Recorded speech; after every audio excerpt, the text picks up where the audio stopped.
Hello there. Did you know that you are 10 times more likely to take this course if I tell you that I have a doctorate or I'm pursuing a doctorate, irrespective of what the contents of the course is? But it's true. Studies have shown when an authority figure such as doctorate is used, people are more likely to make a decision based on that, and this is called authority bias. Similarly, you are more likely to buy a toothpaste even if you know that a paid actor is posing as a doctor in the toothpaste ad.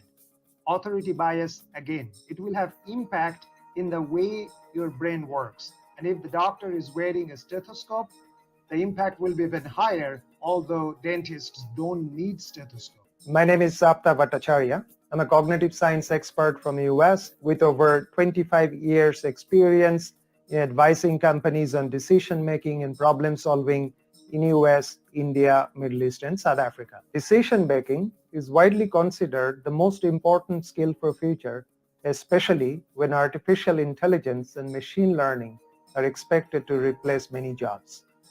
But decision making is not easy. There are many psychological biases and blind spots that force us to make wrong decisions. If I say Paris, can you stop the mental picture of Eiffel Tower from coming in your mind? Most people cannot, because in our brain, these two information, Paris and Eiffel Tower, are associated to each other.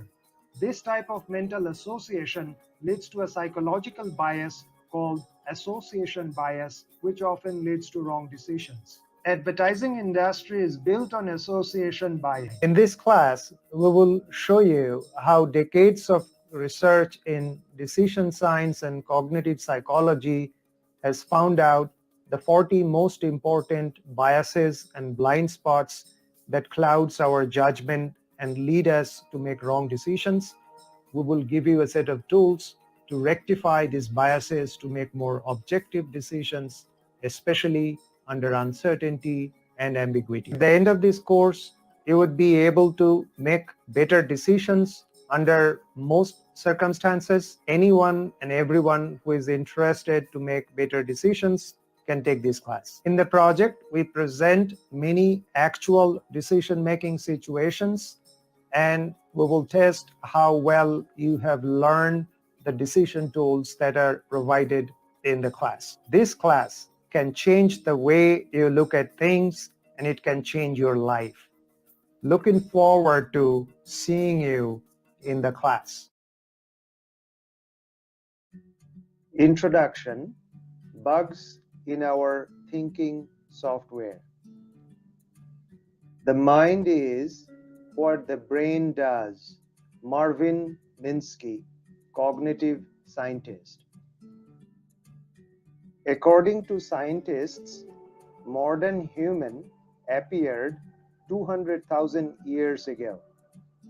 During 95% of these 200,000 years, we lived in a very harsh and dangerous environment where our brain ensured our survival.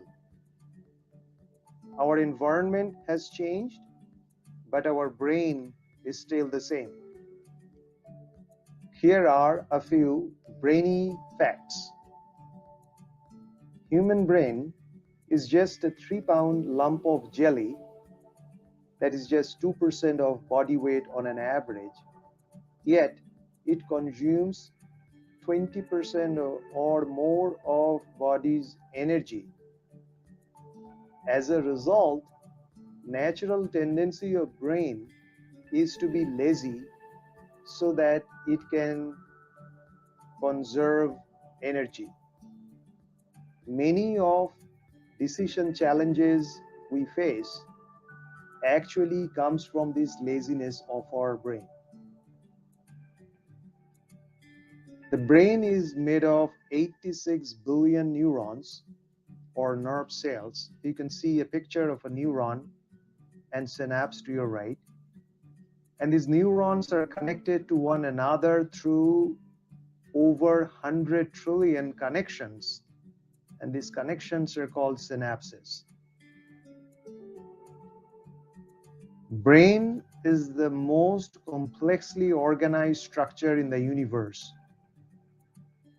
It is said by scientists the number of possible states of our brain exceeds the number of particles in the known universe. And this brain is constantly creating an audio, visual, and perceptual version of the outside world and presenting it to us.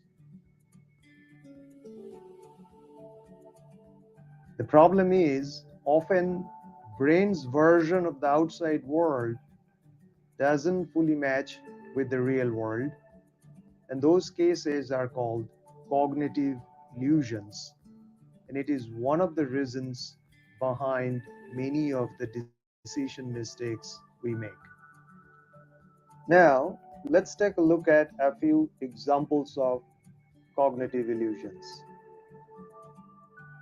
Look at the two monsters in the picture. If I ask you which monster is bigger, you'd probably say the one at the back. But if you measure them with a scale, you would see both of them are of same size. So it's a case of cognitive illusion. In this case, the illusion is happening due to those perspective lines drawn around the monster at the back, which gives us the impression that it's farther away from us and therefore bigger in size. So many of interpretations of the outside world happens in our brain through some mental models.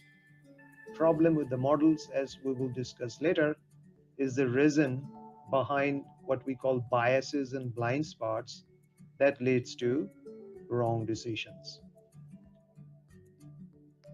This is famous Shepherd table illusion. So one table, the one to the right, appears wider, but if you measure the width of it with a scale, you see both of them have the same width and the same length. This illusion happens again due to the perspective. The models in the brain says the orientation of the two are different, and as a result, one appears wider than the other.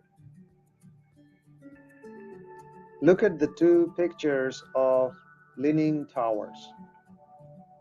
Which tower is leaning more? Chances are you would say the one to the right. Again, this is an illusion. Both of them are exactly the same picture.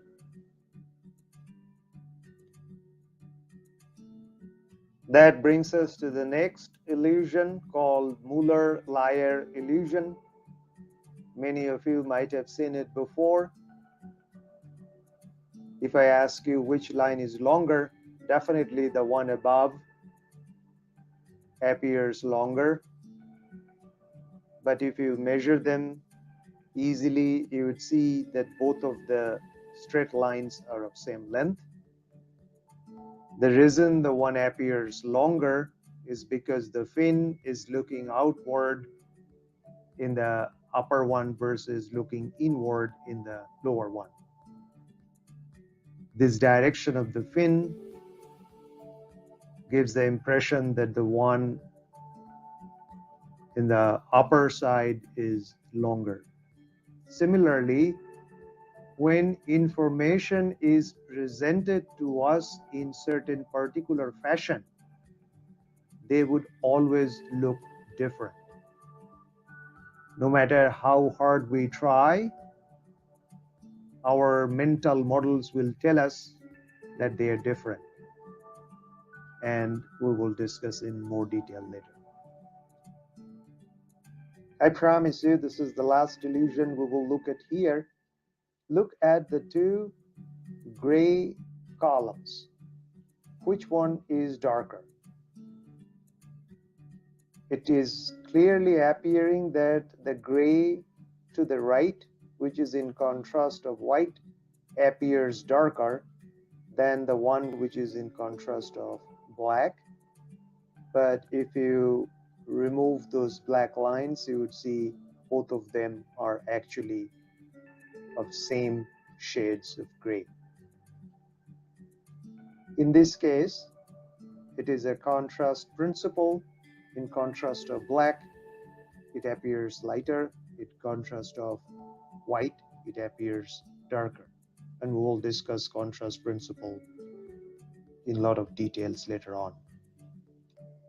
I think by now we are somewhat convinced that the version of the world we see are not necessarily exactly what is out there. But sometimes the difference is very subtle. Sometimes the difference is big, like we saw in those examples of cognitive illusion. But in general, what we see, hear, remember, perceive, interpret are not exactly what is true, but a slightly modified version of facts based on what evolution has learned to be most beneficial for us and our survival. Cognitive scientists call these mental models through which our brain interprets the outside world schemas, which are cognitive frameworks or templates or rule system that we apply to the world outside to make a sense of it. Schemas can be based on both nature and nurture. Two people growing up in two different circumstances often end up having different types of perceptions about world. They look at things differently. And we have schemas for every kind of thing we encounter. Before we start discussing what are the bugs in our brain's thinking software, it is a famous quote by Thomas Edison, American inventor. The first step is an intuition. N comes with a burst. Then difficulties arise. These things give out, then that. Bugs, as such little faults and difficulties are called, show themselves. So he is describing how our thought processes are full of little faults and difficulties, and he called them bugs. Brain bugs. The main objective of the brain is to ensure survival and procreation while conserving energy. Remember, brain already uses 20% of body's energy, which leads to search for two things: cognitive ease and automatic thinking. Both of these reduce energy consumption, but they lead to decision-related problems. These survival-driven schemas, how we interpret the world, automatic thinking, and energy conservation tendency often creates a lot of what is called cognitive biases and blind spots in our thinking and decision making, particularly when it comes to our modern world. Collectively, these shortcomings of our brain are called brain bugs by some neuroscientists. Neuroscientist Dean Buonamano is one of the scientists who like to use the term brain bugs to describe some of the faults of our brain. Here's a nice quotation from him where he asks a question: to what extent is the neural operating system established by evolution well tuned for the digital, predator-free, sugar-abundant, social effects-filled, antibiotic-laden, media-saturated, densely populated world we have managed to build for ourselves? So he's saying that our world is very different from 95% of the world through which our brain evolved in last 200,000 years. So the thinking software or neural operating system it uses, is it suitable for this very different world? And occasional challenges that we face can be termed as bugs in our brain. So here is a simple description of what we mean by brain bugs. Our brain is blind to certain type of information. It over or underemphasize certain types of information. It makes certain common mistakes and fallacies as we saw in our interpretations and thinking. And it has certain natural impulses and subjective thought processes that varies also person to person and time to time. All this put together can be termed as bugs in our brain's thinking software.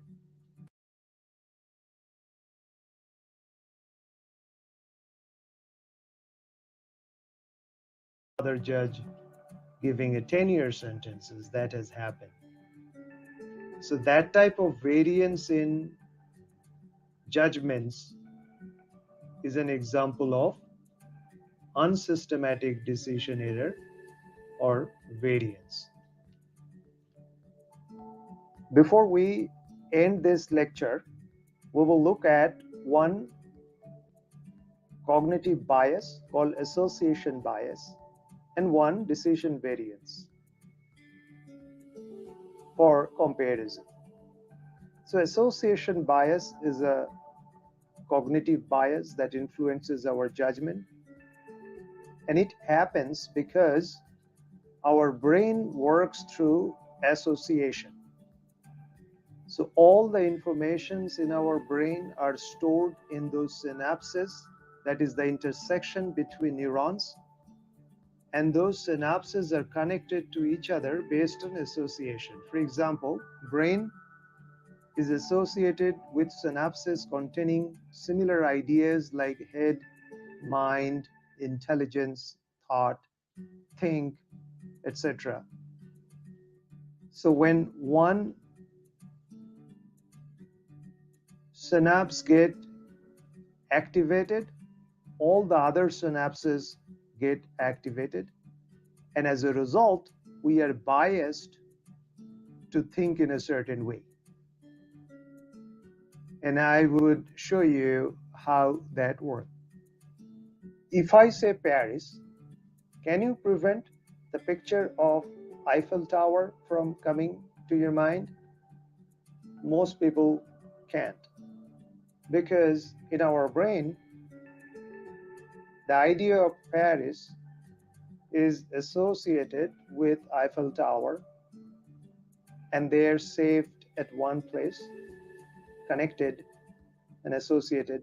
Similarly, other things that are associated with Paris, like cafe, croissant, maybe Mona Lisa, Louvre Museum, everything stays at one place, connected.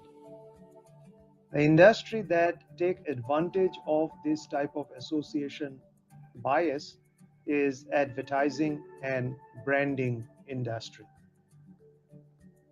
So you hear Nike and a great athlete comes to your mind, a shoe, maybe an athleticism, maybe a logo.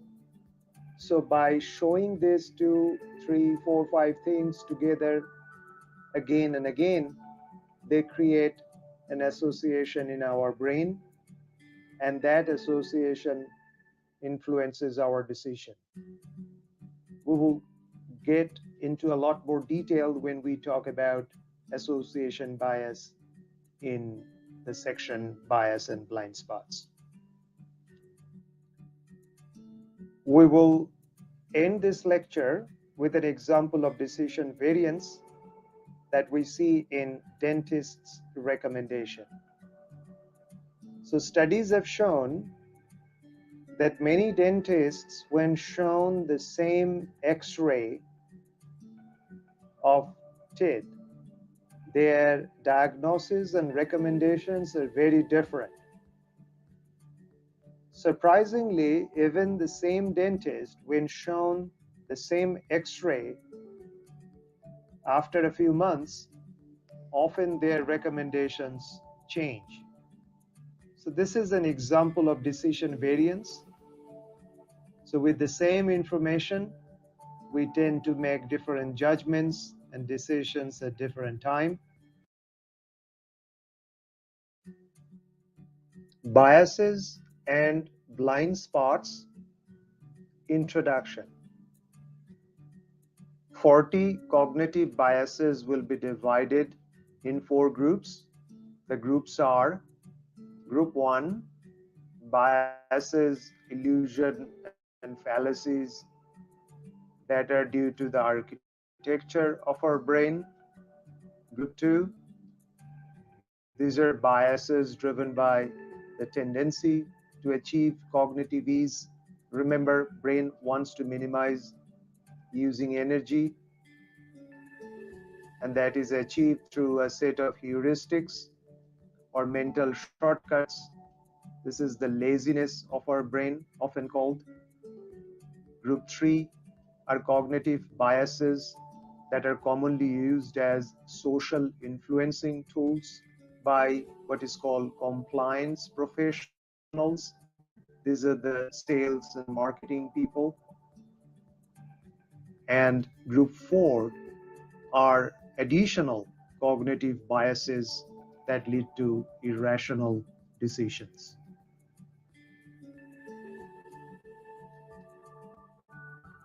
Group 1 biases are due to the way the brain is wired.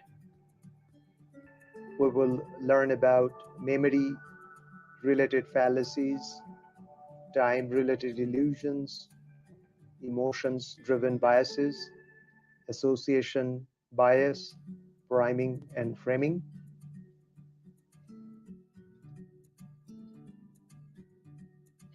Group 2 biases are due to our brain's tendency to achieve cognitive ease, to minimize energy through a set of heuristics or mental shortcuts. Here we will learn about alternative blindness, availability heuristic, recency, vividness. These 3 are somewhat related. Survivorship bias, affect heuristic, representativeness bias, halo effect, also associative coherence, status quo bias, and fundamental attribution error.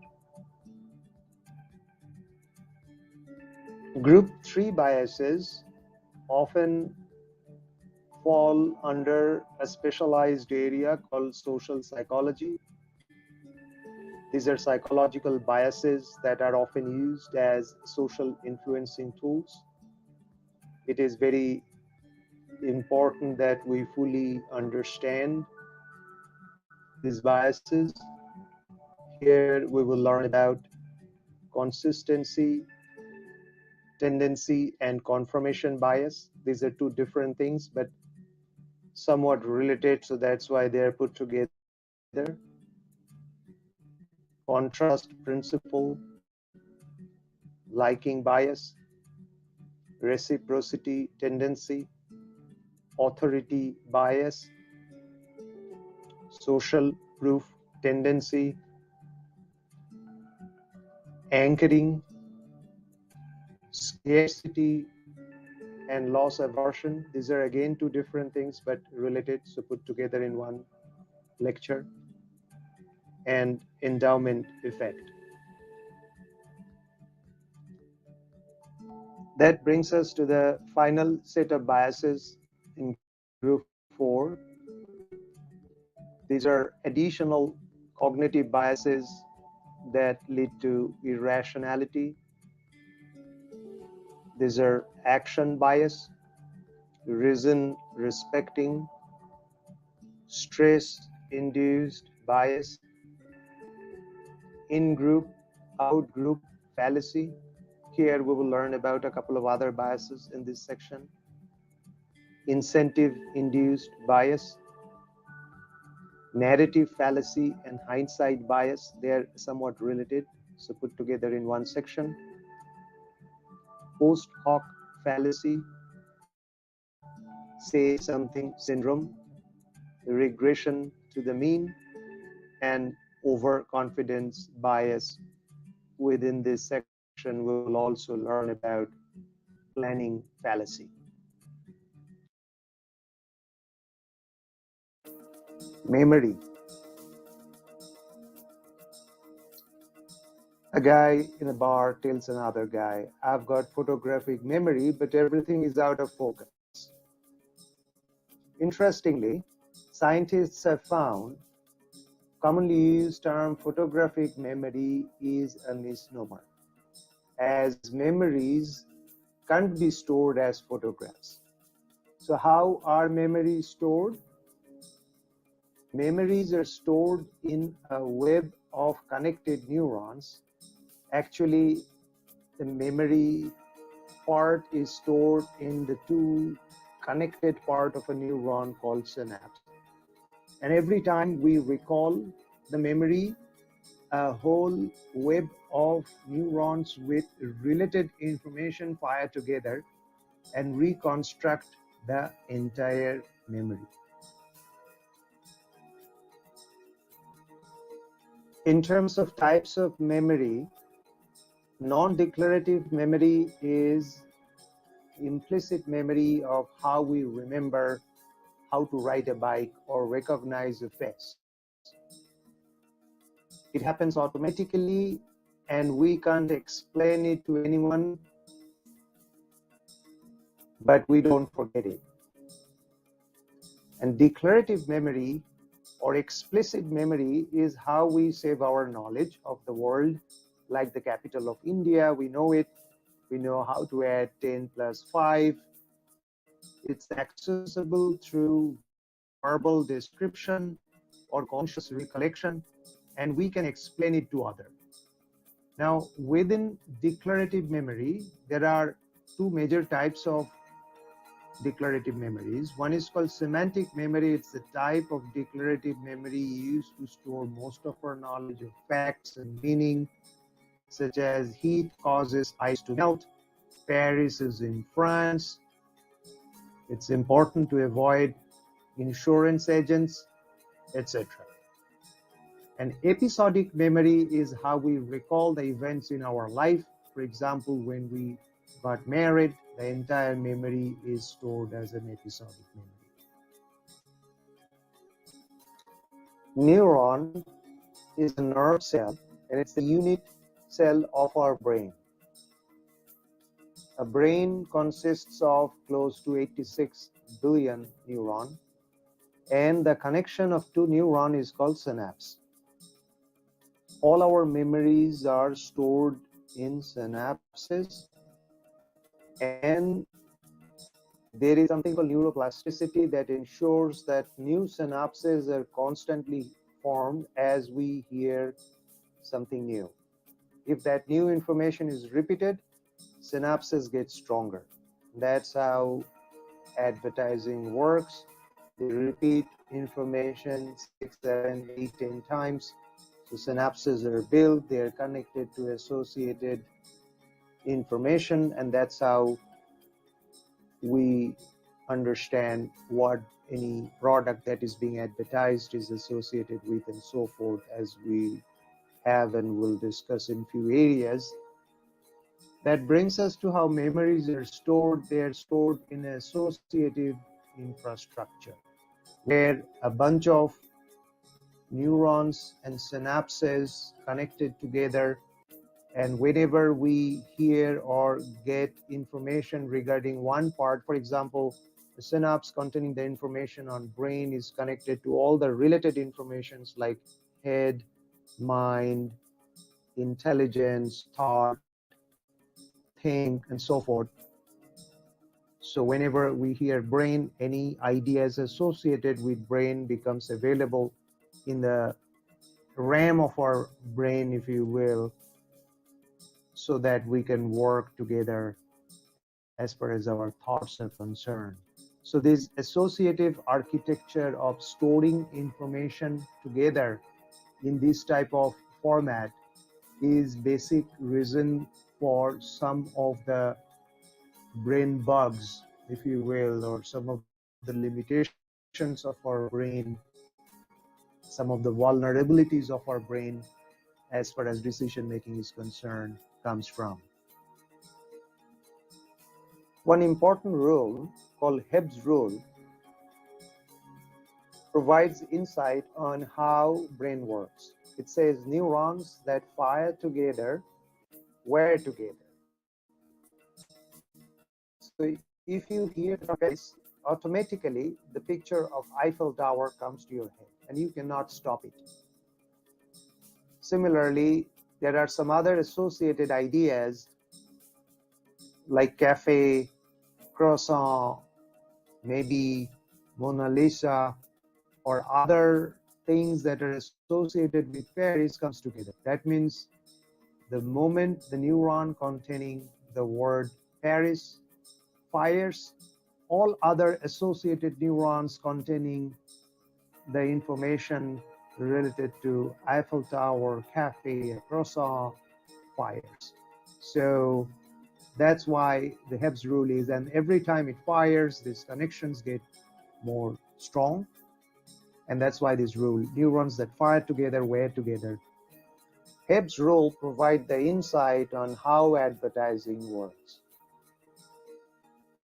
So let's say Nike has built a brand around their product, let's say shoe or other sporting goods, by showing great athletes or athleticism along with the tagline, just do it, or maybe some other tagline like we are all witnesses or etc.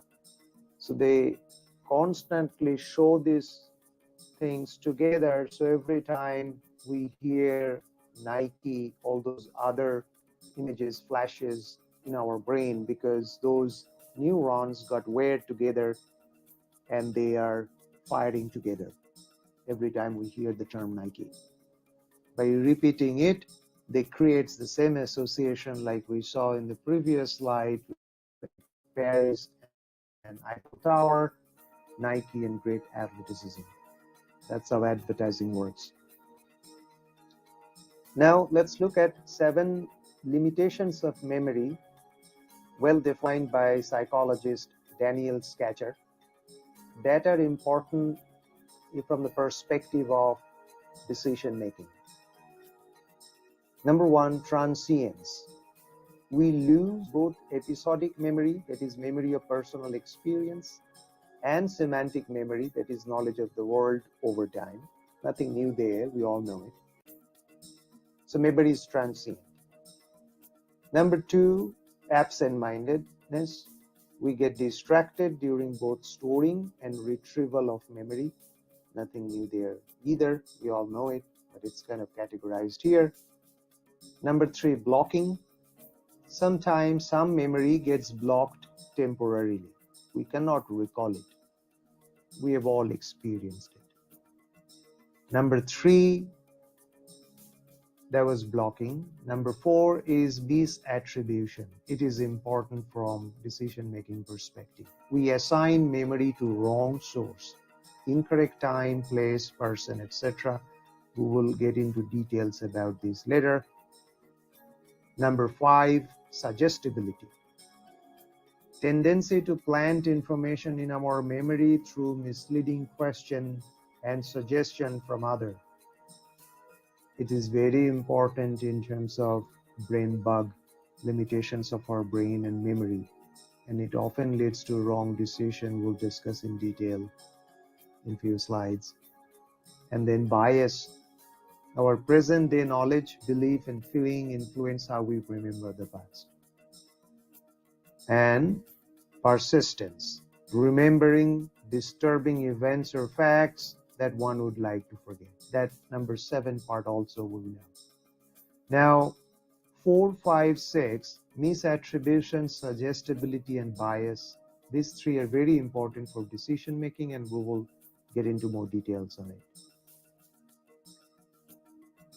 Let's start with misattribution. Memory stores data but removes the sources of data. So if somebody tells you a lie today, years from now you will remember the information that he told you, but will forget who told you and that fact that it was a lie. Something wrong is repeated many times. It's thought to be true.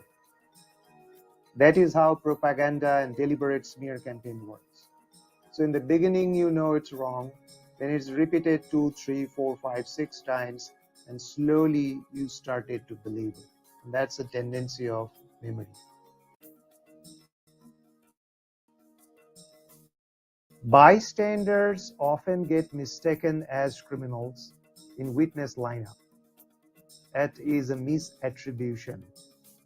In a very famous 1975 case in Australia, a rape victim saw a psychologist named Dr. Donald Thompson, who happened to be in a TV show just before she was assaulted, and she misattributed the face of Dr. Thompson for the person who did wrong to her.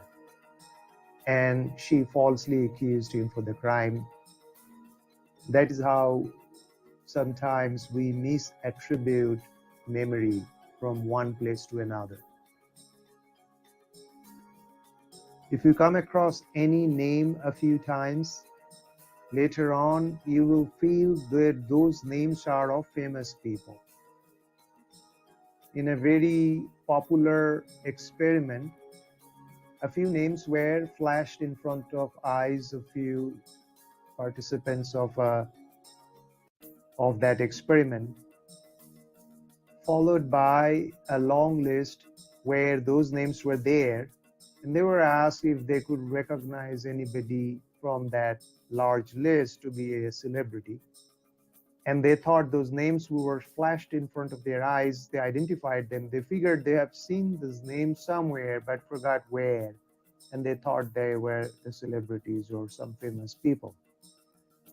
That is why today's celebrities and others pay media to publish stories about their kids or stories about their relatives, so that slowly people create a perception that those people are famous, so later on they become the stars of movies and so forth.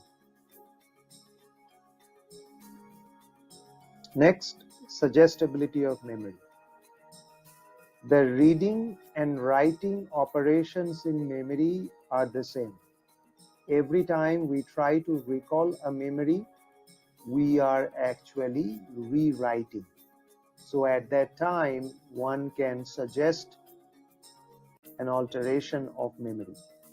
So that's what suggestibility is. False memories can be planted by asking misleading, suggestible questions.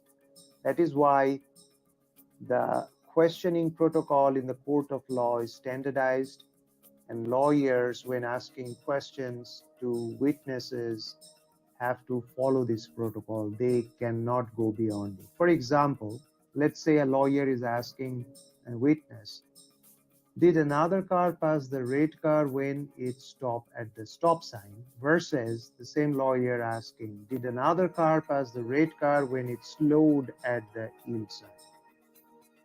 Based on the question asked, the witness will probably remember that it was a stop sign or a yield sign.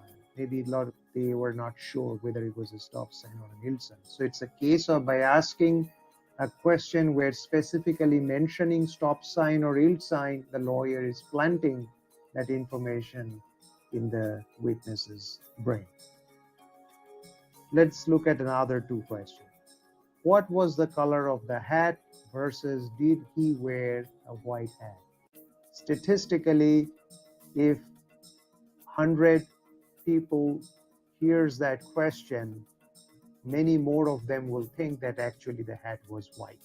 So by suggesting a white hat in the question itself, the information was recreated and planted in somebody's head.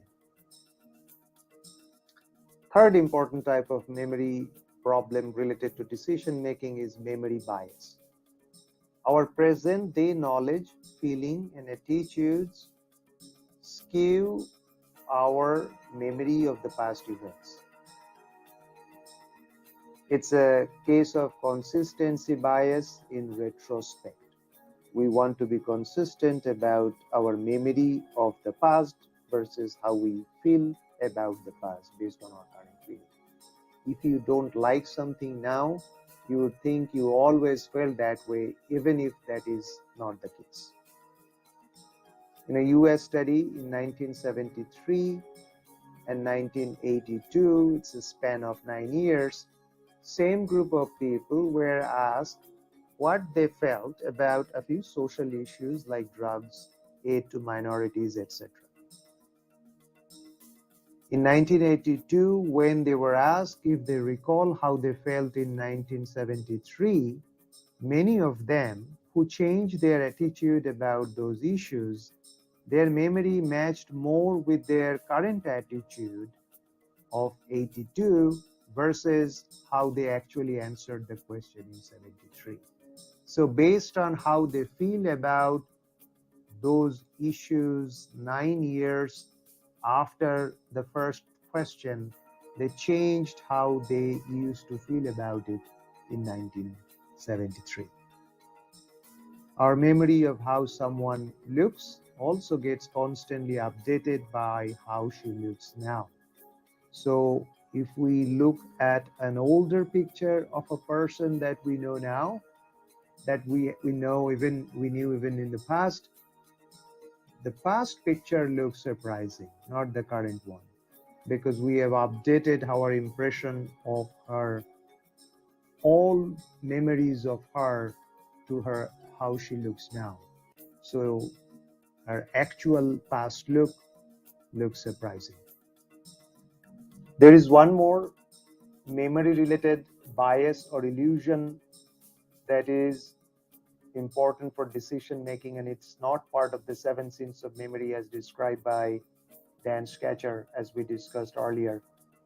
It is that there is a difference between how we experience something versus how we remember the same thing. And they're not the same. As if we have two individual selves within us. One is an experiencing self, another is a remembering self. Confusing actual experience with the memory of it is an important cognitive illusion. They are not the same. Actual experience of pain and pleasure is not how we remember it. Psychologists have experimentally shown that after a long period of discomfort, people just remember the highest level of discomfort and how it ended. It's called peak and end rule. They forget the total duration of the discomfort. So for example, if a group of people were given first 60 seconds of high pain followed by 30 seconds of moderate pain, then the same group were given just 60 seconds of high pain, and the orders were switched so that to make sure that the order is not causing their memory. After a while, they were asked among these two which one they felt was worse, and they said 60 seconds of high pain. That case was worse. Although in the other case, they got an additional 30 seconds of moderate pain, but that ended with a moderate pain versus the other one ended with a high pain. So if a good experience ends with a bad one, we are likely to remember the entire episode as a bad experience. That's why the term all's well that ends well is a wise adage. Here are some things we should do. We should maintain records of important events and related facts. We should write them down. Because let's say there was an important presentation where few people attended, and a year or 2 years from now, if you want to recall the details about that meeting, your answer will change based on a suggested question like, was there 12 people in office versus somebody asking how many people were in office that day. So write down the description if you feel it will be needed in future. Most importantly, avoid unnecessary information from unreliable sources that can potentially corrupt your memory. Don't read bad journals. Don't listen to bad media because they will corrupt your memory. Don't even look at data from bad source because you will forget the source and you'll forget that they were unreliable source, but it will the data will stay there in your memory. Try to remember the sources of information whenever possible. If possible, write that down. Who said what, why, and how does he benefit from this? Often we don't learn from the past because we remember long and bad past episodes as less bad ones. Hence the saying, time heals everything.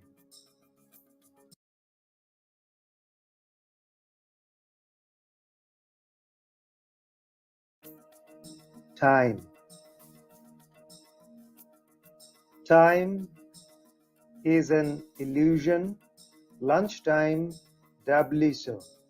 Douglas Adams, author. There are 5 types of common time-related distortions. Number 1, old versus new events. Bad memories become less bad with time. Recent bad memories make people feel worse, but old bad memories often make people feel better. People who lived through 1930s Great Depression in US often said that was a good memory for them. Number 2, delay blindness. In a cause and effect scenario, if the effect happens right after the cause, people have no problem understanding the relationship. But if the effect comes quite a while after the cause, brain finds it difficult to establish a relationship between these two events. Number 3, discounting time.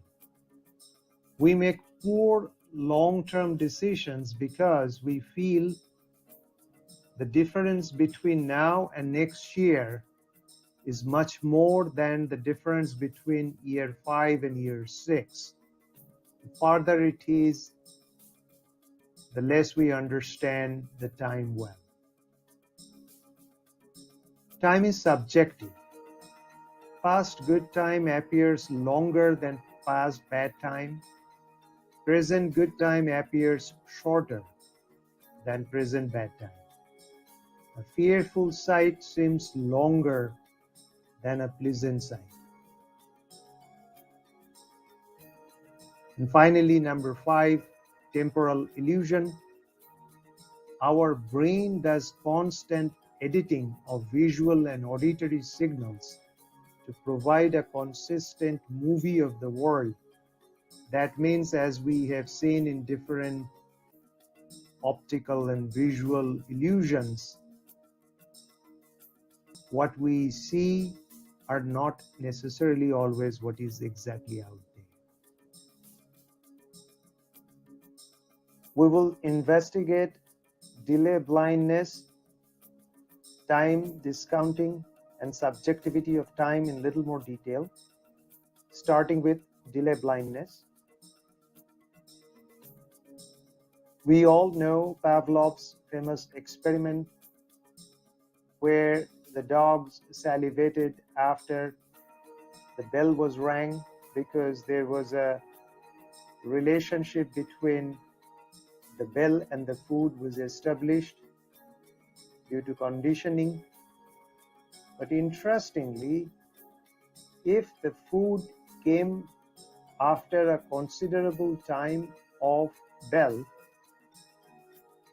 or came before the bell, the dog's brain was not able to establish relationship between the bell and the food and didn't salivate. That means neural circuits cannot establish causality if there is a long enough time delay between the cause and the effect. For example, harmful effects of smoking comes after a long time of smoking. It's not you start smoking and after a couple of weeks you start feeling the bad effect of smoking. Because of this delay blindness, it took so long to establish the causality between them. That is why we often properly can't establish the short and long-term consequences of our actions.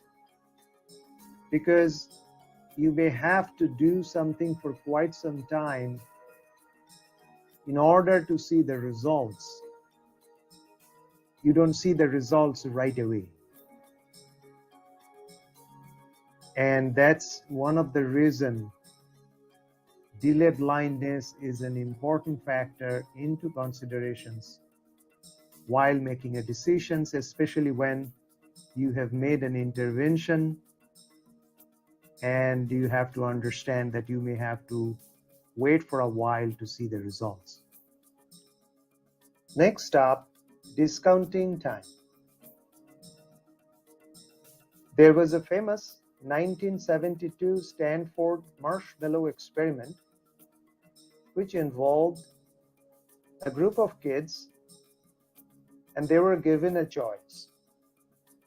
They could eat a marshmallow that was put in front of them right away, or they could wait for 15 minutes for a second marshmallow. And they could eat both afterwards. Not every kid managed to wait for 15 minutes. Some ate the marshmallow right away.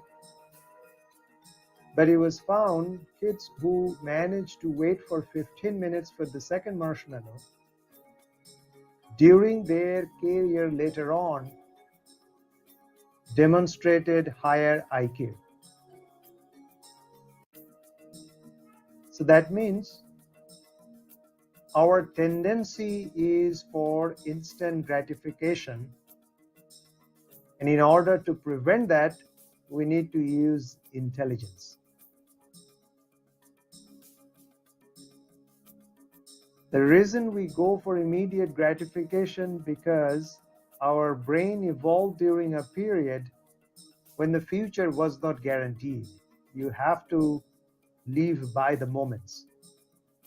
So our instinct is to choose $100 right now rather than wait for $120 in a month.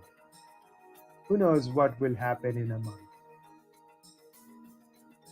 By default, we are poor long-term decision makers, as brain is more tuned to ensuring immediate survival. Now, many of us are better at discounting time, but it is a learned ability and it helps with decision making. Time is subjective. In a study, 66 people watched a 30-second film on fake robbery. 2 days later, they were asked about the duration of the video. Only 2 people could correctly tell that the clip was for 30 seconds. The rest felt that it was much longer, so much so The average response was 147 seconds, almost 5 times. So in some way, the clip invoked fear in them, so they felt it was a much longer clip. When people do simple tasks, time appears longer. When they need to focus and pay attention, it appears shorter. Time seems longer when we wish it to pass quickly, and shorter when we want it to last long. So present good time appears shorter than present bad time. But past good time appears longer as our remembering self tends to remember more good stuff than bad ones. So it felt maybe it was a long duration of time. So remember that if you did 10 things in 1 hour, but just one thing in 10 hours, that 1 hour will appear much longer because it will occupy more space in your brain. In order to not be influenced by time-related illusions, put events chronologically, timestamp them. If you want to know how quickly you can finish a task, don't go by what you remember about finish a similar task, because your perception of past event could be wrong. Check the actual records. Don't trust anyone else's judgment on how long they will take to finish a task, because their view is also biased by the common time-related mistakes. Always measure time objectively. When did a project start? When did it end? What happened in which week? Keep track. What did the past meeting lead to, and when did it happen? Write it down and keep track. Emotions. In a simplistic way, human brain can be modeled in 3 parts. In the lowermost side is primitive brain that maintains life's functions like heart rate, breathing, etc. In the central part is the limbic brain that controls emotions, memories, etc. And the topmost part, just below the skull, is neocortex that processes all the 5 senses and the executive functions like thinking and decision making. Neocortex is what we see when we see a picture of a brain, and because it wraps all the other parts from outside. And amygdala is a tiny almond-shaped part in the limbic brain in the central area. It has 2 parts, and it controls emotions and memory. You may hear about amygdala all the time in relation to fight or flight syndrome, which is the emotional response.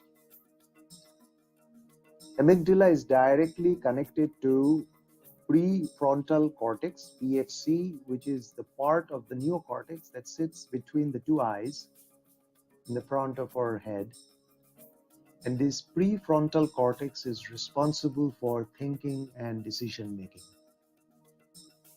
Emotions like fear, anger, happiness, sadness plays an overwhelming role in decision making, because prefrontal cortex cannot make decisions without checking it with amygdala. Unfortunately, we often make decisions only based on emotions, which comes before reason. Here are a few watch-outs. Don't make financial transactions when you are sad. Studies show when you are sad, you are more likely to sell something for less and buy something for more. When people are disgusted, they both buy and sell for less. You are likely to buy a product at a higher price or sell at a lower price or accept a bad deal or reject a good one when you are too emotional. That's in general. But one important point here is emotion is not necessarily an all bad thing. We need influence of emotion to do a lot of good things and making a lot of good decisions, but we have to watch out for their bad effects. Here are some more things to be aware of. Don't make any important decision when you are hungry, angry, sad, happy, fearful, or in sour mood, or in any other dominating emotion. All these emotions impair our ability to judge properly, and prefrontal cortex gets so overwhelmed with signals from amygdala that it cannot function properly. We are likely to spend unwisely when we are too happy. That's why casinos try to make us euphoric by giving us free stuff, maintaining a great blingful environment, and so forth. Don't make a decision when you are emotionally charged. Allow a cool-off period. Make it a point to not make decisions when you are emotionally charged. During cool-off period, you ask yourself the question about the true costs and benefits of the decisions you're going to make. No other emotion matches the power of fear in controlling our decisions and judgments. Throughout human evolution, fear has been an important survival tool.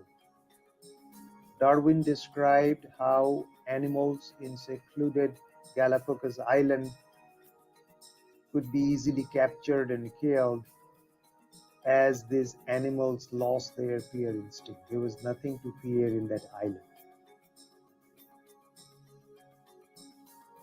But our surrounding has changed, yet fear almost always have a say in most decisions we make. Al Gore coined the term amygdala politics to describe how fear-mongering is used in politics. To give an example, there is a famous 1984 commercial by Reagan before he was president. It's called Bear in the Woods, where the commercial showed a bear moving around in the woods with an ominous voice saying there is a bear in the woods, but it was referring to Russia and nuclear catastrophe, indirectly creating fear in people's mind. And it is said that that commercial played an important role in President Reagan's election win. That's how powerful fear is in influencing our decisions. Fear can be hardwired or learned. For example, if you lost a lot of money in stock market, you won't invest again easily. If you're bitten by a dog once, you may fear a dog for the rest of your life. Post-traumatic stress disorder is an extreme case where fear leaves a lasting impression in our psyche. Our higher attention and responsiveness to fear is exploited by advertisers, media, politicians, everybody else who is trying to sell something to us. We are likely to watch news of death, destruction, and crime, which in turn makes us more fearful. But our higher attention to fearful news creates a biased media where anything bad, news of people dying, news of fire, news of catastrophe is disproportionately present compared to something good. that is a biased view of the world we get also. That's a different thing, but that's why fear is being sold everywhere. Fear influences what we buy, where we live, where we vacation, who we socialize with, where we shop. Many decisions we make are driven by fear. For businesses, it determines how much risk we take. But we often fear wrong things and hence make wrong decisions. People buy more insurance after a natural disaster or pandemic rather than before it when the premium was less. So that's the thing. If you're making a decision after a fearful incident, you're likely to make a wrong decision. So you have to make an assessment before the fear things comes in the mix. So what can we do? First, be aware that fear might be influencing decisions you make. Remember, advertisers and salespeople often intentionally remind you of a fearful situation to sell their products.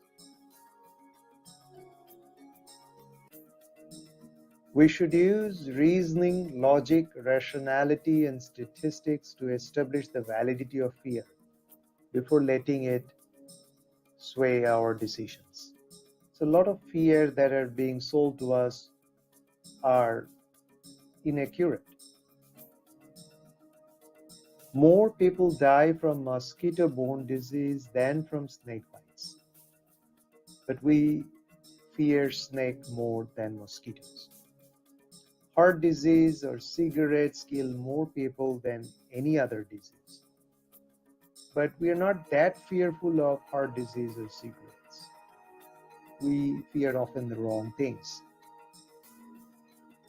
Finally, buy your insurance based on the risk assessment, not after a neighbor's factory catches fire. Because if you are making the decision after a fearful incident, chances are that incident is influencing your decision rather than an objective assessment of the situation.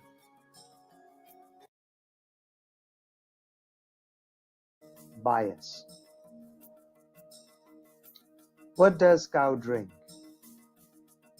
I bet you picture of milk first came to your head and then you rectified it and said water. And that's what association bias is. Cow is always associated with milk. So we hear cow, the word milk also come to our head. So if we have to say something else, we need to use our deliberate thinking to come up with a different answer. Billions of neurons in our brain, 86 billion to be precise, constantly share information among them to help us recognize faces, sounds, speech, store and retrieve memory. Now, this associative architecture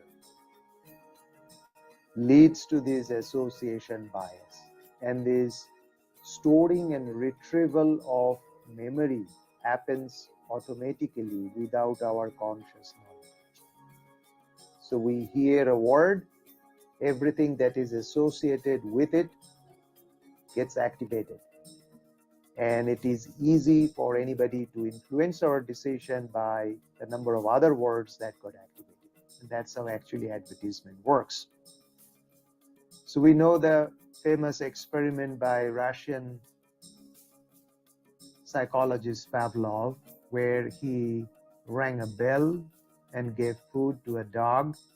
And after that was done for quite some time, right after ringing bell, the dog started to salivate, thinking the food is coming. Now, similar thing happens when we see advertisement. So when an advertisement is shown at least 6-7 times or more, there are associations that happens in our brain between the stuff that are being shown in the advertisement. So if a cola brand always show a lot of happy people, so that cola brand get also associated with happiness. Similarly, a sports brand like Nike, if they show a lot of good performance athlete, they get associated together, and that's how advertisement works. Here's an example of how association can be built. Let's say you are trying to build an association between a bottle of soft drink or a beer and a great surrounding of a tropical beach where two people could be sitting on two relaxing chairs. So if these two photos are shown side by side for many times, at least more than 6-7 times at some interval, afterwards, if you see just the bottle, the picture of that beautiful tropical sea beach with relaxing environment will come to your head. And that's how advertisement works. That's how branding works. Here's an example of Coca-Cola. Great advertisement, tremendous branding. Many of us may not know that before Coca-Cola started showing Santa Claus in red and white dress, Santa Claus used to come in many different dresses. But after people seeing Coca-Cola ads where the Santa Claus were coming in red and white, it becomes standardized, and now so much so that we cannot even visualize Santa Claus in any other dress. And that's how powerful the Coca-Cola advertisement was. Similarly, often they show in cold countries a great tropical warm environment with a lot of young people having fun, and that's how the brand was built. That if you have a Coca-Cola, you will see happiness, you will be enjoying and having fun. Salesmen make use of association bias quite well. Good salesmen always wear very nice clothes, expensive watches, they drive good expensive cars. So all these are associated with a great performance of any products or services that that salesman is trying to sell. So a salesman come in great clothes, in great cars, and wearing expensive watches and using expensive pens. It's difficult for us to tell that he has to reduce price of his product, because if every other product is associated with a high quality and expensive, how can he sell something cheap and low quality? And that's how they are successful. The salesman takes the client to a high-end restaurant, and the client subconsciously started associating the restaurant's quality with the product and services the salesman has to offer. And that's how, again, associations are built and we get influenced by it. Stereotyping is kind of an association bias. We stereotype people based on their ethnicity, gender, skin color, etc. And it becomes ingrained in our cognitive system. In a implicit association test, IAT, it was tested that people unknowingly associate men and women with different types of jobs. We associate crimes with skin color and so forth. People associate countries like Germany with great engineering, China sometimes with low price, France with arts and culture, and these associations are built over a period of time. These mental heuristics make decision making less effortful, but often people make use of these heuristics of ours to sell us shoddy product. For example, in India, some people were making products and they just said they were German engineering. Just the word German engineering gave people an impression of high quality. But the product was simply using the term to sell it because these are mental heuristics that people use to buy a product. We see a man and we immediately develop a perception about his intelligence, abilities based on his heights, looks, clothes, speech, postures. We call it first impression, but it is based on our association bias in our brain that quickly fits that person into a pigeonhole where he is well associated with other factors. Here's some interesting cases. Better packaged foods have a better perceived taste. It's not just they sell more, people test them to be better, and many studies has established it. In study, people said wines packed in better bottles and sold at a higher price tasted better. So higher price and better bottle was associated with better quality, and people felt they tasted better. That's why the top chefs spend a lot of effort in presenting their dishes, because if the dish presentation is not very well, food may not taste that well. Brain cross-references between the taste and the looks to decide how it tastes to them. So presentation is very important. For years during blind testing, more people preferred Pepsi over Coke. But when testing from the red and white branded can, more people preferred the taste of Coke. That's exactly how branding works. That's exactly how association bias works. Companies tend to sell their products in oversized boxes and bags to provide the illusion of value. We are more likely to buy an expensive product if it comes in a very large box. A tiny earring in a large box. Especially luxury products sell in larger boxes or bags. Many restaurants have stopped showing the dollar sign for food menu. If something costs $30, just write 30, because dollar will remind people of money and they would be less willing to spend. Court judges were found to grant more parole right after lunch than in an empty stomach. So after lunch, now this example will come in few places because many studies have been done in different countries. But as far as association is concerned, the great feeling that one person gets after having food make them more lenient. After an employee delivered a bad news to CEO, the CEO started avoiding that employee because he felt that employee is associated with bad news. It shouldn't happen, but it does happen. So what can we do?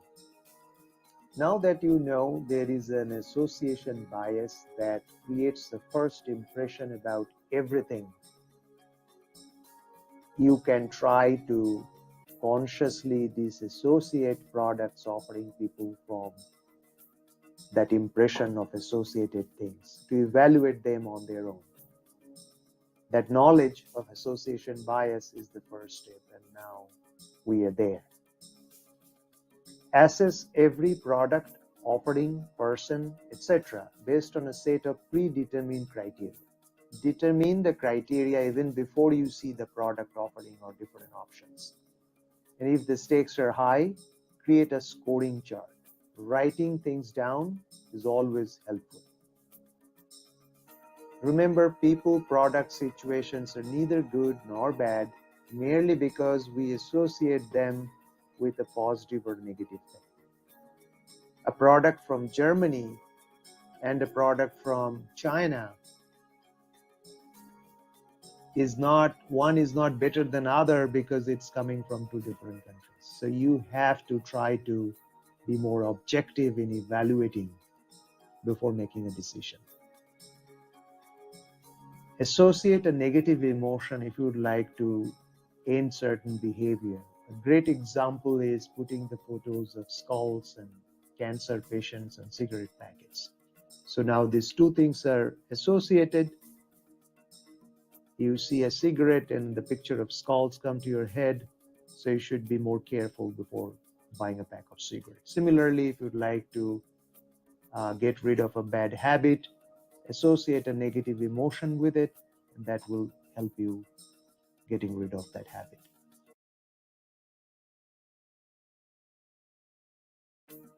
Priming. Let's do a test. Think about a country in Africa, any country. Now, think about the colors you see in the game of chess. Now think about an animal and write the name down in a piece of paper. When this study was done, most participants thought about an African animal like lion or elephant, and many of them thought about zebra, which is black and white and also African animal. Have you thought about any one of these animals? If these two previous questions about Africa and chess were not asked, hardly any people thought about zebra and only a few people thought about African animal. So your answer to your third question about animal is getting influenced by your thought about the previous two questions. That's what priming is. Before we move to a similar next test, just remember, not everybody gets influenced by the previous two questions. If your answer was not lion, elephant, zebra, or any other African animal, it could be due to a recency effect or some other effect, but it happens to quite a few people. Let's do another test. Hold a pencil like this between your teeth. Now, look at this joke where a seal wearing a hand sling tells a shark, "Do not consume if the seal is broken." Now rate how funny you think this cartoon is in a scale of 1 to 5. Many studies have shown that when you mimic an artificial smile by holding a pencil between your teeth, you are more likely to find a joke or a cartoon more funny. Studies have shown people with pencil on an average scored higher in humor compared to people who didn't have a pencil between their teeth. So what is priming? Our exposure to certain stimulus influences the way we think, the way we behave, and the decisions we make. Hence, people, to some extent, can manipulate us by intentionally exposing us to a certain set of stimuli. We can be primed to some extent to think, behave, and decide in a certain way. Now let's take a look at a few popular experiments on priming. In an experiment in somewhere in England, in an office, on the wall next to a coffee machine and money collection box for the coffee, every week a different image were pasted on the wall. Some weeks it was a photo of a pair of eyes. Some weeks it was an image of a flower. And it was found that on the weeks when there was a pair of eyes, the collection of money in the money collection box for coffee was 3 times more than on the weeks when there was an image of flower. That means for the same amount of coffee, people were paying 3 times when there was a pair of eyes on the wall. So people were primed to feel as if somebody was watching. In another experiment, when 2 groups of people were given 2 sets of word puzzles, one with words like aggression, impatience, etc., the other with words like patience, tolerance, etc., the second group behaved more mildly in subsequent experiments. So they were primed by those mild words. Our emotions and actions can be primed by events that we are not conscious of. So before asking people to fill out the blanks B blank blank T, if you show them a picture of a river, they're likely to write BOAT, boat. If you show them the picture of a foot, they're likely to write BOOT. Again, it doesn't happen all the time, it doesn't happen to all people, but it is frequent enough to believe that people are getting primed. People who listen to patriotic songs are primed to be more patriotic. You can invoke more following to an ideology by displaying pictures of the originators of that ideology. If picture of a country's leaders or politicians are on display everywhere so that people see them everywhere they go, country's citizens will be more obedient and conforming to the leader. Many experiments have happened on priming. In some experiments, it was found that a screensaver with a runner primes people to be more competitive. A more formal office environment primes people to be less cooperative. Therefore, in startup companies where a more informal environment is maintained, people are more likely to be more cooperative and more helping to one another.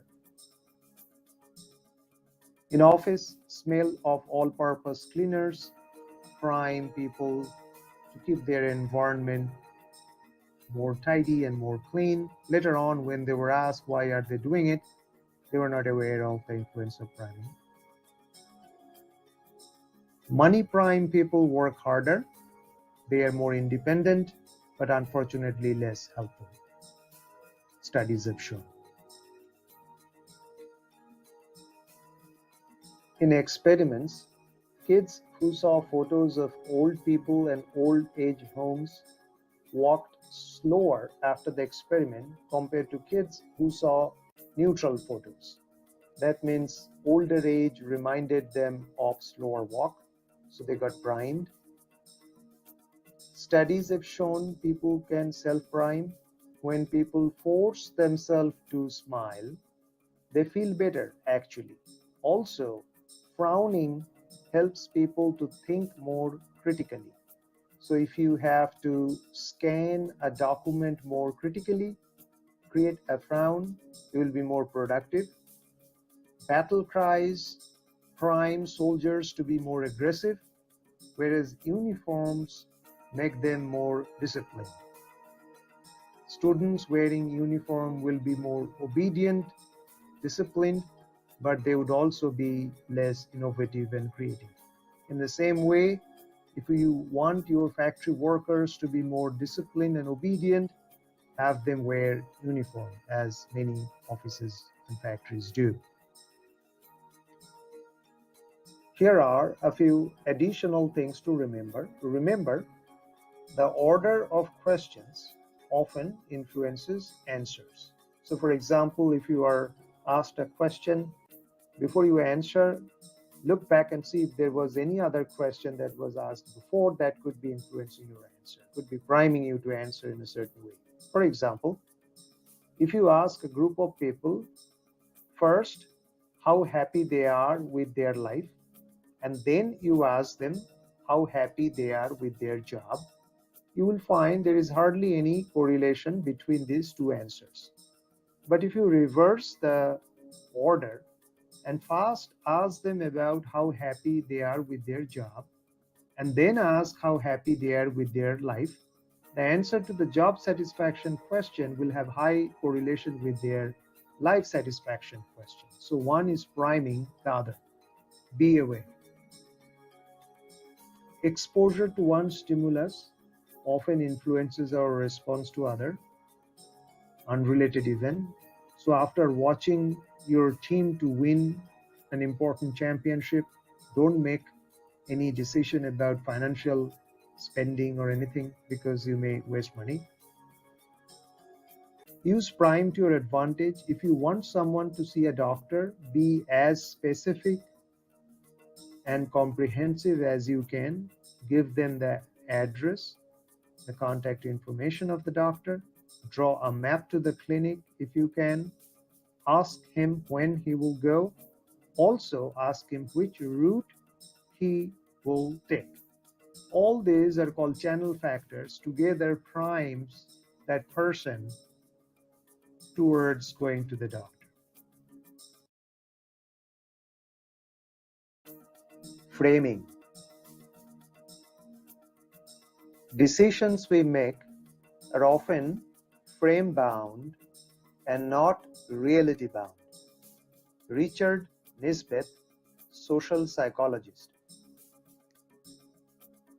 Two statements. Statement 1, France won 2018 World Cup final versus Statement 2, Croatia lost 2018 World Cup final are not the same.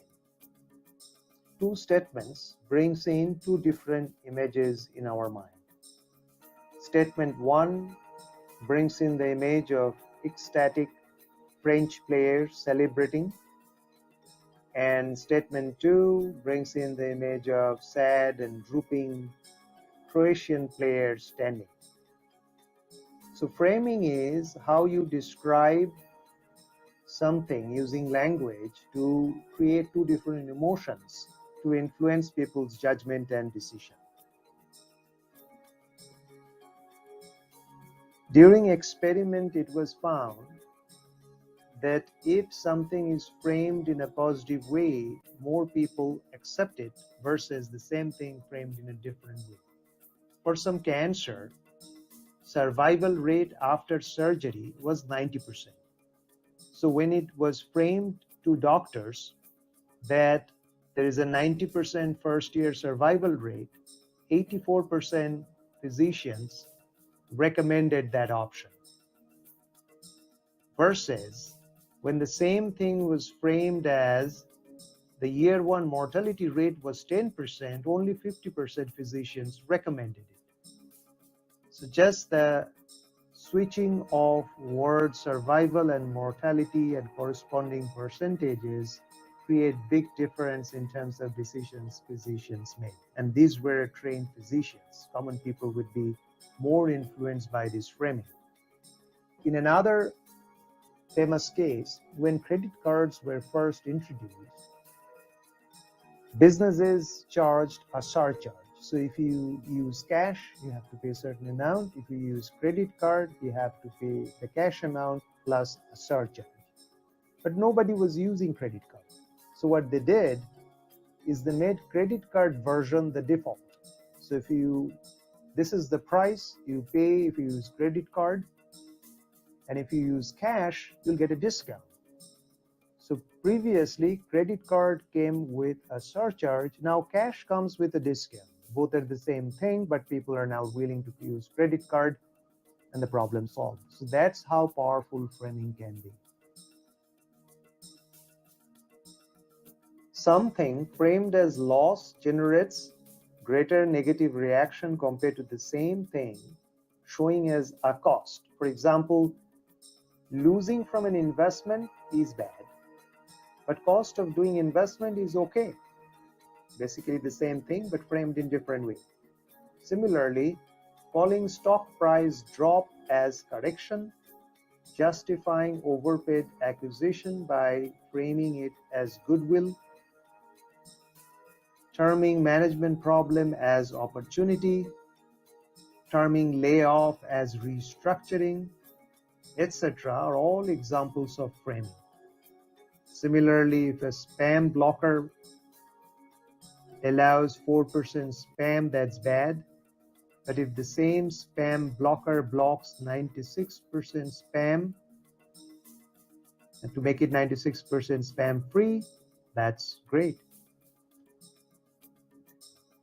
Man asked priest, "Can I smoke while I pray?"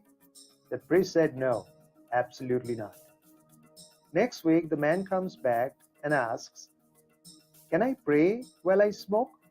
The priest said yes, go ahead. We already know that most things we say or do have impact, and therefore we do some framing in our conversation and writing. Different words or behavior evoke different feelings. So we have to frame problems in two opposite ways to see if we make the same conclusion. If we do, we have to go with that conclusion. Our negative reaction to certain words or situation is driven by our fast and automatic thinking. We have to engage our slow and deliberate thinking. Remember, 4% survival is worse than 95% death.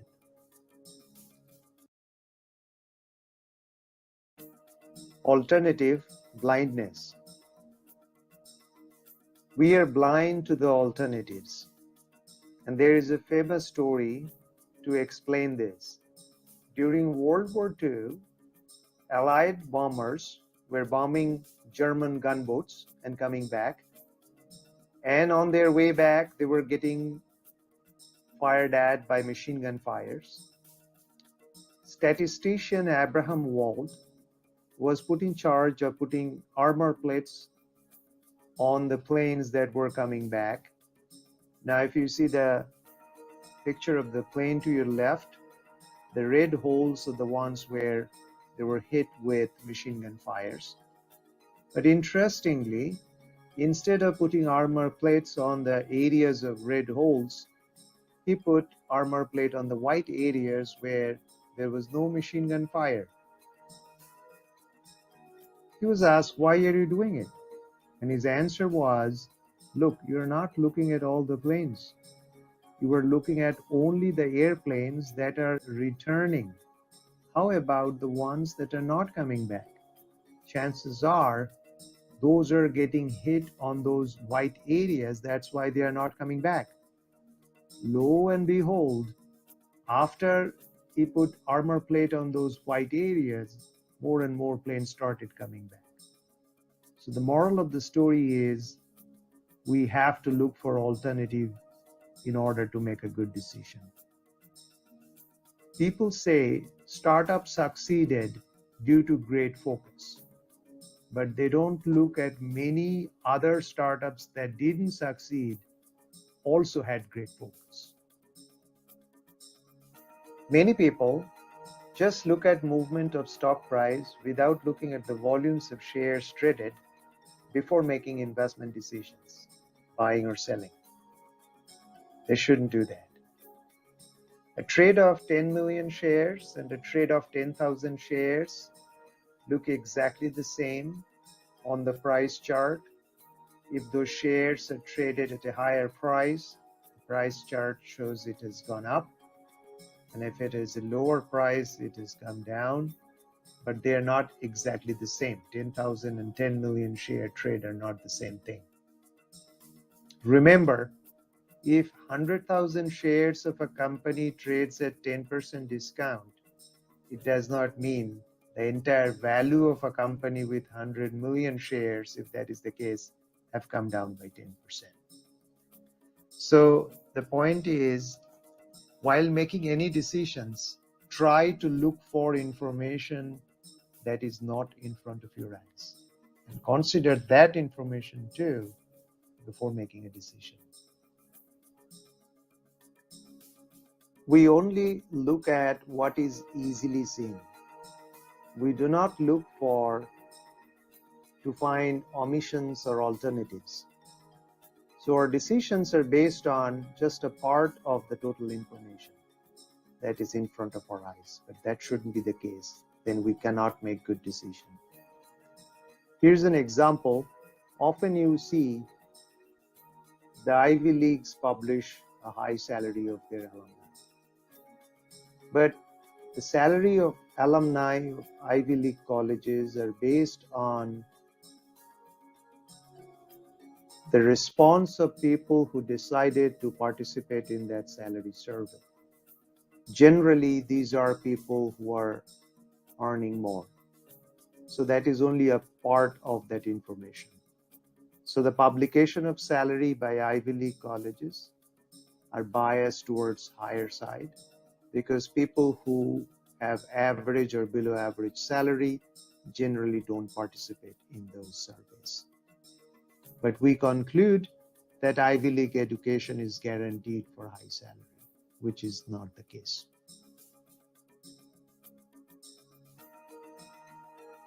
The reason we have this bias of alternative blindness is due to our selective attention of what we focus on, or in cases we have something in front of our eyes, we focus on that and we miss out that is not there in front of our eyes. And there is an interesting and funny test that was done in 1999 by psychologists Simons and Chabry. It's called Invisible Gorilla Experiment, that showed how powerful our selective attentions are. Now, the study involved a group of students, half of them wearing black clothes and other half wearing white clothes, passing a ball and constantly changing sides.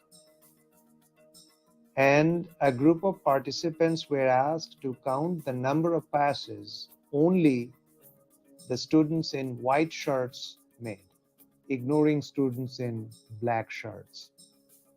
And it was not an easy task because students were constantly changing sites and locations.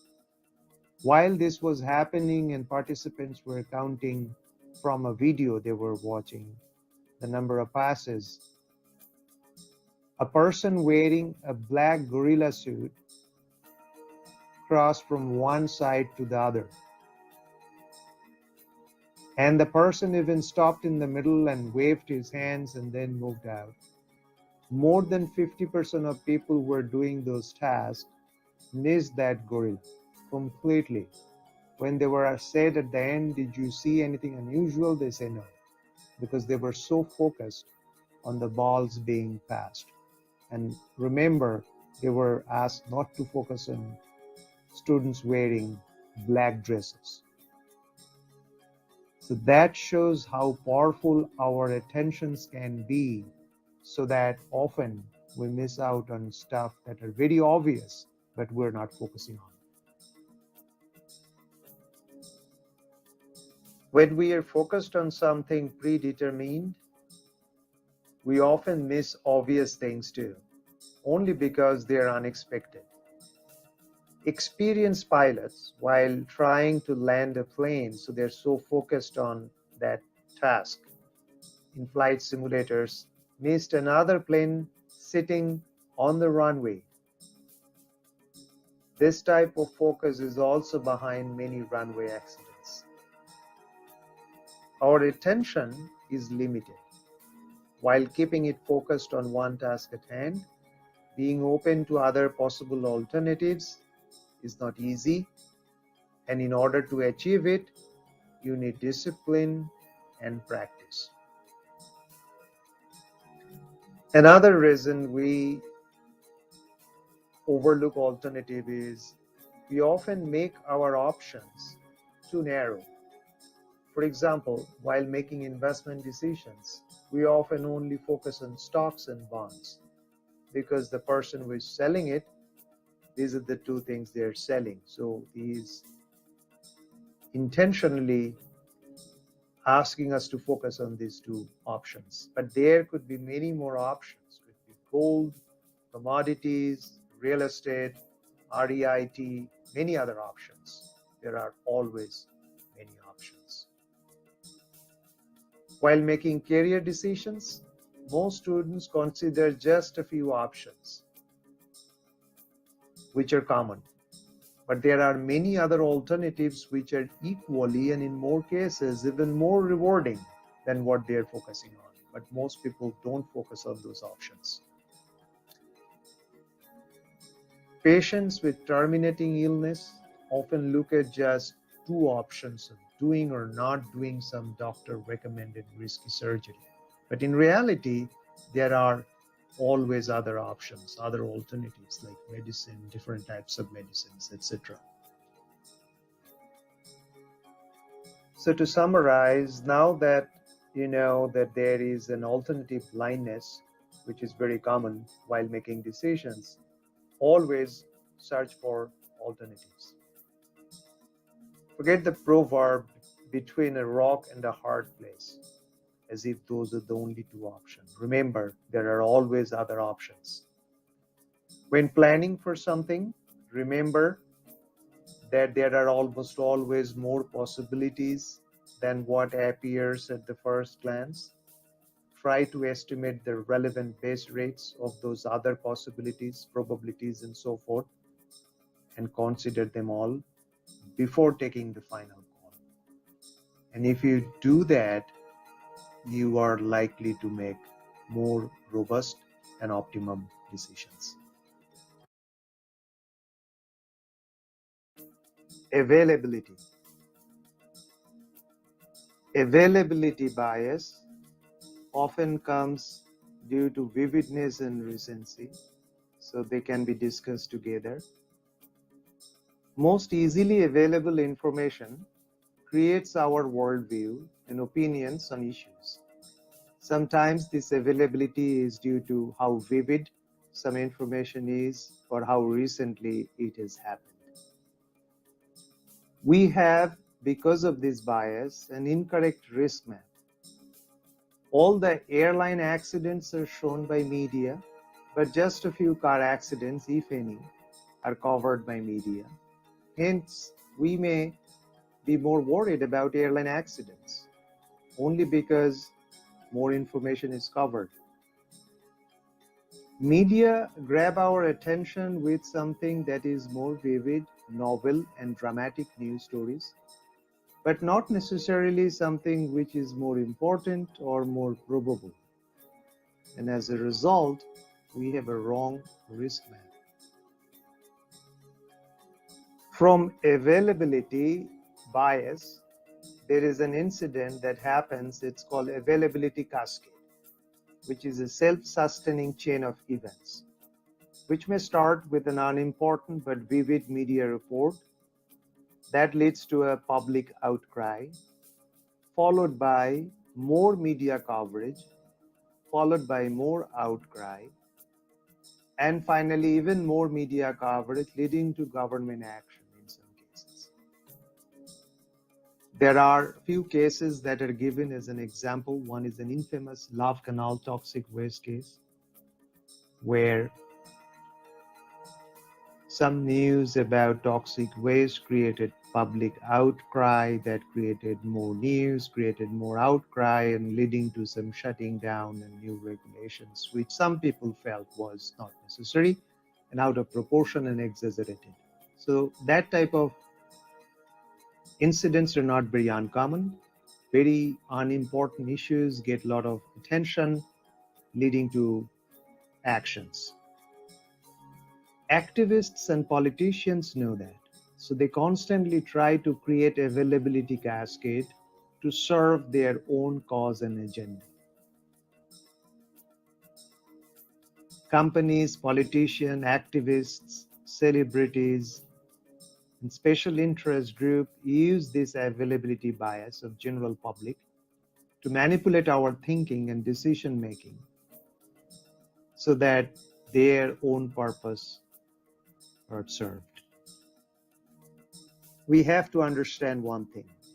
Of everything that is happening in this world, only a small fraction of it is covered by the news or by other sources from which we collect our information. And that small fraction is available to us while making a decision. If we completely depend on it, we may end up making a wrong decision. We are also influenced by stories as opposed to logic or facts. Information we easily find has more impact than information that is difficult to find, as I just mentioned. And a vivid description from a friend biases our judgment more than statistics.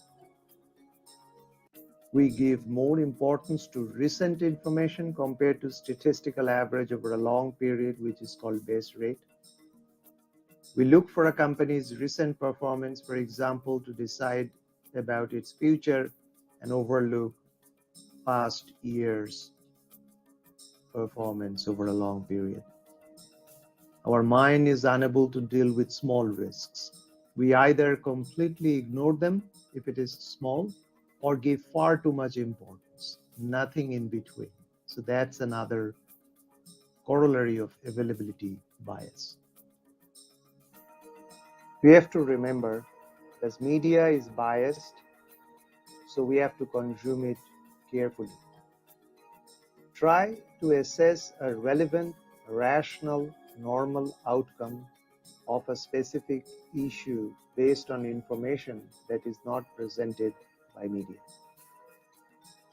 Constantly interact with many people with diverse background, knowledge, and opinion.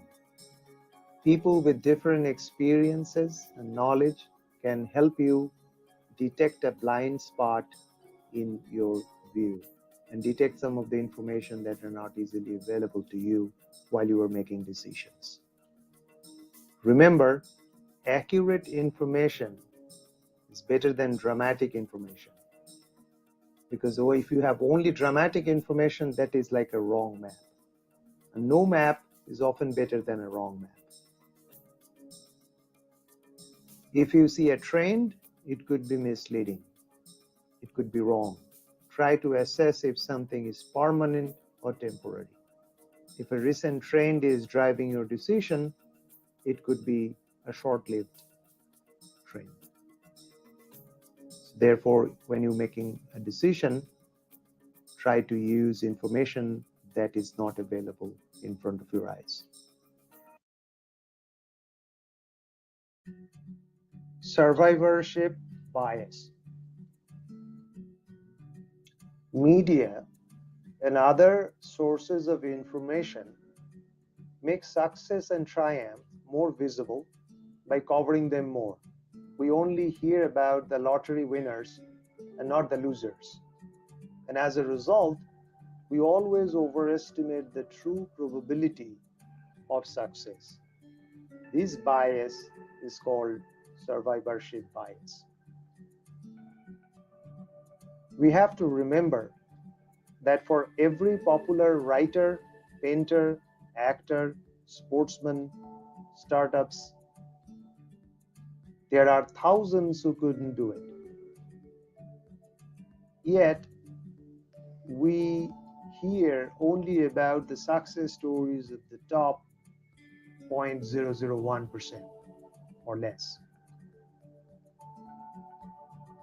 As we like interesting and inspiring and vivid stories, so if out of 100 studies, just 2 showed promising results of health benefits of some food products, let's say red wine, media just covers those 2 stories, ignoring the 98% that showed inconclusive and therefore boring results.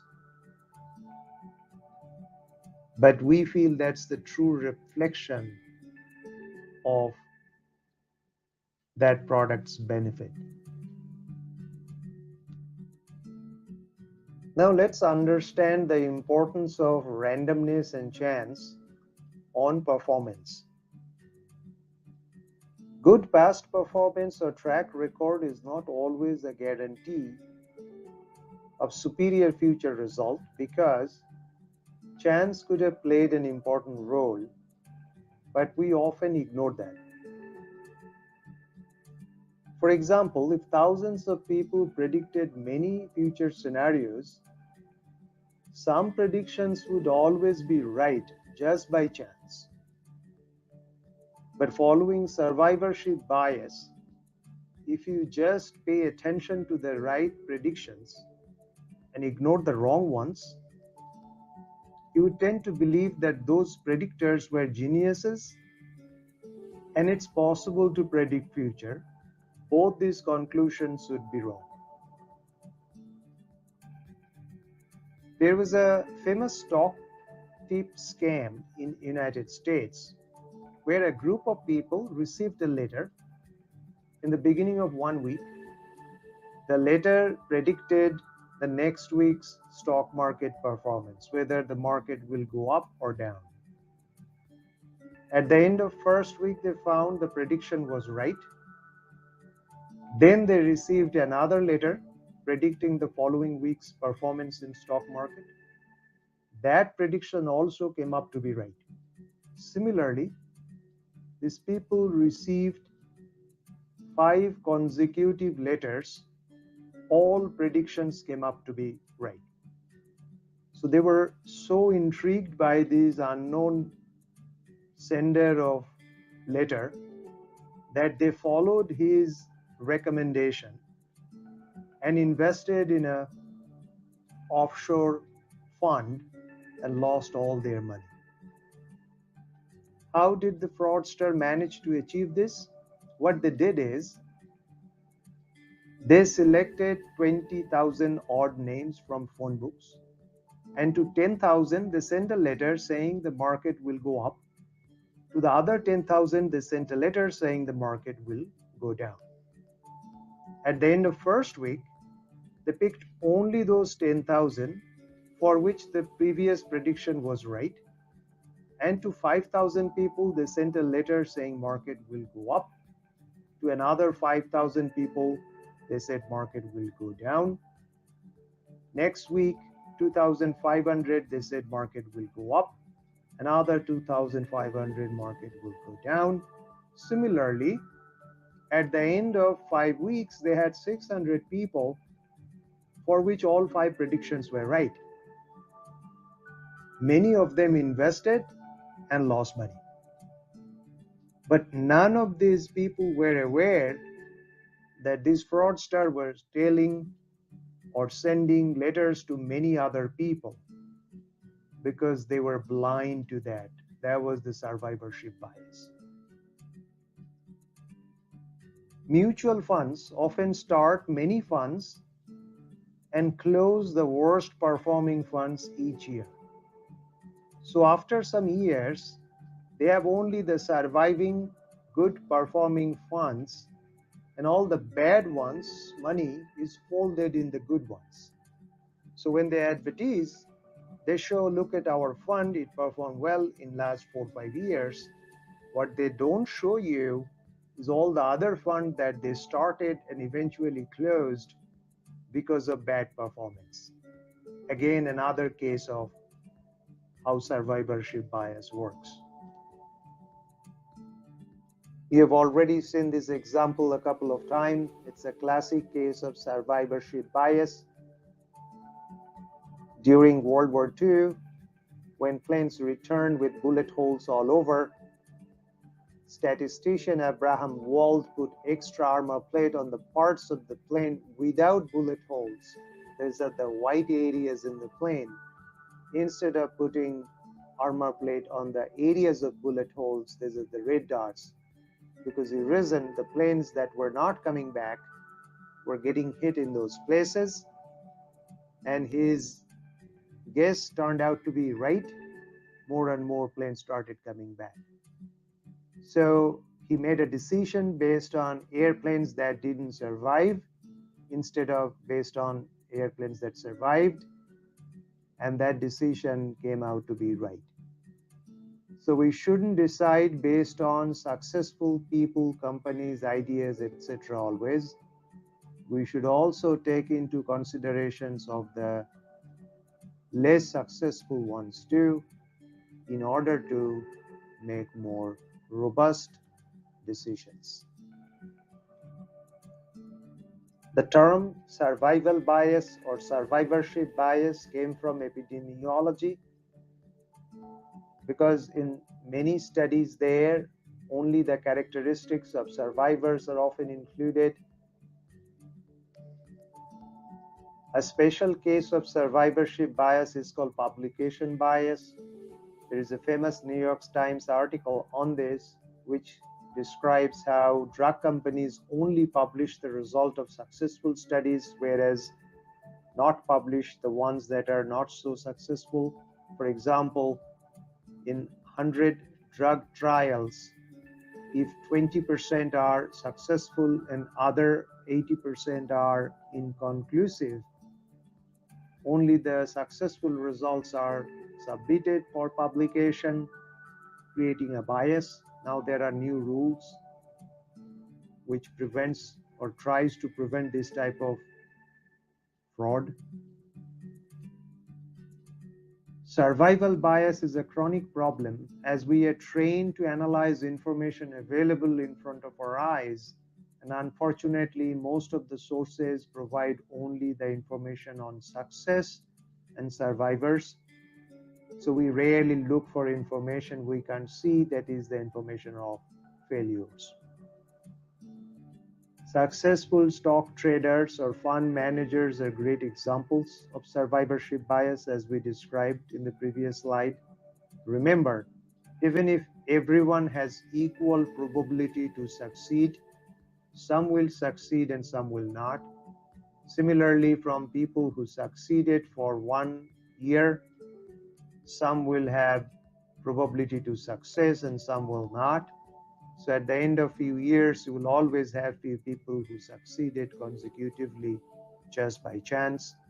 So they are the survivors, but we get biased to think that it is some special talent they have. Sometimes they do have special talent, but not always. Survivorship bias is a big challenge to decision making.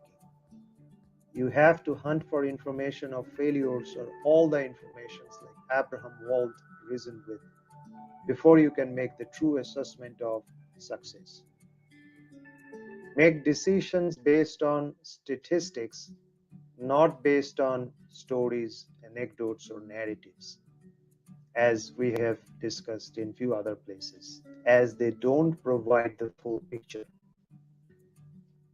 If you want to invest in stock market, real estate, or any other assets, your expected return should be based on statistics for a long duration of time, and not based on stories on how some people got rich by investing in those assets last month or last year. Failure stories can be a useful source of reality check.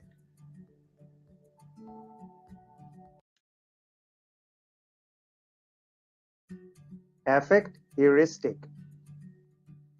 Let's start by understanding what is heuristic. Heuristic is a mental shortcut to achieve cognitive ease while answering a difficult question or making a decision.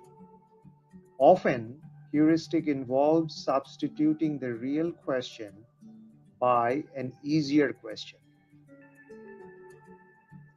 Let's take a look at a few examples of heuristic. Real question and heuristic substitution next to each other. Should I invest in Ford Motor Company? To answer this, you often substitute this by a heuristic question that says, do I like Ford Motor car? If the answer is yes, you end up thinking I should invest in Ford Motor Company. Real question, how happy are you with your life? To answer this question, you often substitute with a heuristic question, what is my mood right now? If your mood is good, you say you are happy. Which of my employees should I give highest raise to? That's a real question. You often substitute it by who has spoken to me more often last year. Believe it or not, employees who speak with their supervisors more often get high raise. Real question. Who will win the next heavyweight boxing title bout?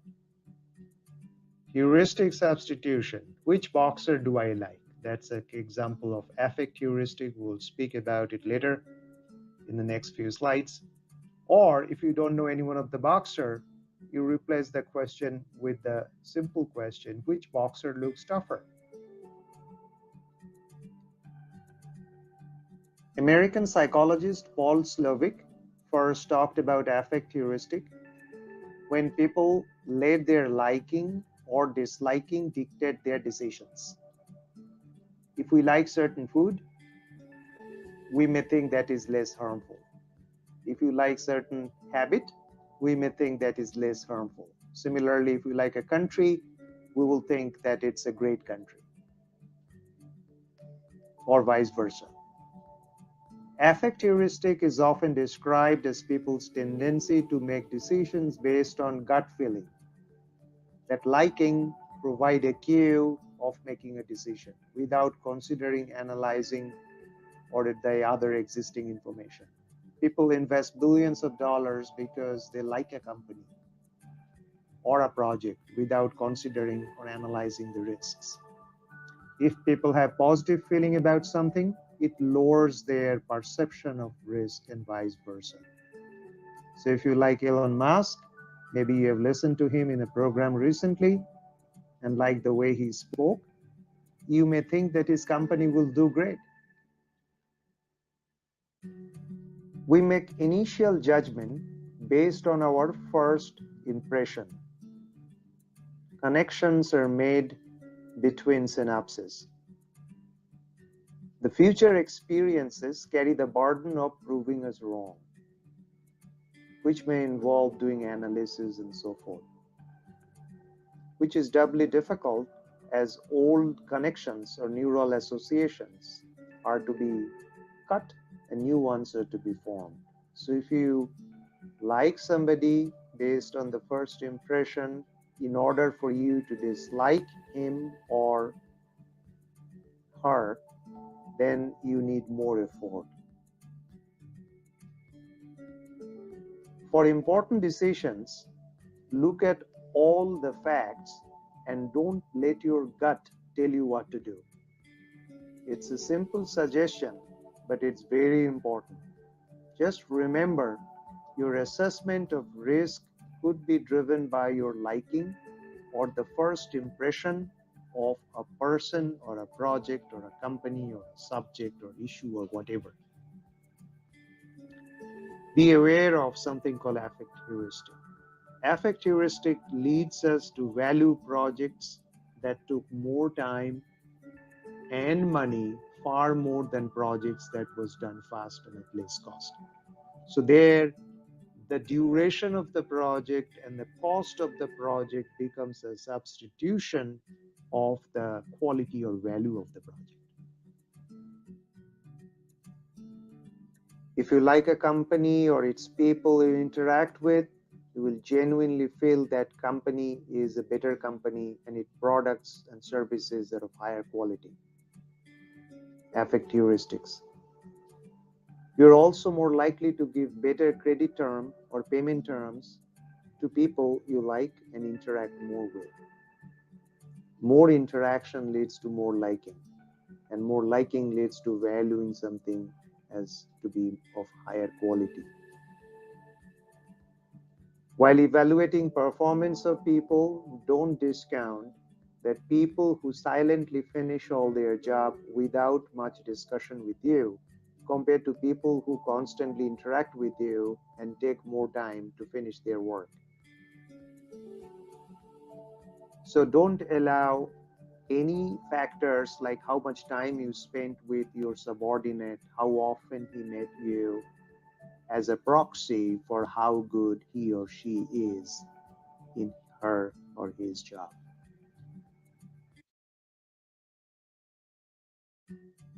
Representativeness bias. Let's do a quick test, a simple one.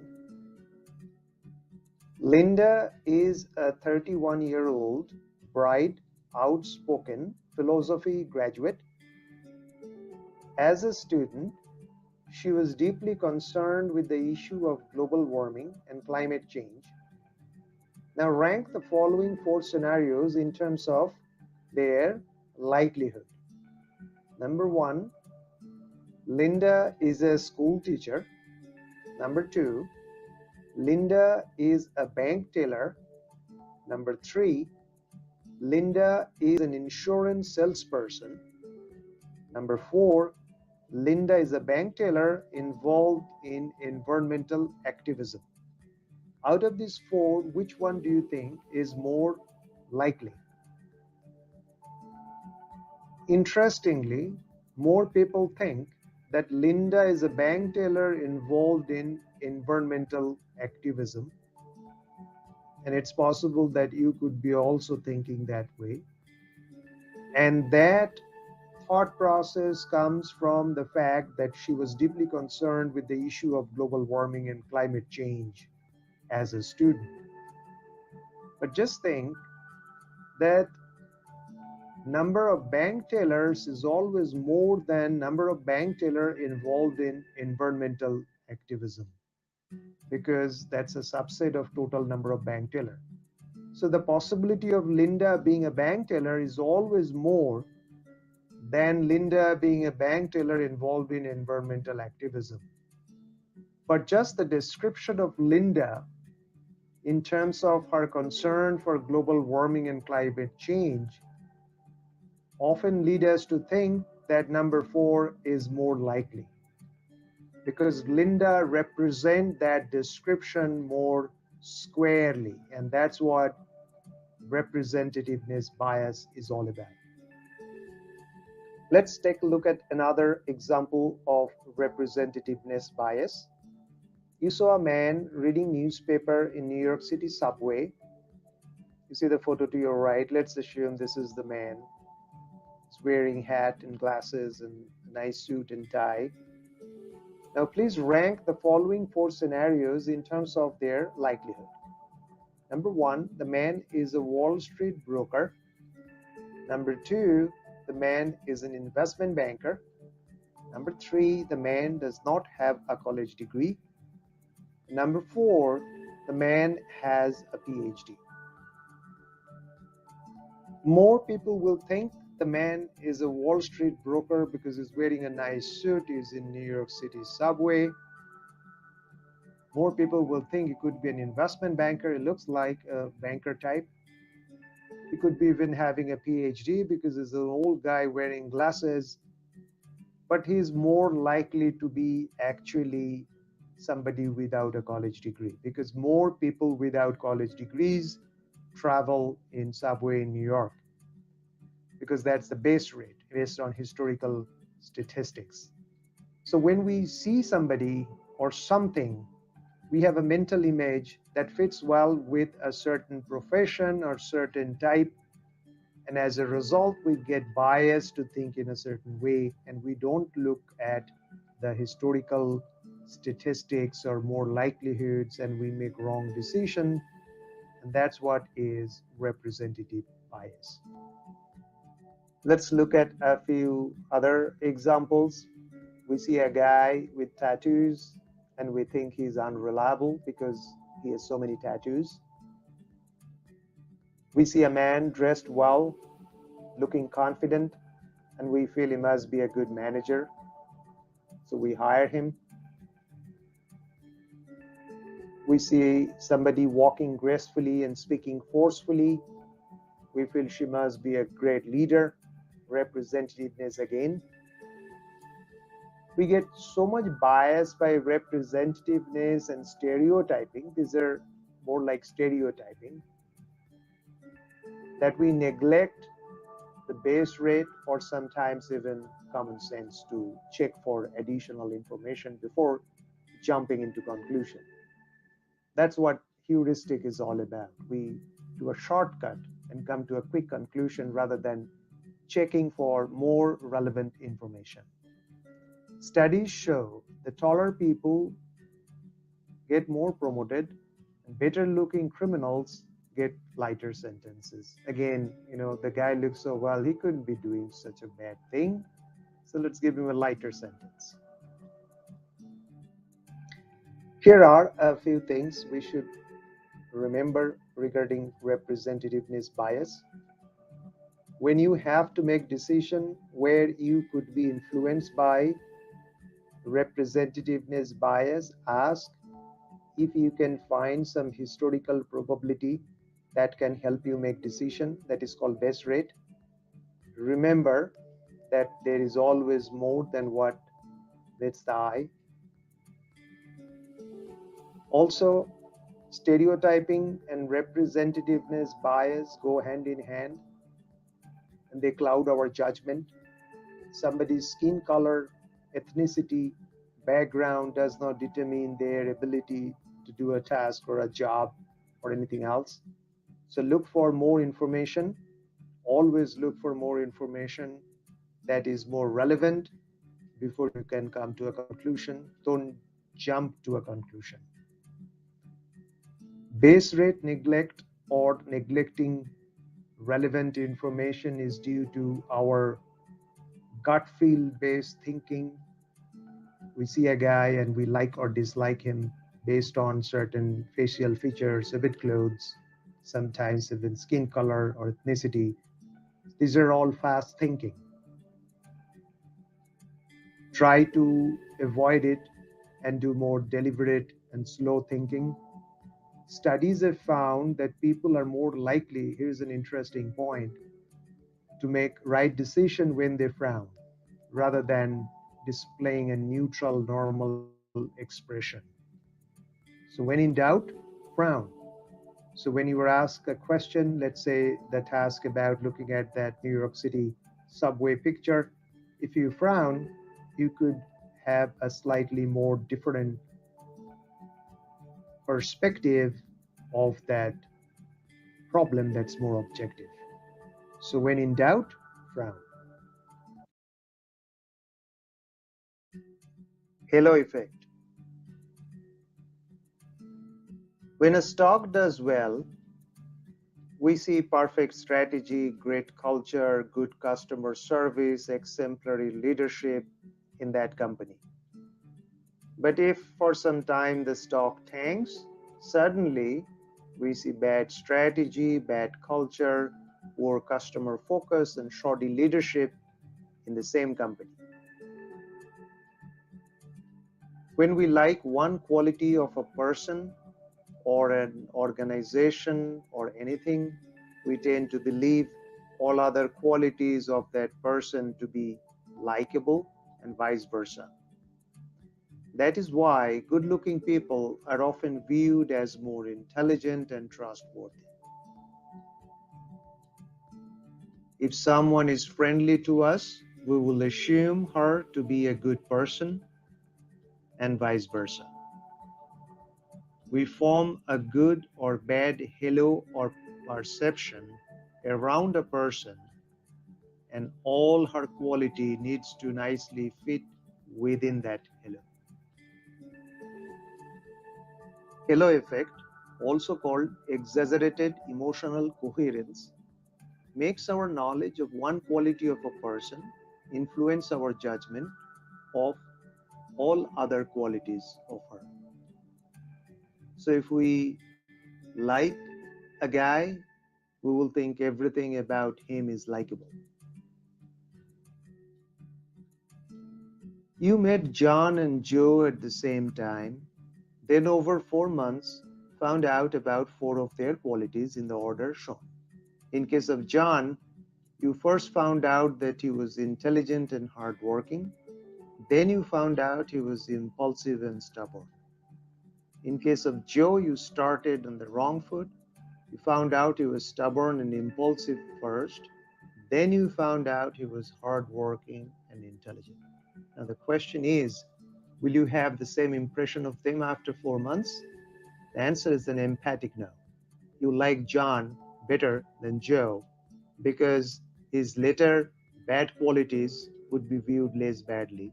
Whereas in case of Joe, his good qualities that you found later would be viewed as less good. Examiners get biased after grading the first couple of assignments of students. They become victim of halo effect. The order in which we see things greatly influence our judgment.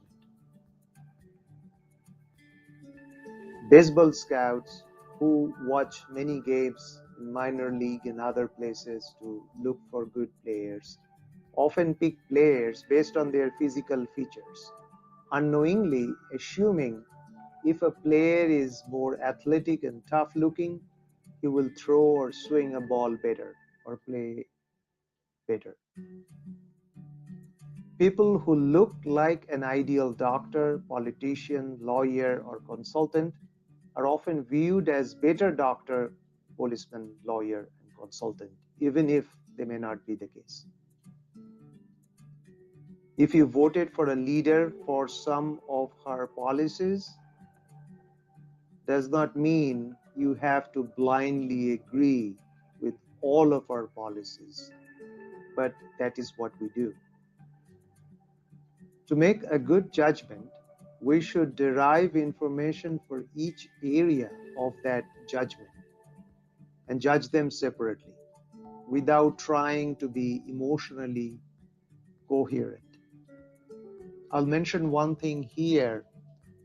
One very important part of making good decision is dividing a decision into few parts and independently judging them and then summing them back together. So this independence is an important factor in removing both bias, and later on we will discuss it in reference to variance. But it is important that we try to independently judge different qualities before making a final choice.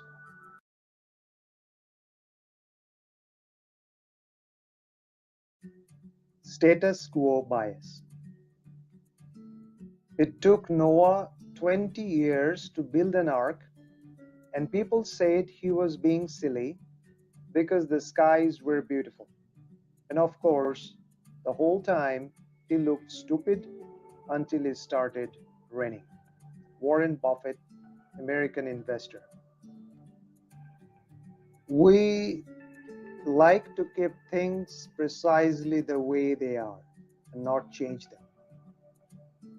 While setting up our new phone, computer, or insurance policy, we tend to pick the default option that is selected automatically unless we change because we don't want to think. Kids tend to sit at the same place at school every day. People tend to use the same brand of products, and we prefer effort minimization. Every free trial, free subscription is applied to take advantage of our status quo bias. Once lured into 3 months of free subscription, people tend to continue the subscription even after 3 months when they have to pay a much higher amount. This irrational human tendency is a corollary to our tendency for loss aversions.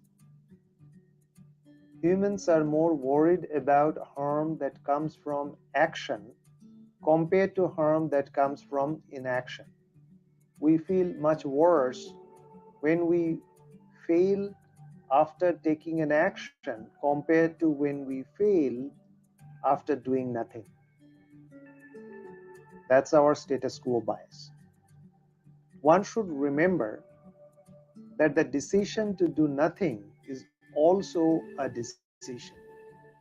In many cases, the cost of inaction can be much more than the cost of action. Bank home loan, telecom, and all other service providers know about our status quo bias quite well. They know that customer acquisition is the most difficult part. Once they have acquired a customer, then customer is hardly going to switch even after the cost of service or products gets higher and the service gets worse. Here are a few things to remember. First, blindly selecting the default option without looking at all the other options is not advisable. It makes us vulnerable to manipulation, especially manipulative businesses may make the default option in such a way that it is against our own interests. Second, we should remember what we are trying to achieve and then carefully determine whether the status quo will take us there. If not, we should take action. 19th century British biologist Thomas Henry Huxley provided a nice quote. Perhaps the most valuable result of all education is the ability to make yourself do the things you have to do when it ought to be done, whether you like it or not. So, status quo bias is our tendency to not do anything. So, it is something that we need to be aware of so that we can force ourselves to do what needs to be done.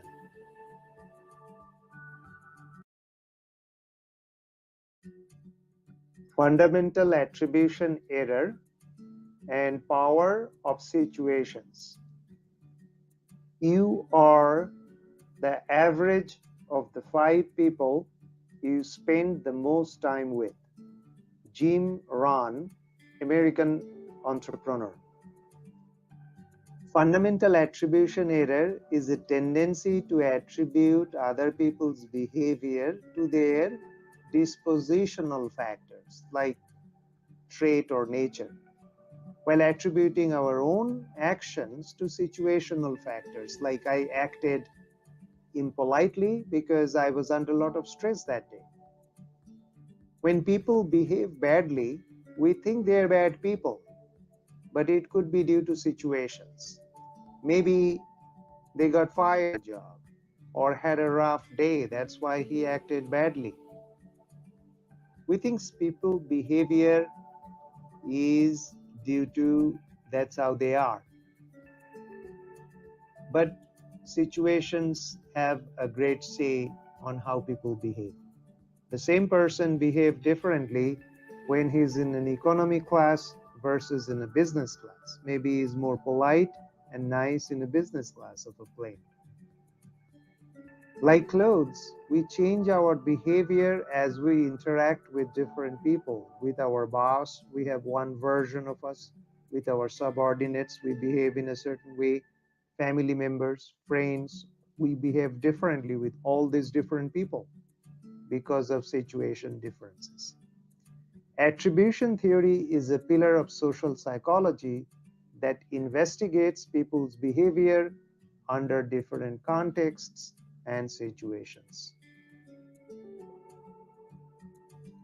In a 1971 social psychology study at Stanford University, it's a famous study, students were asked to play the roles of either prison guards or inmates. Interestingly, within a few days, the participants started to act like real guards and real inmates.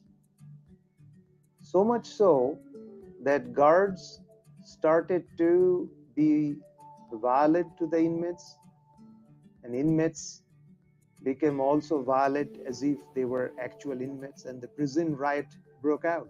The experiment had to be stopped. That means the role they were playing influenced how they behaved. People's brain collect information from external situation and triggers action in specific predetermined ways. So they look at, this is the situation, I should behave in such a way, and that's why they start behaving in that way. A Stanford professor taught two courses, undergrad courses. One is statistics, another is in community outreach. Students in the first course, statistics, rated him at the end of the course as rigid, humorless, and cold, whereas the students from the other course thought at the end of the course that the guy was flexible, funny, and warm. That means based on the course he was teaching, if it was rule-based and rigid, then he was viewed as rigid and cold, which was statistics course. Or whereas in community outreach, which involved talking more to students and reaching out to them, he was viewed as flexible, funny, and warm. So based on the roles people play, they're viewed accordingly. Fundamental attribution error. Organizational psychologist Ronald Humphrey did a very interesting experiment where he randomly selected participants to play roles as managers or clerks. Managers perform higher skill tasks and they supervise the clerks, and clerks did low skill tasks, and this happened for 2 hours. After which they were asked to rate others, their peers and the other group, in traits like leadership, intelligence, motivation, etc.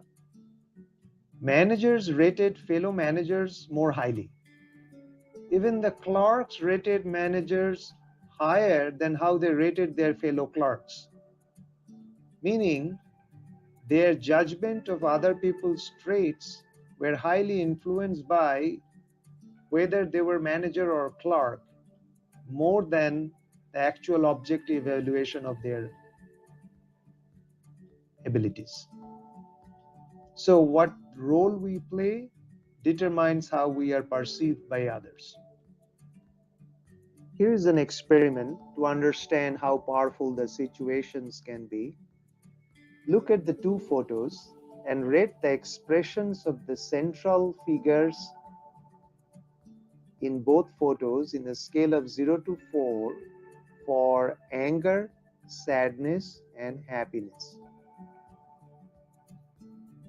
It was found that people who are more influenced by the surroundings or context rate the central figure in the upper photo less happy compared to others, and the one in the lower photo more happy compared to the others.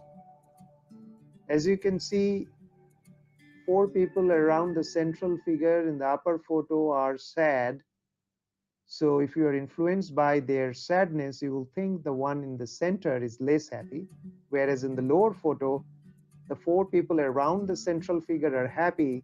If you get influenced by them, you will feel the lower happiness of the central person. It's a classic example of how our judgments get influenced by the surroundings. People from different cultures and upbringings display different level of effect of surroundings. It's said that people from Asia are more aware of context and surrounding compared to people from West. To summarize, remember, social roles affect behavior. If you decide to get into a role, you will automatically be acting in a way that fits that role. So if you quit your job as a CEO and start a bakery, you will slowly see yourself as a jovial baker and act accordingly rather than a dominant leader you used to be. We trust people we should not because we think they are in a certain way based on the context. We avoid people who are truly trustworthy. Maybe we saw them in a wrong situation. While deciding a person's trait and abilities, remember that contextual situations have profound effect on it. That leads us to the old adage, hard times will always reveal the true friends.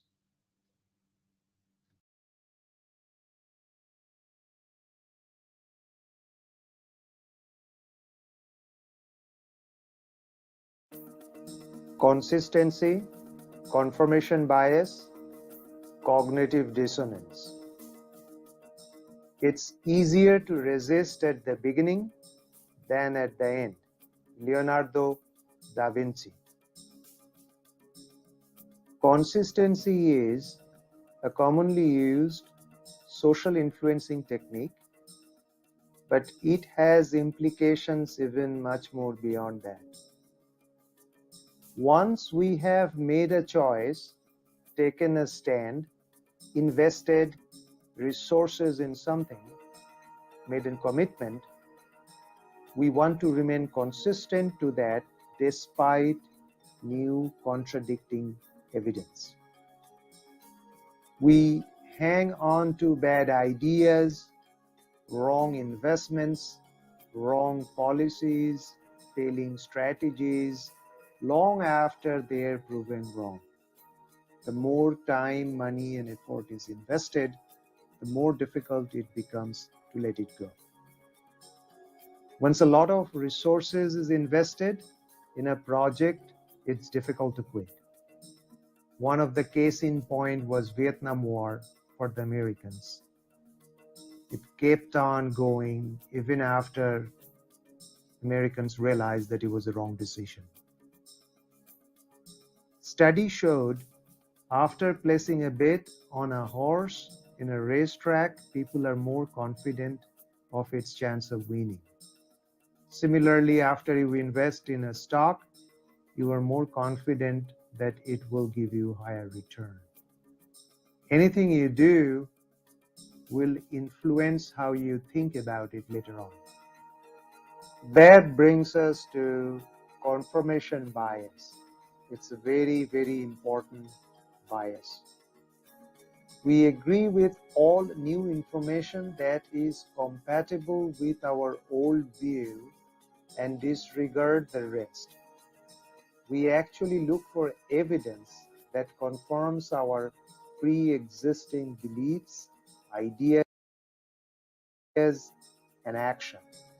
So for example, if you are a liberal-minded person, of all the news that is there, you will only trust the news that is in line with your view, and you will tend to think that all other contradicting information is not trustable, or it is a fake news, or you will simply disregard that. That's confirmation bias. Warren Buffett says, what the human being is best at doing is interpreting all new information so that their prior conclusions remain intact. We hardly change. We simply use new information selectively to fit in with our existing belief. Academics do not back off from ideas after spending most of their professional life behind it. It becomes immaterial if the idea is right or wrong. They just continue to stick with it, and they find evidence that supports that and disregard ones that doesn't. Now, Scott Fitzgerald, American essayist, had a solution to overcome confirmation bias in order to make good decisions. And that says the test of first-rate intelligence is the ability to hold two opposing ideas in mind at the same time and still retain the ability to function. If one can do that, that will make that person a great decision maker. But it's not easy to do, holding two opposing ideas in oneself. The reason it's not easy to do is because of cognitive dissonance. Cognitive dissonance is a theory according to which psychological stress is generated if we entertain competing ideas in our mind, meaning if we keep two competing opposing ideas in our head. So we tend to prefer facts that goes well with our pre-existing belief so that we don't have cognitive dissonance, which is an unpleasant feeling. Now, psychologist Anatole Rappaport suggested a way to resolve this conflict of cognitive dissonance and make better decisions in some cases. So suppose you are resolving a conflict. So one tactic you can take is first argue in a formal debate to make a strong case for the opposite side before making your own case. That way, one will not be blind to opposing viewpoints in a conflict and therefore will make a much more robust decision. Ben Franklin, one of the founding fathers of the United States, wrote an interesting story in his autobiography, which is often referred to as Ben Franklin effect. It is an interesting use of consistency, tendency, and cognitive dissonance. One implication of cognitive dissonance is that if our belief and behavior don't match, one has to change so that they match. Interestingly, often our belief changes to match with our behavior, meaning if you can convince somebody to do something, it is likely that person's belief will change to be consistent with what he did. The story is, there was a rival legislature in Pennsylvania who opposed Ben Franklin all the time. So what Franklin did is he asked for a favor. The rival legislature had a rare book collection. Franklin asked him to lend him a book for a couple of weeks. And after those weeks, he returned the book and thanked him for his favor. After that, the rival gentleman came to him and spoke to him for the first time, and they became lifelong friends. So Ben Franklin wrote, "He that has once done you a kindness will be more ready to do you another than he whom you yourself have obliged." That means if you think that if you help somebody, it is more effective in convincing the other person to help, that is not more powerful. More powerful is if you ask someone to help you, then that person will start thinking that he likes you and is likely to help you again in future.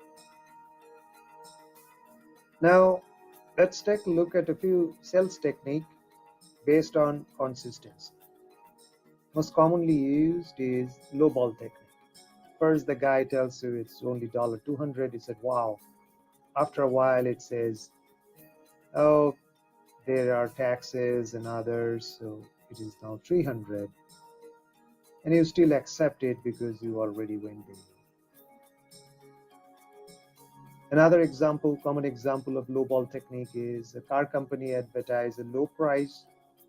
You go there, you do a test drive, and then you find out that this price does not include many features, and the actual price is much higher. But at that point, you already went there, spent time to be consistent with your previous decision, you buy the car anyway. And later on, you find other reasons to justify your purchase. That's a lowball technique. Another example, you hear about a low price advertised by a superstore For a TV, you go there, the salesman tells you that advertised model is out of stock, but there is something slightly better quality and slightly more expensive. You come home with the more expensive TV. That's a lowball technique. Sounds familiar? Another commonly used sales technique that is the consistency principle is called foot at the door technique. It has been studied through various researches. In one study, a set of US homeowners were first asked to put a tiny sign saying, "Be a safe driver," in their yard. 2 weeks later, when the same set of homeowners were asked to put a much larger billboard that even obstructed the view of their house that said, "Drive carefully," 76% of the homeowners complied with the request to be consistent. Without the precedence of the small sign, only 17% of the homeowners agreed to put up the large billboard.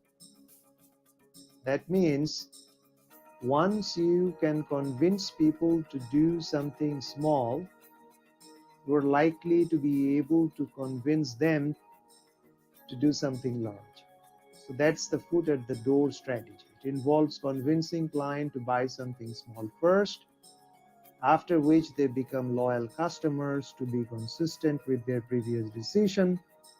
After a small buy, he's a customer, no longer a prospect in sales terms. So once people buy a product, brand, stock, etc., they start liking this to be consistent with their decision. Here are a few things you should do. You should be very careful before agreeing to even trivial requests, because later turning down larger requests could be more difficult.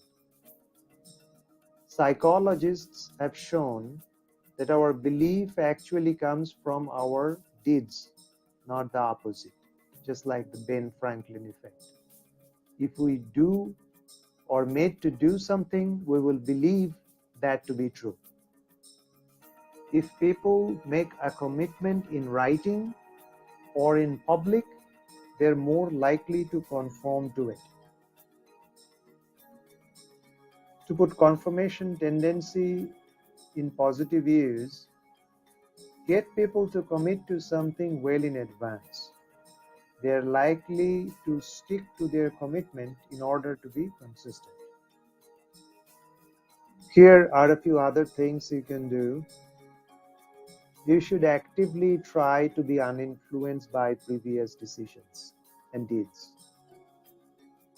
Roman philosopher Seneca said, "There is nothing wrong with changing a plan when the situation has changed."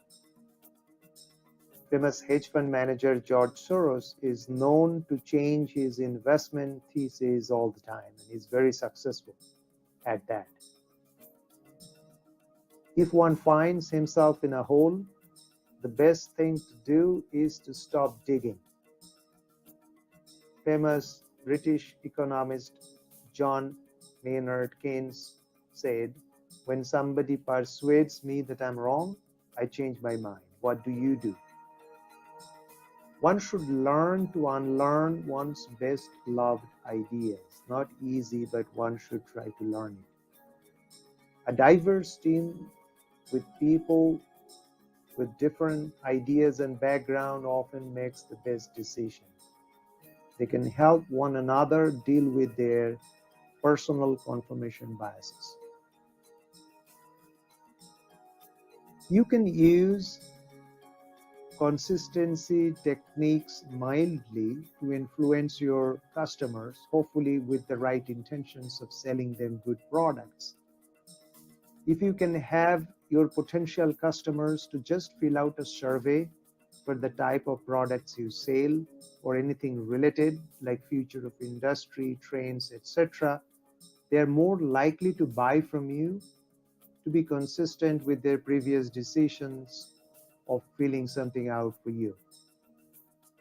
Using lowball technique is not ethical. especially for B2B sales. It can backfire, but many companies unfortunately do it. They sell cheap stuff first and then sell expensive stuff.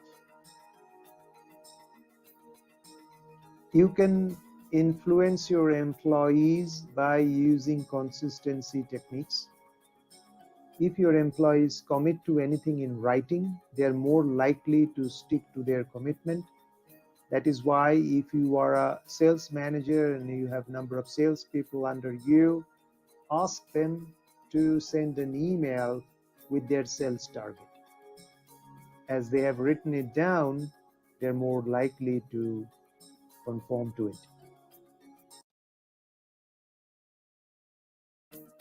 Contrast. Contrast principle is an important social influencing tool.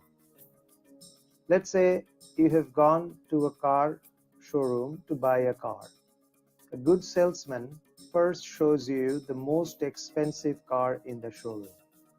After seeing that car, every other car in the showroom appears inexpensive. Also, a car salesman sells a car at a good price and then one by one sells you a lot of small value accessories. After you buy a high priced car, price of accessories, especially when they're sold one by one, appears very small, so you just agree to it. And at the end, you end up spending a lot of money. Also, let's say you have gone out to buy a suit, you buy $1,000 suit, and then the salesman shows you a $150 sweater, which is pretty expensive as a sweater, but compared to a $1,000 suit, it doesn't appear that expensive, so you buy it. Then he shows you a $75 tie, which is an expensive tie, but after $1,000 and $150 purchase, that appears less expensive. So always buy the cheapest item first. Otherwise, you will definitely end up spending more. Contrast principle is a powerful social influencing tool. Even if you're aware of it, you will probably still be influenced by it. And real estate agents know it. They first show you a couple of expensive or not so good decoy properties if you have gone out to see real estates. Then they show you the one they always wanted to sell. So in contrast with the others, that appears the best and you end up buying it. In an experiment, when people were asked to choose between $10 and an elegant pen, which cost $10 approximately, they chose the money. But when another inferior quality pen was introduced, most people chose the elegant pen. That's how powerful the contrast principle is, because in contrast of the inferior pen, elegant pen appeared more attractive compared to the $10. But without that pen, everybody chose $10. Contrast principle is used in industry all the time, especially in pricing product. In a real case, a company could not sell an expensive machine, so they introduced an even more expensive machine and the demand for the previous machine increased because it appeared less expensive now compared to the new, more expensive machine. All companies, when they're creating their product strategies, think about, and if not, they should think about contrast principle. Because some of the products of all companies, from cars to refrigerator to TVs, are decoy product. They don't sell many of those models, but they are still there so that they create demand for the other less expensive products. which appears more affordable in contrast of the more expensive ones. Fine dining restaurant menus often include a couple of very expensive items to make the price of other ones more reasonable in contrast. Nobody orders them, but they're there to drive demand of the other products. Here are a few things you should do. If you have both good news and bad news to hear the good news first, because after the bad news, all news may appear good. The success of a company often depends on how it can create a contrasting position for its products and services. Be aware of that and try to use that in your pricing, product, qualities, features, and so forth. While evaluating options, just concentrate on the one you are interested in, nothing else. It's very important. Only then you can avoid being influenced by contrast. Buy the cheapest product first, and your instinct will help you better negotiate the prices of the more expensive items.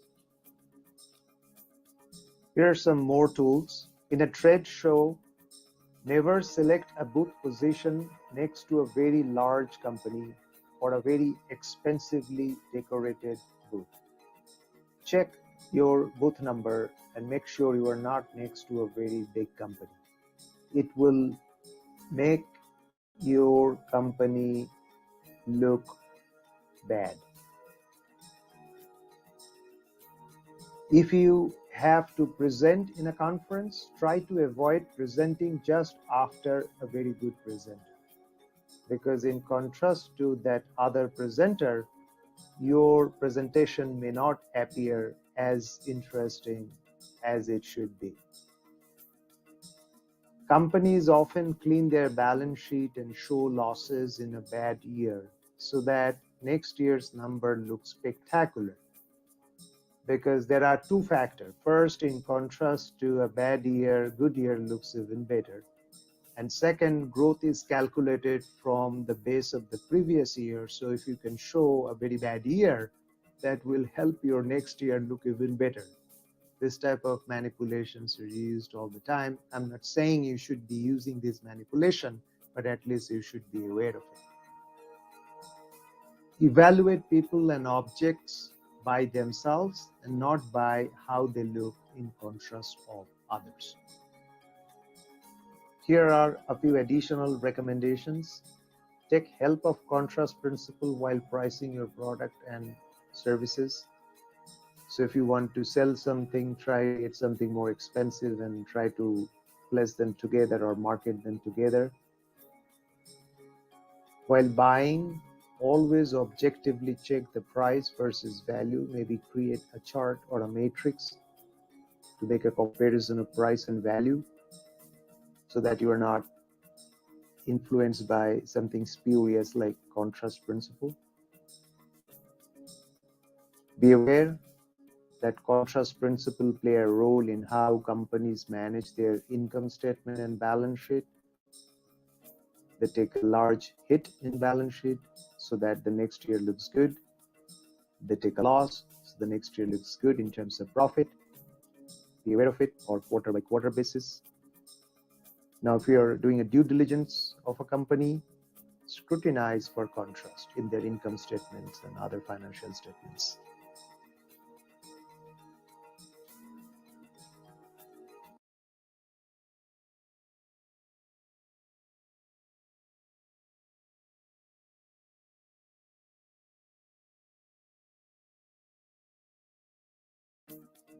Liking. The main work of a trial attorney is to make a jury like his client. Clarence Darrow, lawyer. Do you recall seeing any World Wildlife Fund ad with the photos of spider, pigeon, or orangutan? though some of those species are even more endangered than panda or tiger, will show up in those advertisements. The reason is because they are more likable. People provide more funds if they see something more likable. We like to do business with people who are likable, who are with similar background as ours, with similar interests and personalities, and most importantly, who also like us. Tupperware is a commonly used case study to demonstrate the power of liking. So they sell their products through home parties organized by families and friends, and they are a large company. You try selling the same types of product through other channels, you won't be able to sell as much. The entire business model of social selling through friends and families is based on that. Even if somebody comes with a reference from your friend, you are unlikely to reject that person, because rejecting that person is like rejecting your friend. So that's why reference works for salespeople. Good-looking people are more successful in general in most careers because we automatically assign their traits like intelligence, kindness, honesty, etc. to good looks. It's called halo effect, which is covered in a different section. Nonetheless, we like good-looking people, so that's why they are more successful as a salesman in other professions. Studies found also that convicts who are better looking get less severe sentences. This is discussed in another section under variance in decision making. Liking and social acceptance are basic human instincts. It's impossible for us to ignore them, but we should be careful that we do not get overly influenced by liking while making decisions, leading to wrong decisions. Do not go by appearance. Concentrate on the issues, not on the people. I will repeat this sentence because it's very important. Concentrate on the issues, not on the people. That way you will be less influenced by people. So if somebody is selling something, concentrate on the product, not on the person who is selling it. So that brings us to a healthy organizational culture, which is not influenced by this type of biases like liking and so forth. So as Peter Drucker said, culture is strategy for breakfast. For every organization, setting up a culture is more important than anything else. That's what I have learned in my 25 years of experience as a business leader and management consultant later on.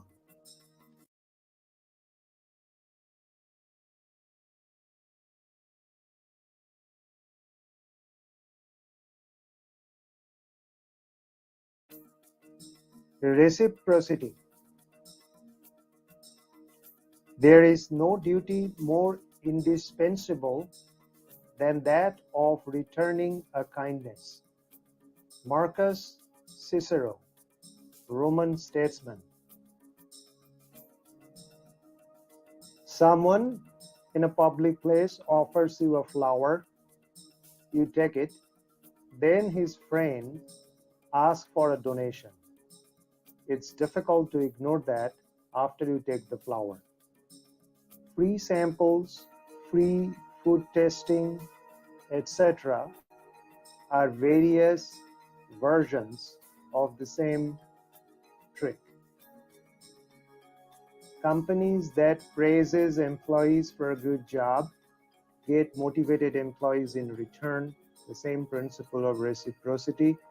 Companies that harshly criticizes its employees get high attrition rate in return.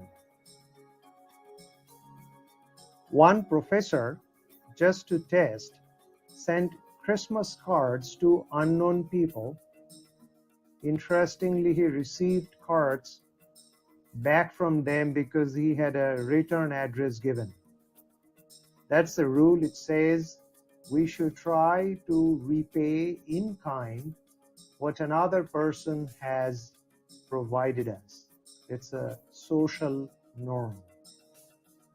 Now, the social norm of reciprocity leads to a few sales technique or compliance technique or influencing techniques.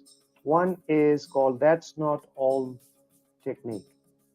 The seller quotes a price, but before you say anything, he says, "I will add another product for free."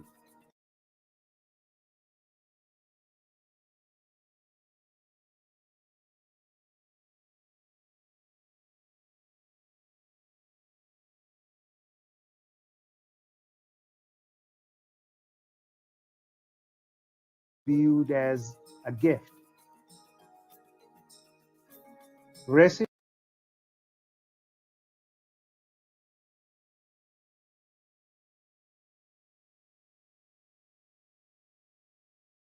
concession is another technique used when seller asks a higher price intentionally, so you say no. Then the seller concedes and reduces the price just for you or offers a cheaper product as a favor. You reciprocate and buy. When shop owners provide complimentary tea, coffee, or soft drinks to its customers, it's difficult to leave so that they can sell more goods after that.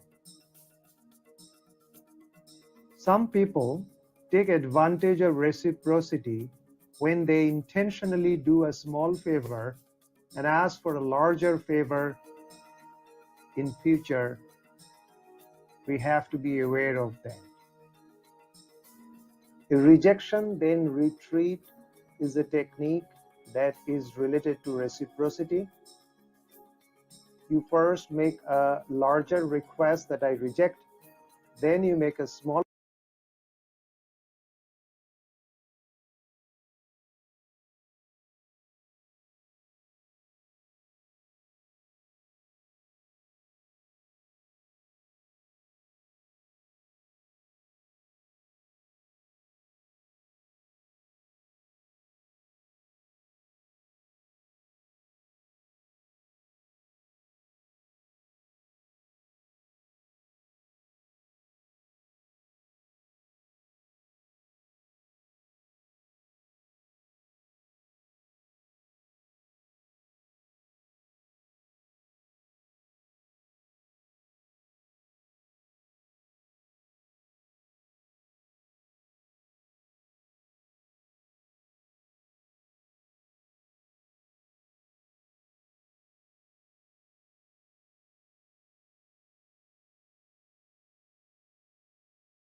people declined, only 17% people accepted. But when an equally large number of people were first asked to spend 2 hours,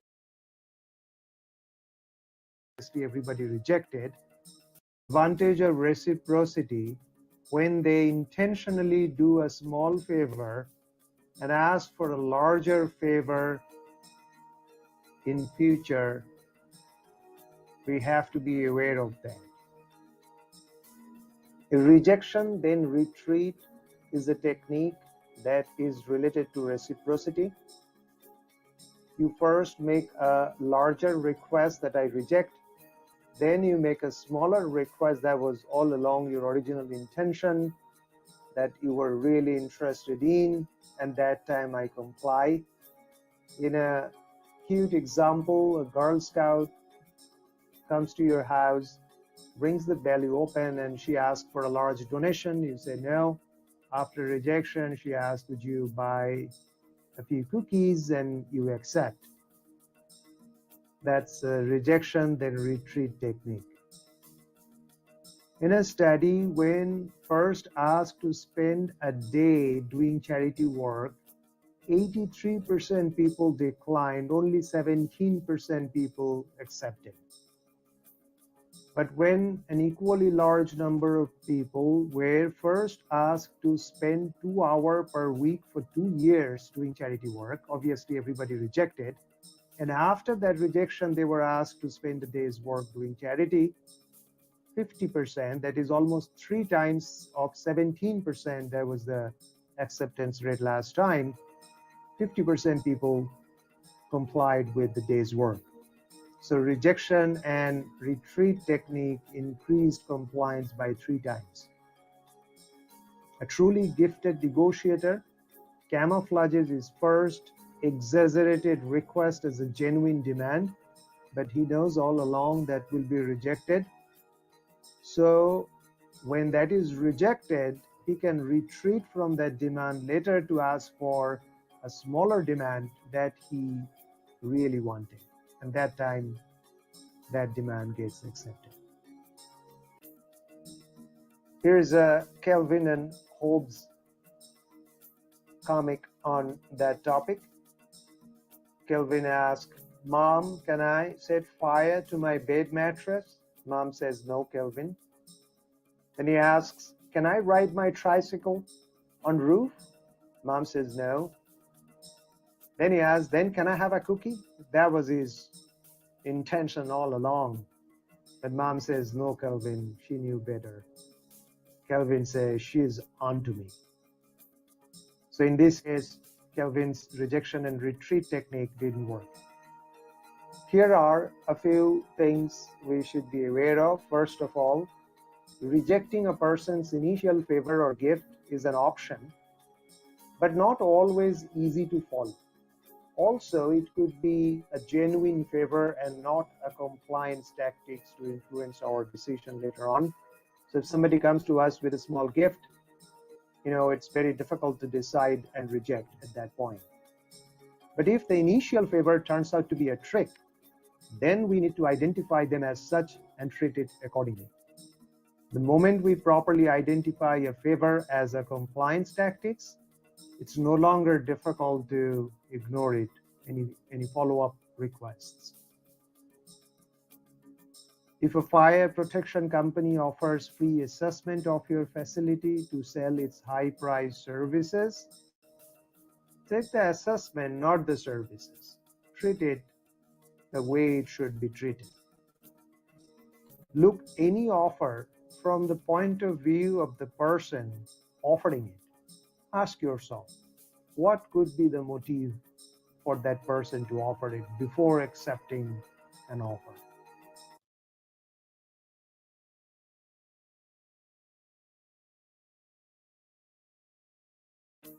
Authority.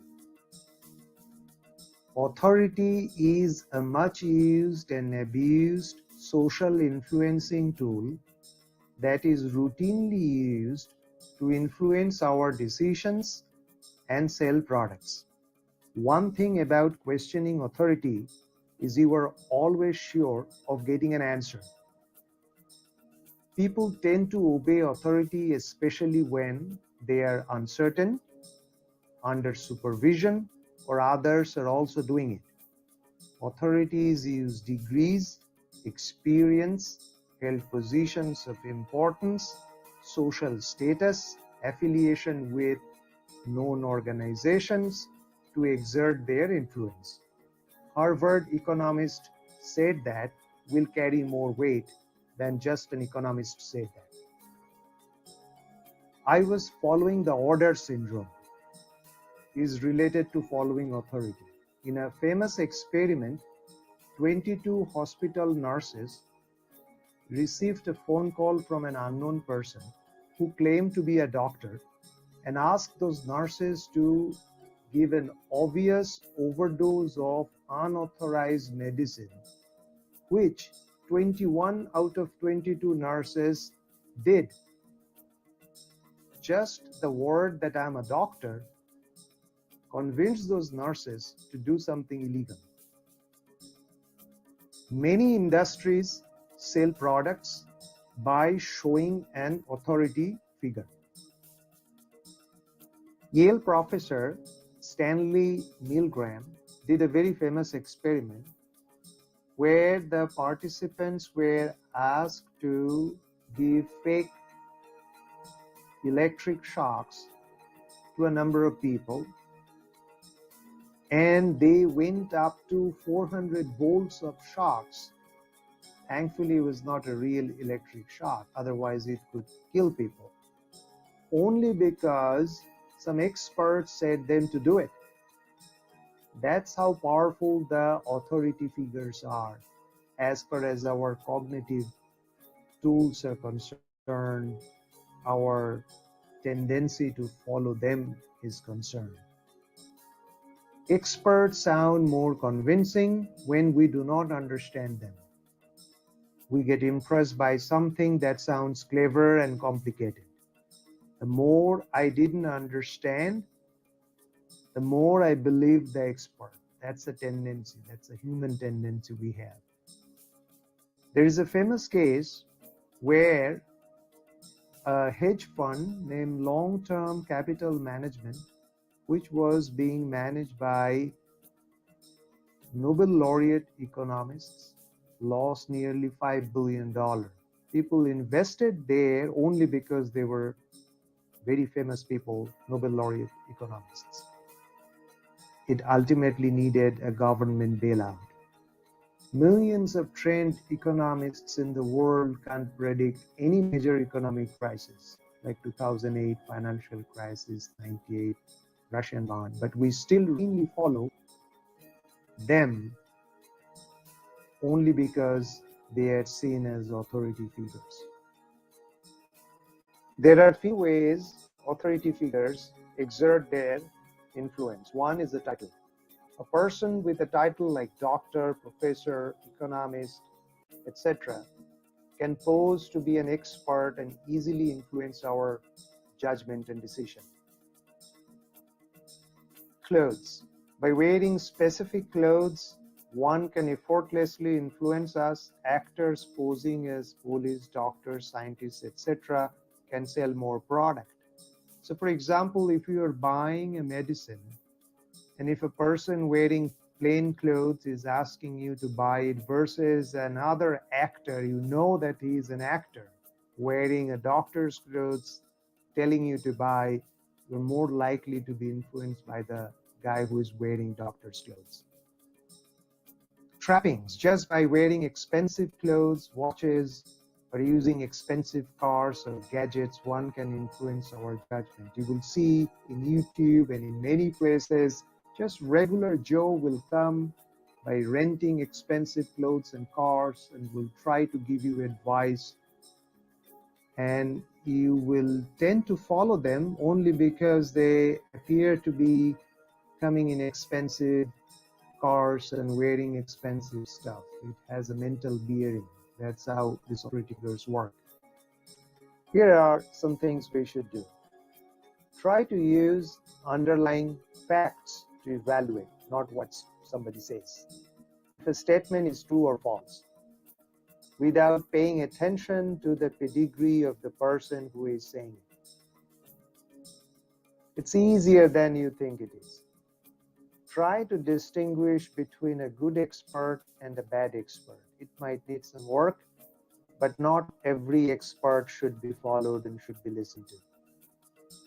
Don't ask a barber if you need a haircut. Always check how that expert may benefit from his own recommendations. It's an incentive-driven bias, as you have seen in another section.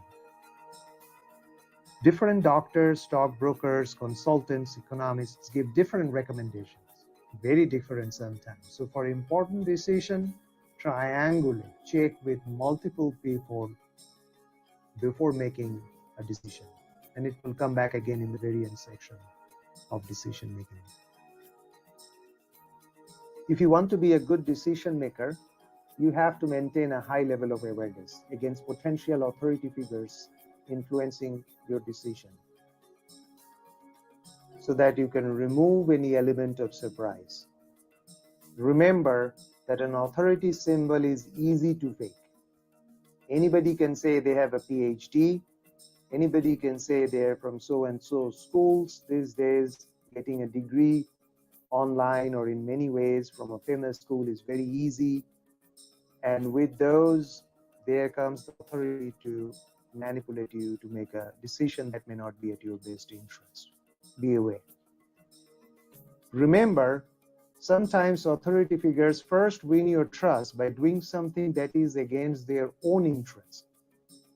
In a famous case, it happens many cases. You go to a restaurant there where you have not been before, and there the authority figure is the waiter who knows about the quality of food, what is good, what is not. So you ask what is good here. He first recommends something cheap. So you feel, oh, this guy is trustworthy. And then slowly he recommends something more expensive and you end up paying more.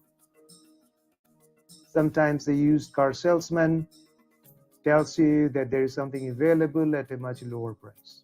So you trust this guy. So he's a nice guy. And then eventually he sells you a very expensive car. So you have to be aware of this type of standard manipulations. Remember, no one has a monopoly on knowledge in today's day and time. Anyone can learn almost anything. A lot of information is available in different sources. So trusting an authority figure as an absolute guide to make any decision is not worthwhile.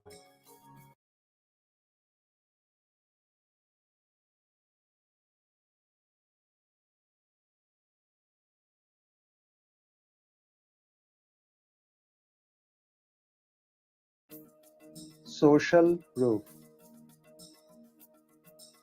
When people are free to do as they please, they usually imitate each other.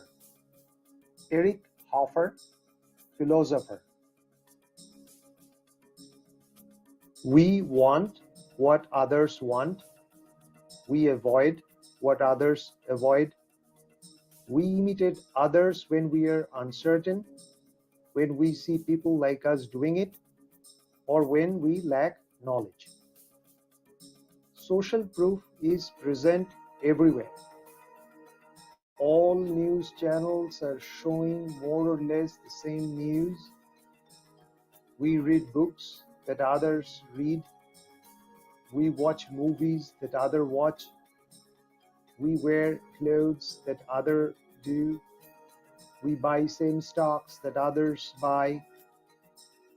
We get into management bandwagon that other companies are doing. We travel to the same places. We eat same types of diets. Everything.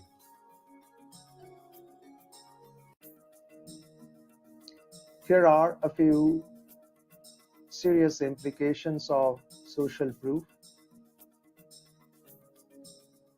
One is, in time of emergency, a bystander is unlikely to help if there are many other people around.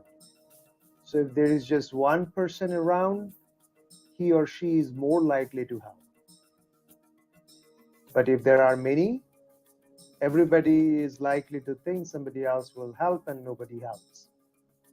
There was an infamous case in Bronx where a poor lady, Kitty Genovese, was murdered by an assaulter over a few hours, and 38 witnesses watched from their house and nobody helped. There's a big outcry afterwards. Everybody thought somebody else was going to help. Everybody thought somebody else called the police, but nobody helped. Nobody called the police, and she died. One of the reasons we have this sort of tendency of following the herd is because in time of uncertainty, following the herd and being collectively wrong is viewed as a safer bet than going alone and being wrong. Managers often lose jobs when they take unconventional decisions and fail. They're said, well, why don't you do what others were doing? That's why you would see mutual funds all invest in the same company. So when they're wrong collectively.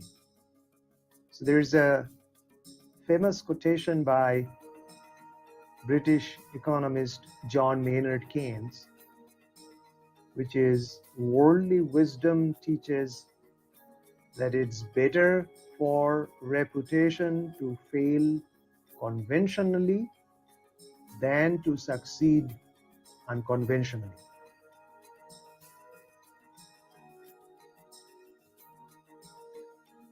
One of the negative implications of social proof is a commonly seen phenomenon called groupthink, where members of a group do not voice their personal opinions or objections and quickly agree to the so-called unanimous decision, which might be coming from just a few people, because nobody wants to be viewed as, oh, he's not a good team player. This often leads to a wrong decision because strong consensus does not ensure correctness.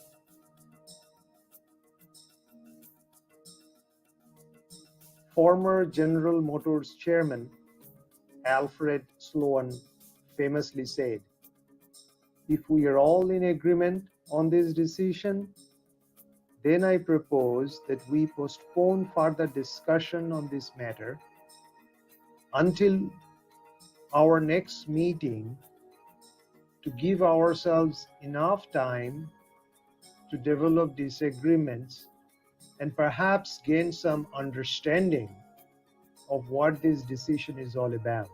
That means he's saying, if we quickly agree, part of it could be that we don't fully understand what this decision is all about.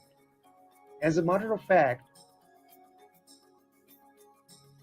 diversity of thinking and opinion is an important part of making an objective and optimum decision. It is a good tool to reduce both bias, the systematic error in decision making, and variance, the unsystematic error in decision making. Therefore, this theme will come back at many parts of this course to emphasize we need diverse and independent views to come to an overall decision.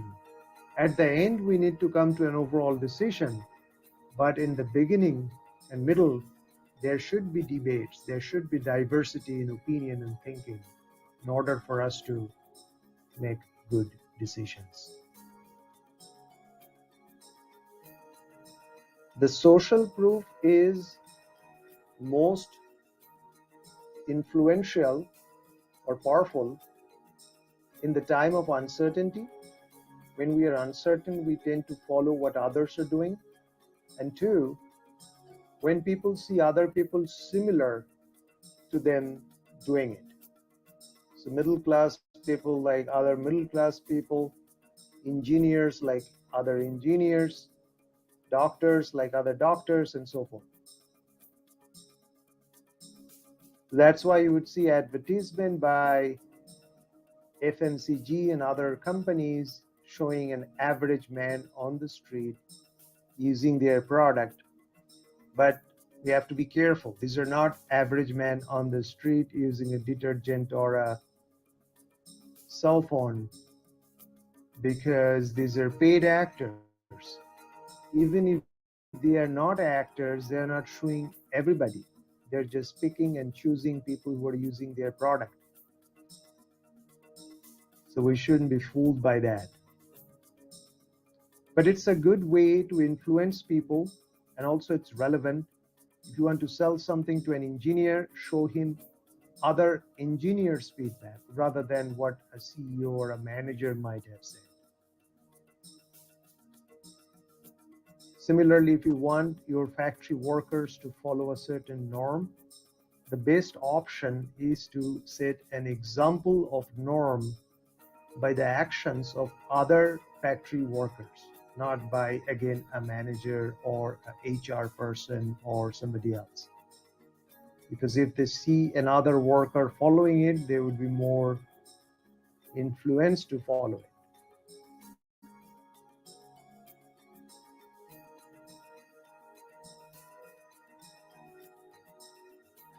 To prevent groupthink, try to be skeptical and speak up your mind.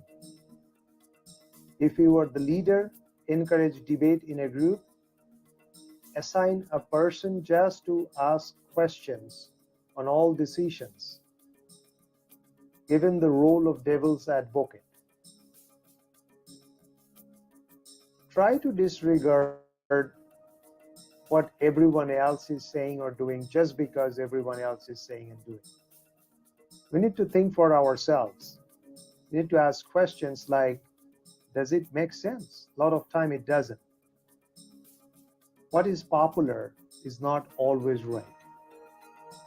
Whether important people, vocal people, or great number of people agree with something or not is irrelevant. Wrong is wrong. Also, make people responsible for their own action. One cannot say, I did it because everybody else did it and now it's wrong. That's no excuse. You had to think for yourself. Remember, when all are accountable, no one is accountable. That should not be the case.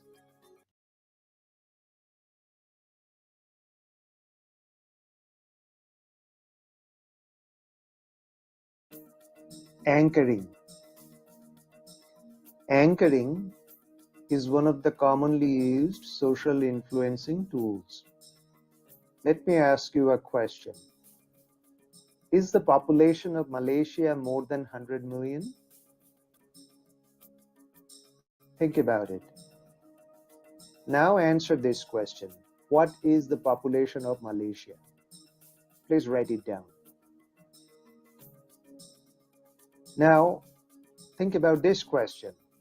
Is GDP of Ghana more than 20 billion? Now answer this question. What is the GDP of Ghana? Now, chances are that you will guess the population of Malaysia, which is actually 30 million, much higher than it is, because you first look at the 100 million number. Similarly, you are likely to think, unless you already know the GDP of Ghana, that it is lower than what it actually is, which is around 74 billion. If that is the case, which is most of the time the case, then you are influenced by the anchors. In the first case, the 100 million number, and the second case, the 20 billion number, while answering the question on population of Malaysia or GDP of Ghana. Whenever we have to guess something that we don't know, suppose length of Nile, depth of Arabian Sea, price of a used car, etc., we always start with a reference number. It's called anchor. Often, a completely irrelevant number can be planted in our head, and we subconsciously take that up while answering the question or thinking about the right answer. This phenomenon is routinely used by sales professionals and other compliance professionals, and it's called anchoring. In a study in University of Oregon, a wheel of fortune was rigged to stop either at 10 or 65. And contestants, who were the students, were asked to guess the percentage of African nations that were United Nations members. Interestingly, students who saw the wheel stop at 10 guessed on an average 25%. And students who saw the wheel stop at 65 on an average guessed 45%. That means those two completely irrelevant numbers which were rigged influence the answer the students gave. So sometimes we get anchored by there are many studies to prove that completely irrelevant numbers, if it comes in front of our eyes while making a guess about a number.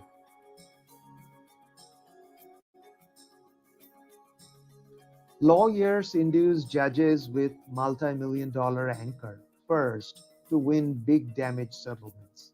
It's been proven by many studies. If they give a high number to start with, outrageously high, they end up getting more.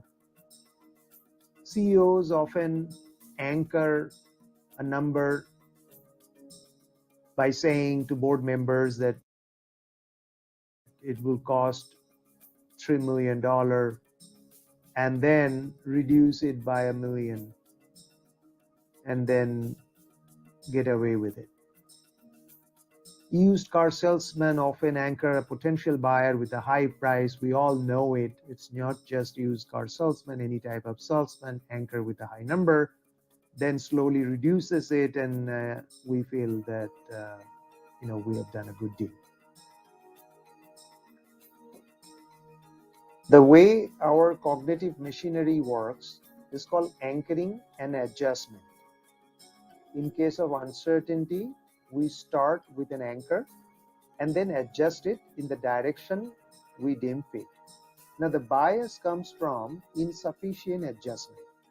So sometimes intentionally people give a very far off anchor. So even after a lot of adjustments, we're not close to the optimum figure. So we have to be aware of it. So how can we deal with it? Start from zero base. Always think what you would do if we're not aware of that anchor value. Another example of anchoring in a very interesting way. Take a piece of paper and draw a 2-inch line from the top of the paper. And now take another paper and try to draw a line from the bottom of the paper which will stop just 2 inches below the top. When you look at these two pages, you will see that your estimation of 2 inches are not the same when you were drawing from the top versus when you were stopping short of 2 inches while drawing from the bottom. So you have to take the average to create your best estimate, because in one case the top was the anchor, in another case the bottom was the anchor. And that's the technique you should use to create your own anchor in addition to the anchor that are given. If somebody gives you a very large value, you start with a very small value, so that using both anchors you can come to an optimum figure.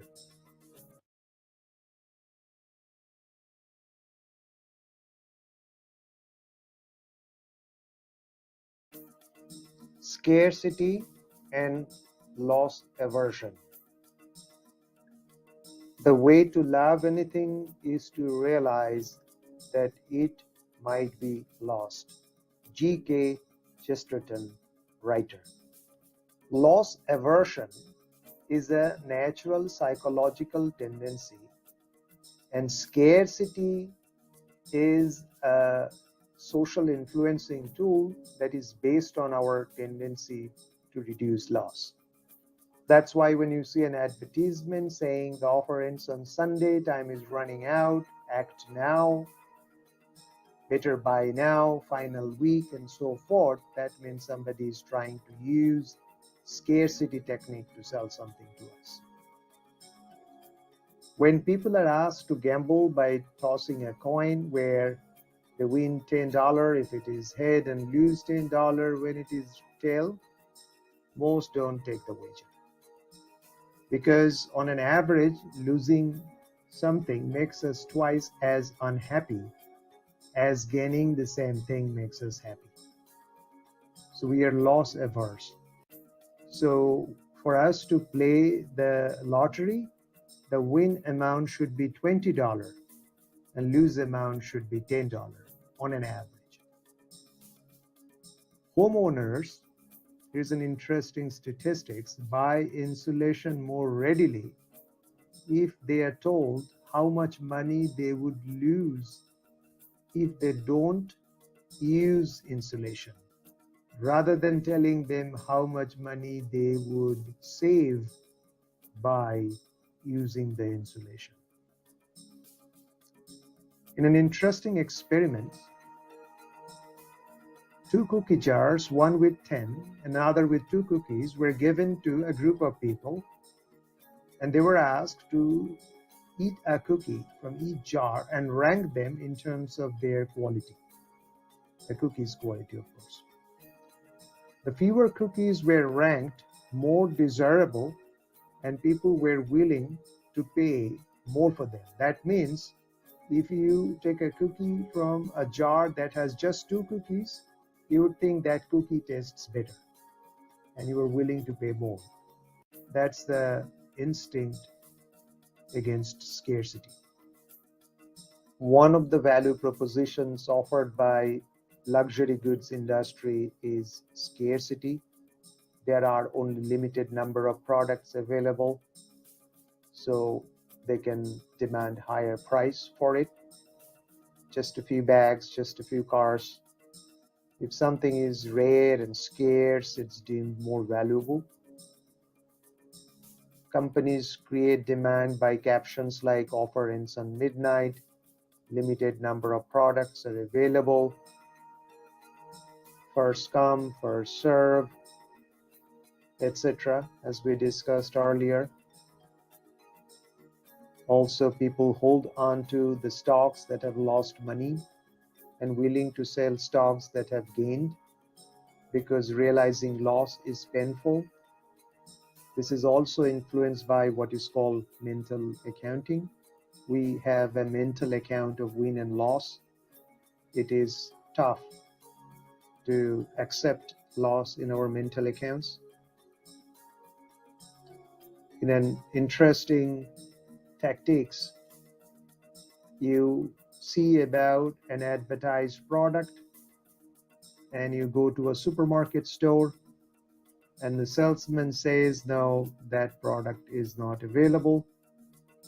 But after some magically he finds just one unsold product and you quickly buy it. It's a scarcity tactics and we have all seen it. There's something called boiler room operation in stock market lingo. It involves selling stocks over phone through high pressure sales tactics, and it uses scarcity as a tactics mostly. It involves generally 3 phone calls.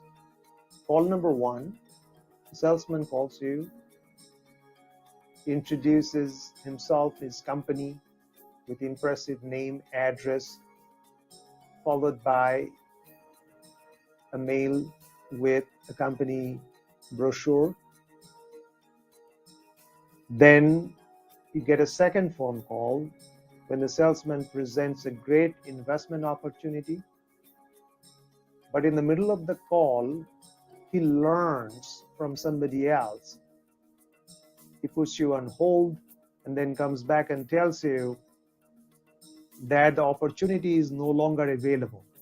And salesman apologizes to the client, says, sorry, we cannot offer this, but it was a great opportunity. And then you get a third call. He calls again to inform that that opportunity that was no longer available earlier unexpectedly opened up again, but just for a very brief time period. The client has to invest right away. And a lot of people fall for that tactics. That's a scarcity-based sales tactics.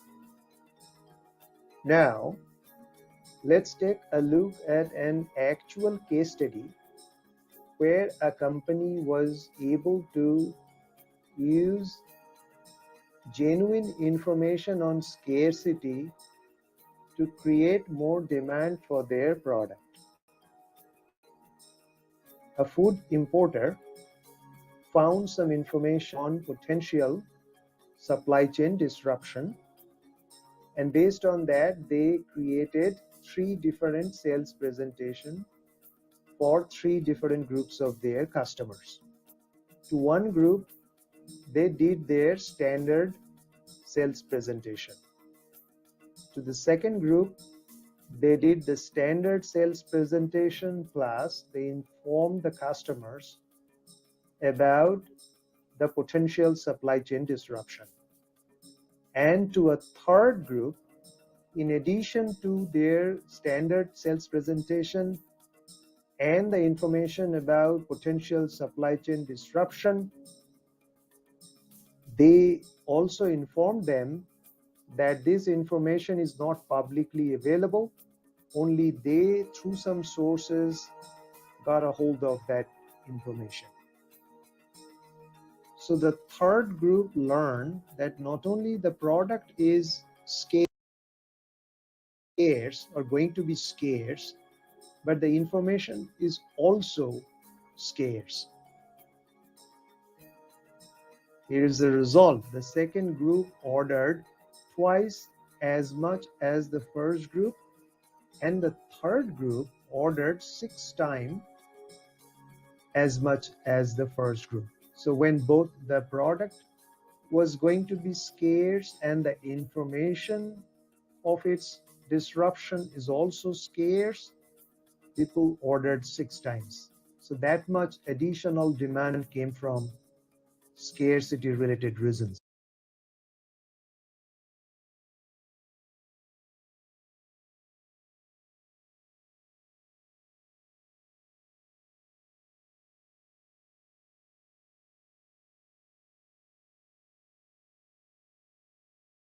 Solution, during most of which people who reacted more proactively to loss or perceived risk actually survived, and we are the descendants of those who survived.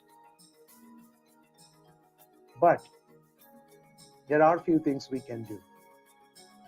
Before any decision, we should ask ourselves how it affects our original goal and opinions before somebody put that loss aversion or scarcity related information in front of our eyes.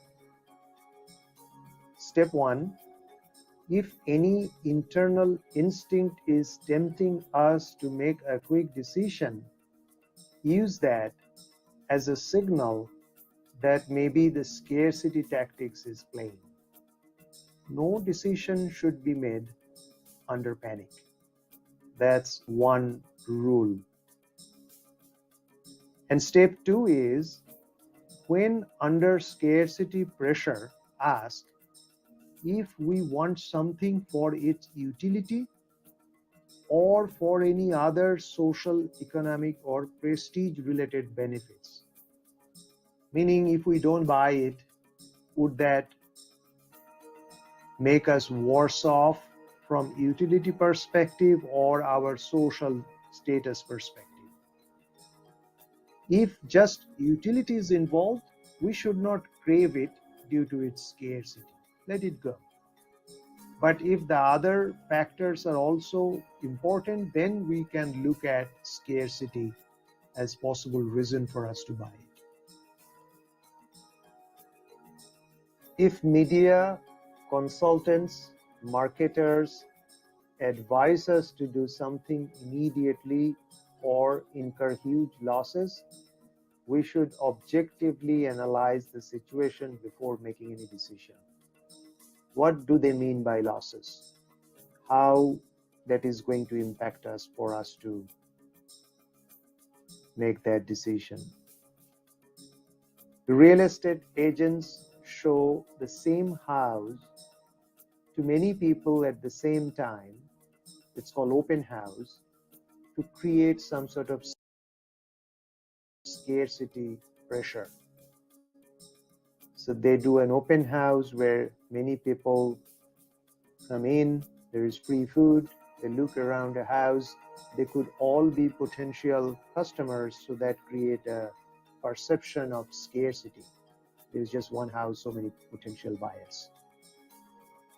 Activists always exaggerate the immediacy of global issue to create a situation of scarcity to get bigger support. So scarcity is a proven and tested tactics for any type of activism. Interestingly, if you ask kids not to do something, they will find ways to do it. They will find it more attractive. That's an effect of scarcity too. Here are a few things one can think of while taking advantage of scarcity in selling their product over and above the standard rules. Market your products as how much customers lose if they don't use your product, rather than how much they save by using these products. Mentioning loss will probably create more demand. While launching new products, select products that could potentially make cost savings and show to customers how much they lose if they don't use these products. And try to find information on potential supply chain or any other problems that is not publicly available. And then you can truthfully share this information to create demand.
Ownership and endowment effect.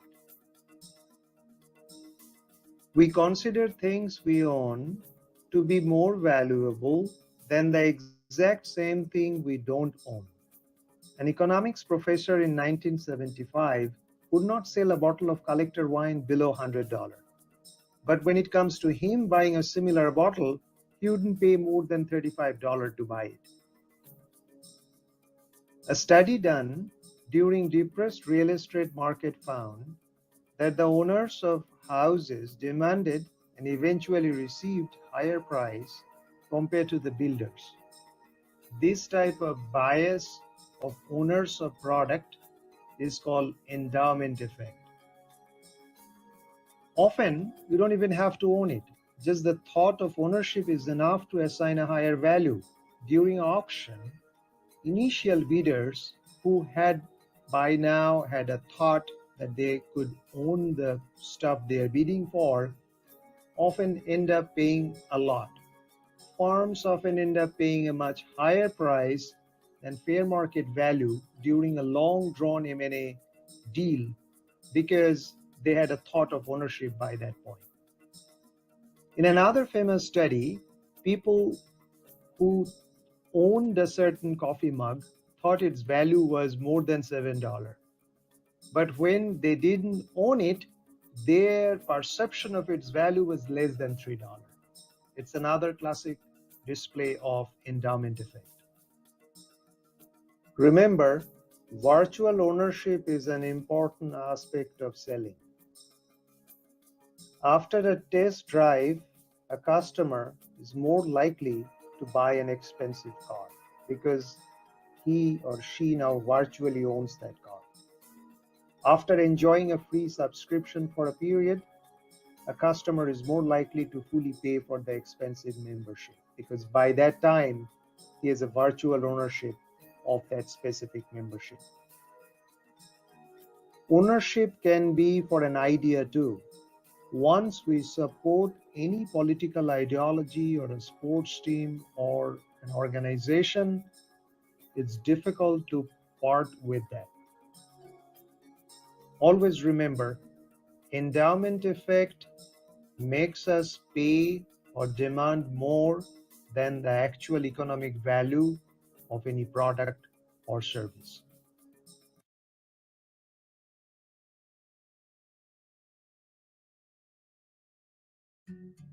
Action bias. Man finds nothing so intolerable as to be in a state of complete rest, without passions, without occupation, without diversion, without effort. Blaise Pascal, French polymath. Action bias, sometimes called do something syndrome, is our overwhelming urge to do something even if that does not add any value.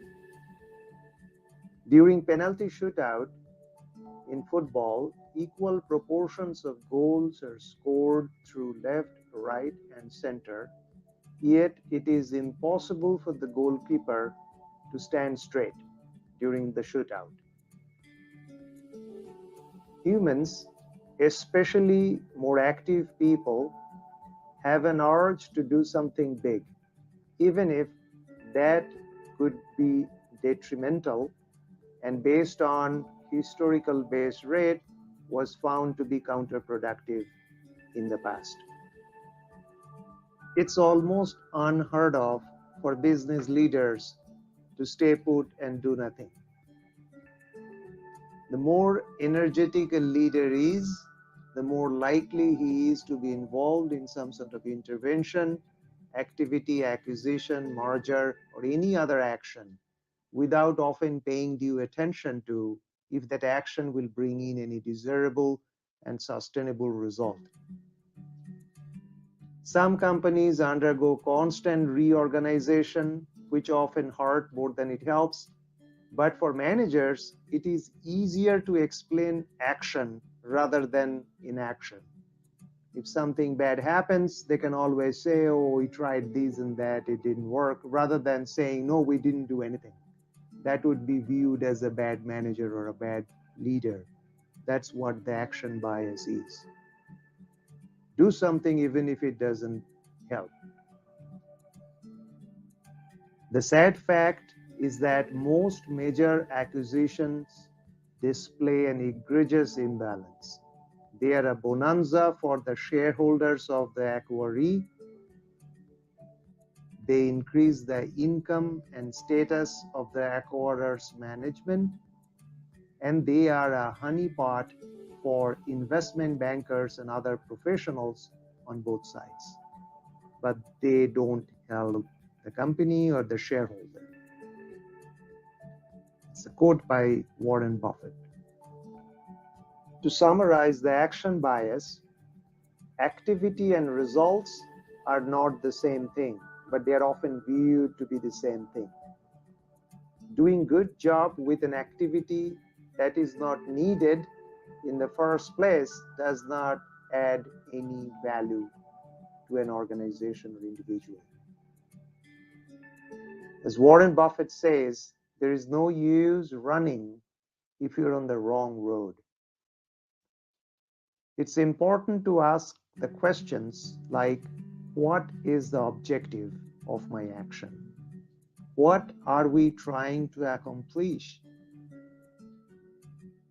Then analyze all the options, including the option of not doing anything. You would be surprised that a lot of time that is the best option.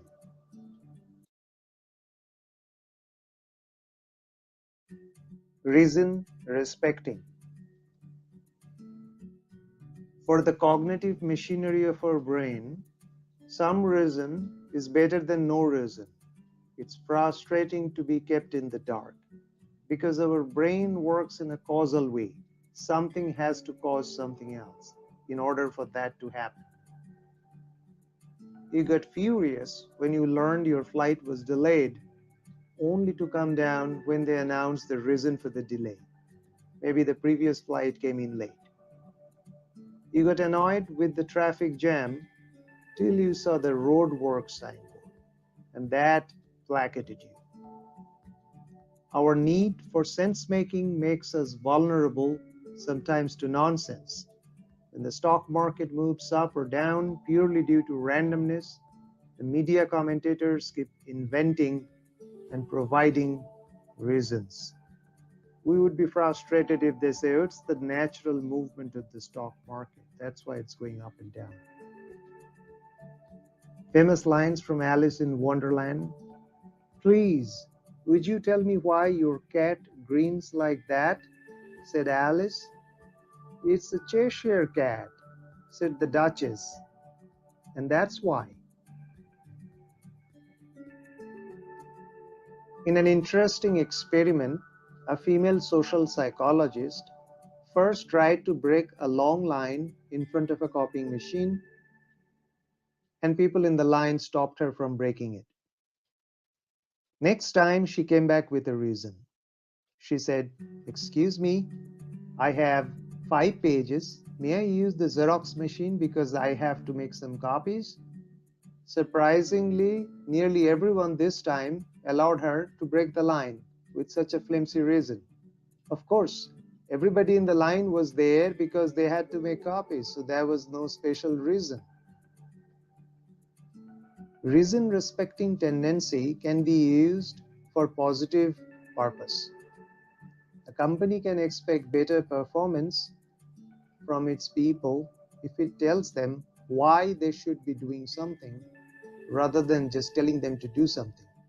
There should be a reason for a company to be in a certain business, and it should be beyond just making profit. If an organization communicates a reason to its people, they can expect better performance and motivate people better. Our brain likes concrete and practical over abstract and theoretical. If we know why we are doing something, we do it better. So it's important to give people a reason. people can be much more easily persuaded if they know why they should be doing something.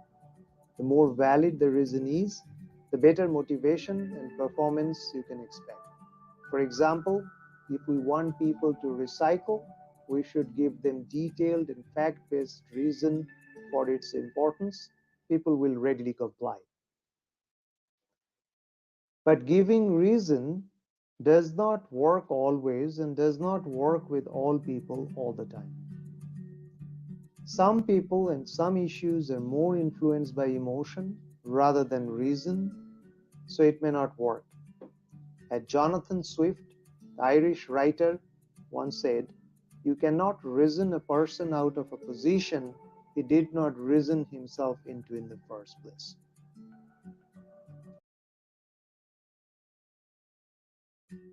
Stress-induced bias.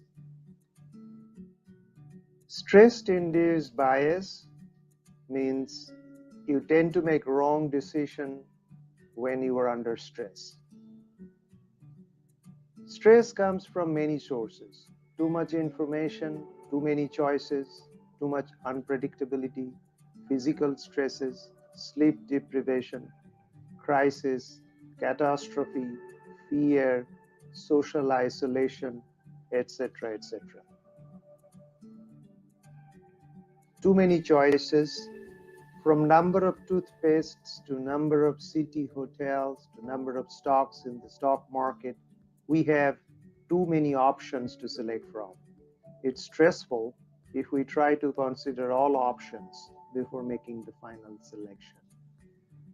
Later on, we will talk about specific tools to deal with this type of situation. But at this point, let's be aware that this leads to stress and therefore bias. Too much information can cause confusion and stress. Now, the new way to censor is to provide excessive information and contradicting information. The old ways is to restrict information. Stress-induced bias is because our cognitive system is lazy when under stress, so they make wrong decisions. And it's not the same for everybody. It is different for different people. We have our individual limits up to which we can bear stress and make wise decisions. Above this, we break down and burn out, and as a result, make poor choices. Stress often depends on how we react to a situation rather than the situation itself, because different people react differently to situations. Studies show people who feel they are in control over a stressful situation are the ones who are least affected by it.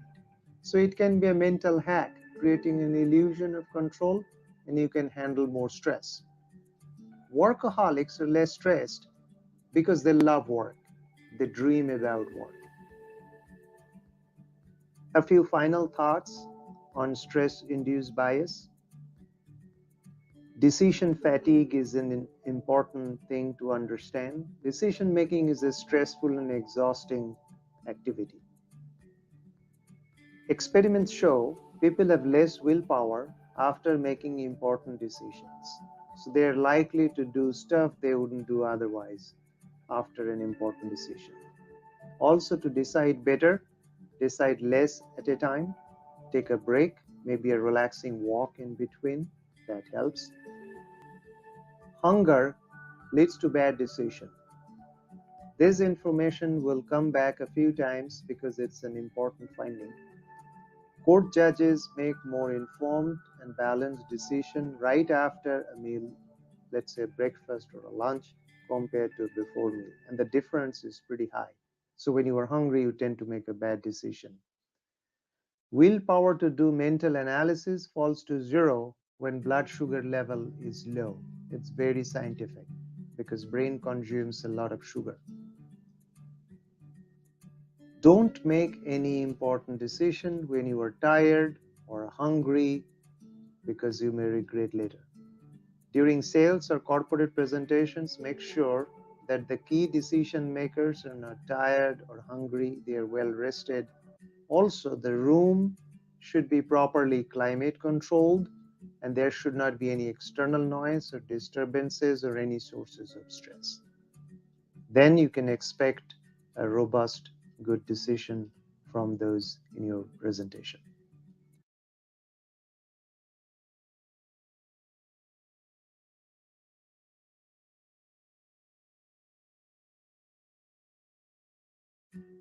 In-group and out-group bias.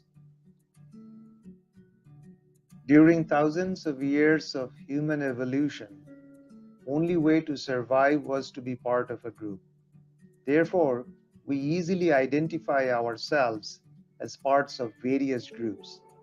That's an instinct we have. Ethnicities, sports teams, hobbies, companies, leading us to be more agreeable with other group members. It's a survival instinct. So, for example, when the referee awards a penalty shooter to the opponent team, we all agree that it was a wrong and unjust decision, whereas the opponent team supporters think it's the right decisions. When someone is not from a group, he thinks everyone in that group are the same. For example, Indians think all Americans are more or less the same. Americans think all Indians are more or less the same. But no American will ever think that all Americans are the same, or no Indian will think all Indians are the same. So when you are part of a group, you know that there are differences among different members in that group. But when you are looking at another group, to you, that group appears homogeneous. It appears everybody in that group are the same, which is somewhat of a stereotyping. So you are more prone to stereotype an entire group if you're not part of that group. So if we are not working for Google or Microsoft, we see them as an out group. So we may think all Google employees or Microsoft employees are very similar, but that view will change if we join these companies. Our views on people from other religion is also largely based on this in-group, out-group fallacy. In-group bias leads to organizational blindness, also called groupthink. It's a very common decision-related bias. When members of an organization provide disproportionate amount of supports for other members' views and ideas, hence fail to catch obvious distortions and mistakes, meaning the whole group starts thinking as one individual, and that's a problem. Often outsiders can provide a more balanced perspective, leading to correct decisions in cases of organizational blindness, which are present more or less everywhere. So this is a role often played by outside consultants.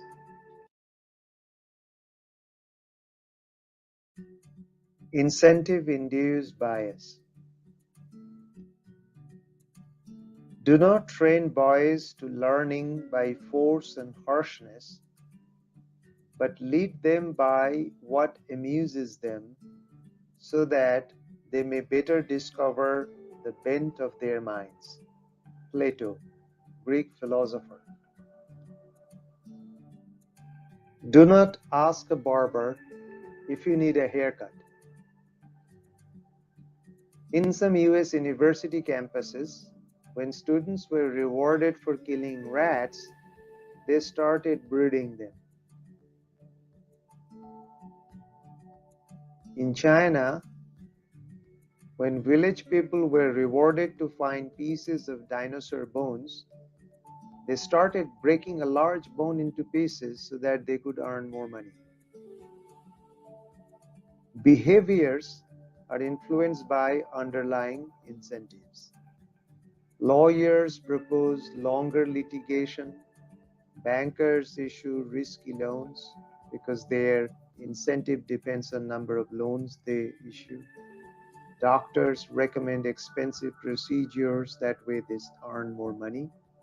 Entrepreneurs propose rosy sales forecast so that they get money from investors. So in all cases, our decisions get biased by the incentives we get. Consultants often say what CEOs want to hear rather than what the reality is. Their general diagnosis is very complicated, and they recommend an equally complex solution which warrants a hefty fee. You hardly see consultants giving simple solutions or saying, oh, nothing is needed, you don't need me anymore. Incentive system should ensure skin in the game. In ancient Rome, the engineers were made to stand below the bridges they constructed right after the bridges opened. So that means if the bridge breaks, they would be the ones to die first. So they had an incentive to make a strong bridge. If a construction worker is paid by hours, the project will take longer because that way they could earn more money.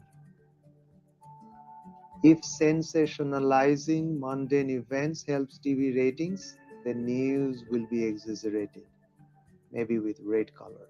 That's why we get so much of breaking news every time. Before taking anyone's advice, check if he or she gets benefited from it. Remember, if the bonus of a manager depends on the quarterly performance, he will prefer short-term benefit over long-term health of the company. If bank manager earns more by giving out more loans, more bad loans will be dispersed. There are various cases of bank managers not working for a company for more than 3 years, because during this period they gave a lot of long-term loans, and when it comes to banks getting their money back, the manager is out of the bank and is in a different bank. But that type of things happens. A wisely designed incentive structure in most cases lead to superior performance. Pressuring people and giving orders work much less than convincing people to see what is in their own best interest. Try to make a system when everyone has a skin in the game, meaning if somebody is advising you to do something, you have to see if the advice is right. He also gets benefited, the person giving advice, and if the advice is wrong, he also gets hurt by the wrong advice. Narrative fallacy, sense making, hindsight bias, and outcome bias. We like stories, we like to summarize, and we like to simplify. That is to reduce the dimensions of matter. Nassim Taleb, writer. Our love for compact stories make us overlook, ignore, simplify, and over-interpret facts to create a sellable narrative. We are almost incapable of seeing a sequence of facts without forcing a logical explanation that makes sense and tells us a compact story. However, a lot of these sense-making stories are too simplistic and flawed. Hence, we learn nothing from them except a false view or narrative of the world. Our love for stories is so much that salesmen are taught to tell stories so that they can sell more. Media people make up stories to sell random news.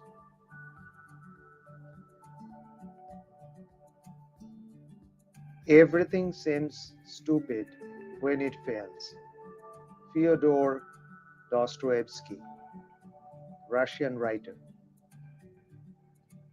Events that are completely random are misinterpreted as logically linked. Inventive stories are built around why a new product failed, why stock market crashed, why startup became unicorn, and so forth. But those are completely fictions.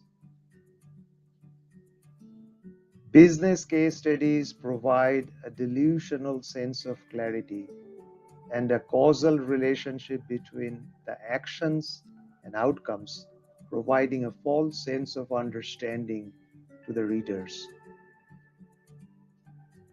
What worked for one company in the past in one case may not work for another company in another case because there are many factors that determines all the outcomes that happens. It's tough to make predictions, especially about the future. Yogi Berra, American baseball coach. The world is a lot less predictable than we think it is, and it happens due to hindsight bias. In hindsight, everything seems obvious as we make causal story by stitching bits and pieces of supporting facts while ignoring the vast majority of other facts, so we are biased by the outcome. Bill Gates made thousands of predictions over the years. One of them was that of a global pandemic. Now that a pandemic has actually happened, it makes a great story about his ability to predict the future, whereas we are not even aware of his other myriad predictions. Hindsight bias.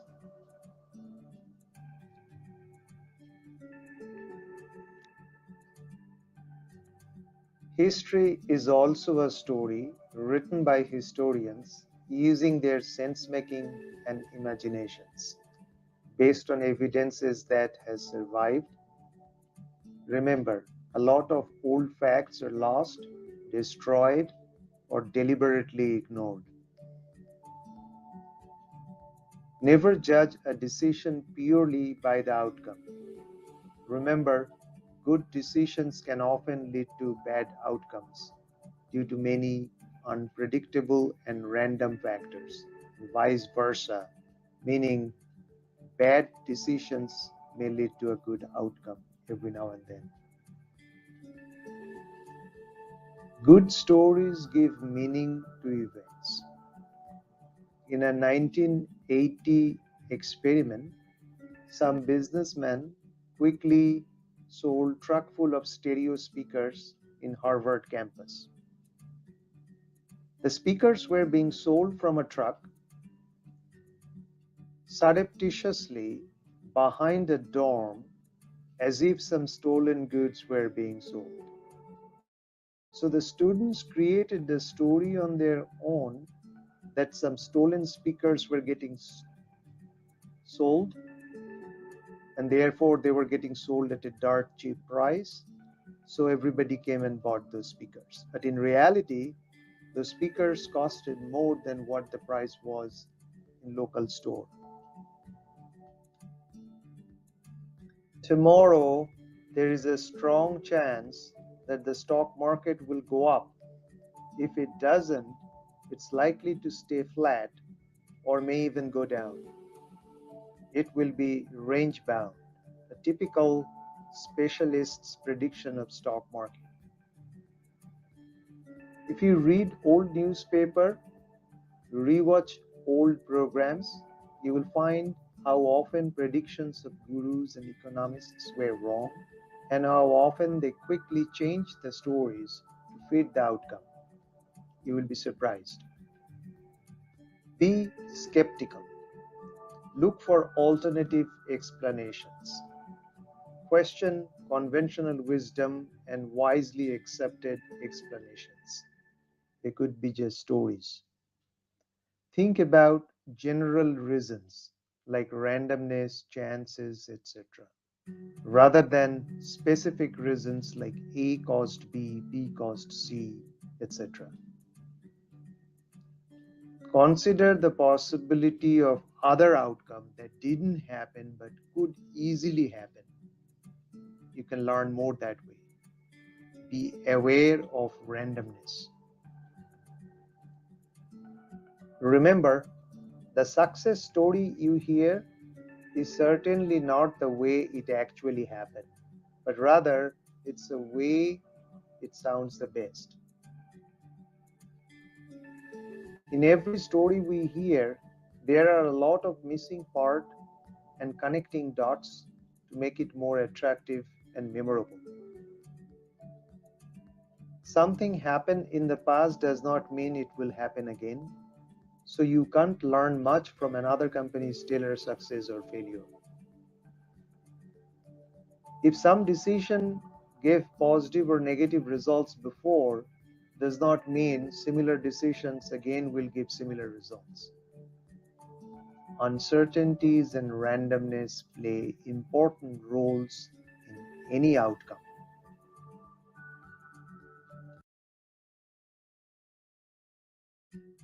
Post hoc fallacy. Old man 1. My doctor asked me to quit smoking. Old man 2. Don't do that. A friend of mine died after quitting smoking. Anonymous joke. Post hoc ergo propter hoc in Latin means after this, therefore, because of this. It's a fallacy called post hoc fallacy. When two back-to-back events happen, the former is seen as the cause for the latter. Many product sales and many decisions we make are based on this post hoc fallacy as it appeals to our causal thinking. As we have discussed in the part where we spoke about human brain and cognition, causality is a fundamental trait of human brain. It tries to find causality.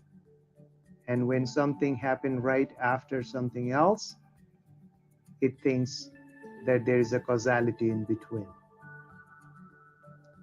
There is a famous case where a power balance hologram bracelet became a global rage between 2007 and 12, when people, including sportsmen, thought the product enhanced athletic abilities.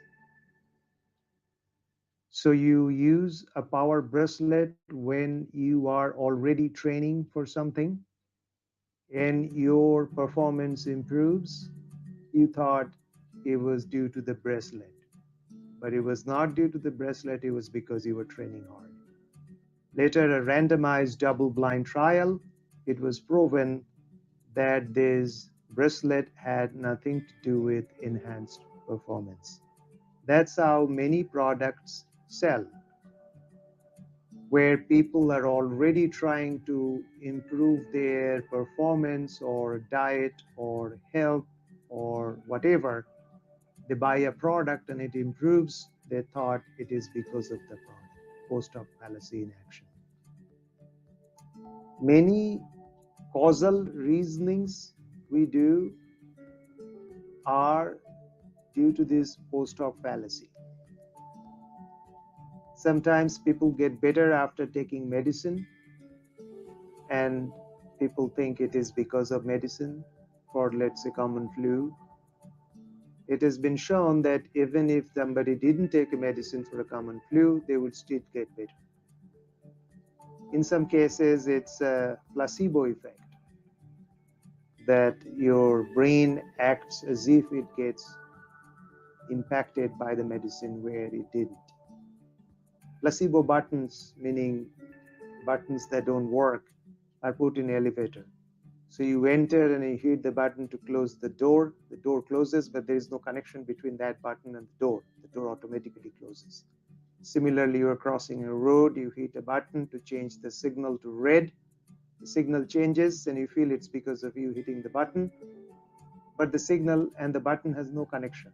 It gives you a false sense of relaxation. Certain policy change happens, and GDP grows, people think it's because of that policy. Politician says it's because of that policy, but that does not necessarily mean it's because of the policy. There could be so many other factors that causing that GDP to change.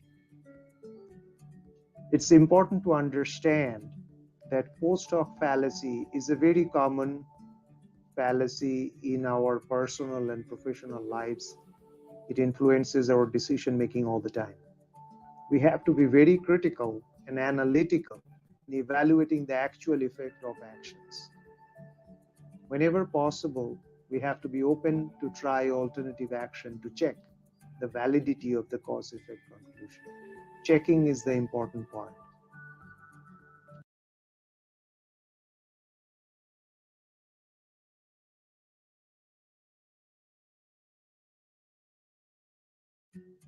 Say something syndrome. If you have nothing to say nothing. Mark Twain, writer. We have seen a great increase in the number of people working in media, academia, and industries that has fueled an explosive growth in discussions and opinions on all possible subjects. Unfortunately, a large part of it is unnecessary, confusing, and useless noise. With the progress of science and technology and growth of wealth and prosperity, a large number of professionals have emerged with the sole purpose of burdening us with their comments and opinions. In most cases, they have little to lose if they are wrong, but people who follow them and listen to them have a lot to lose. Those professionals are driven by what's called say something syndrome.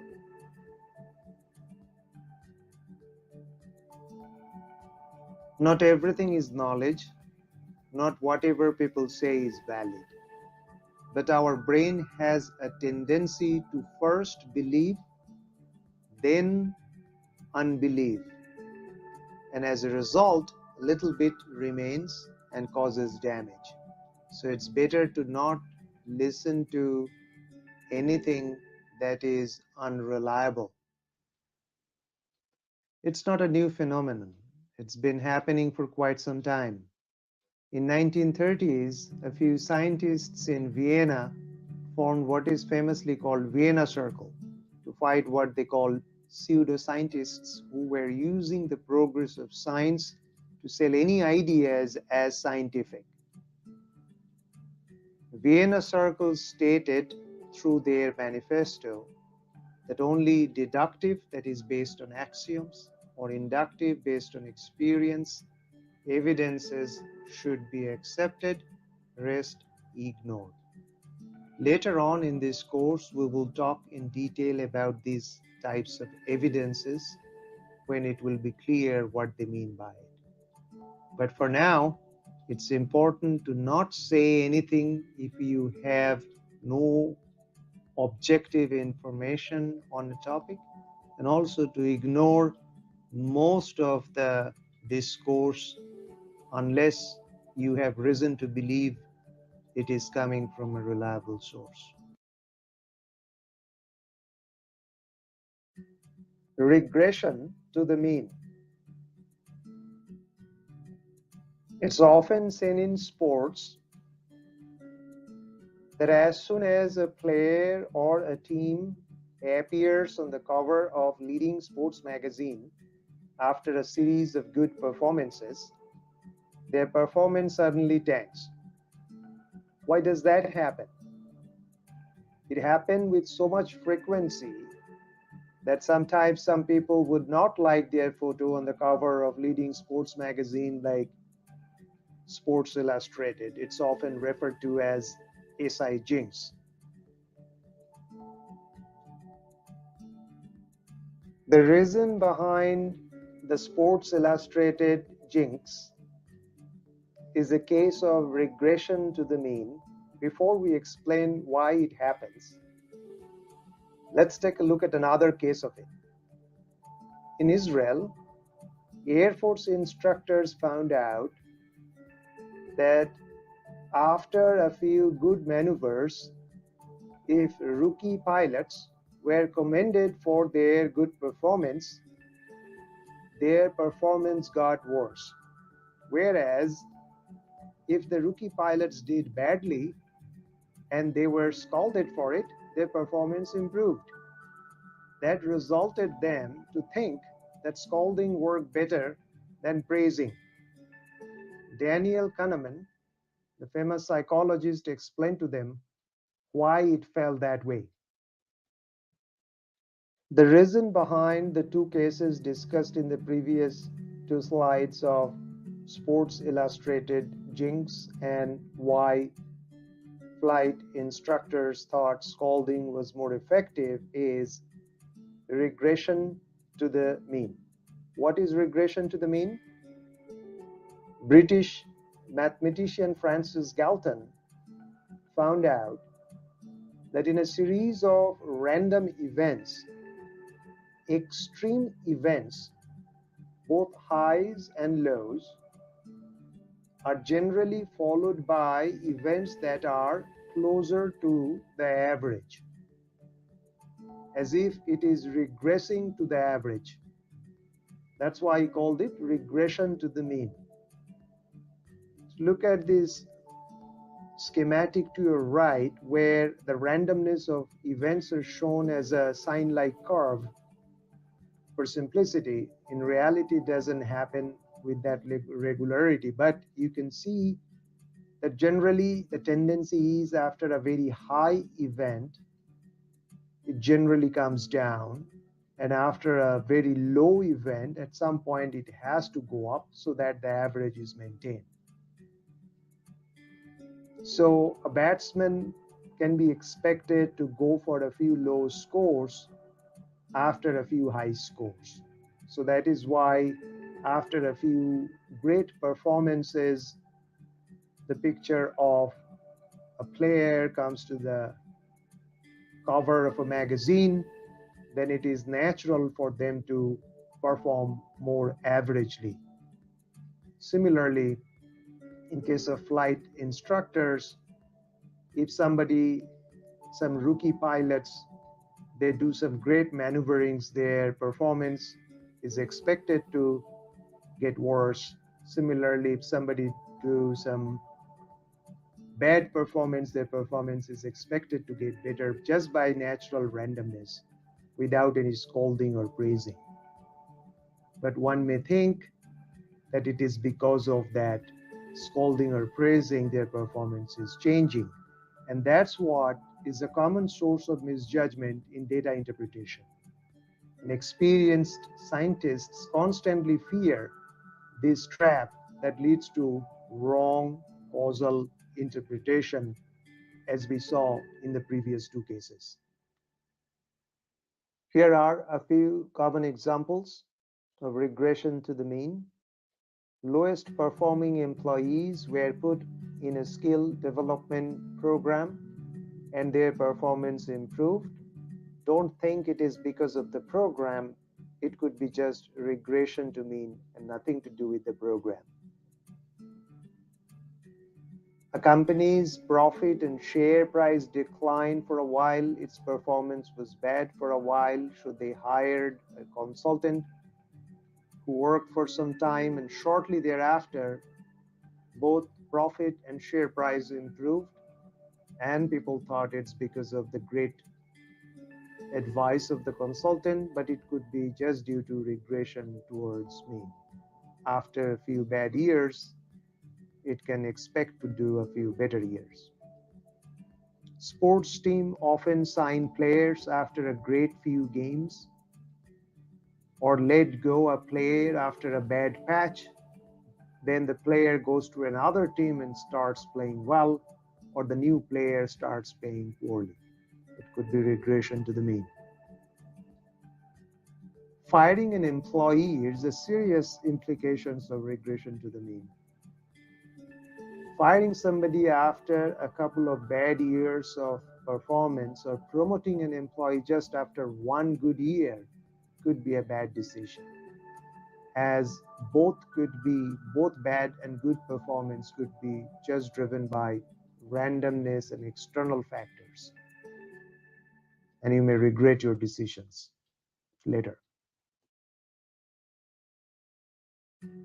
Overconfidence bias. Overconfidence bias is a common source of irrationality in decision making.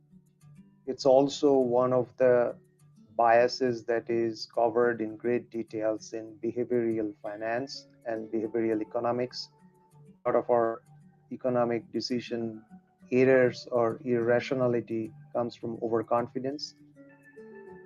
If you ask a group of 100 people about their ability to drive, 90% will say that they are above average.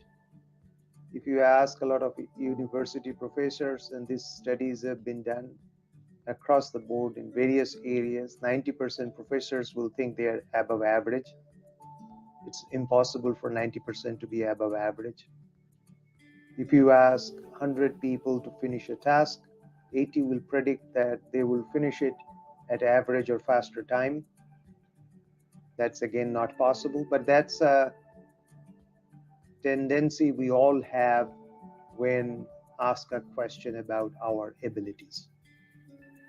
We overestimate our abilities.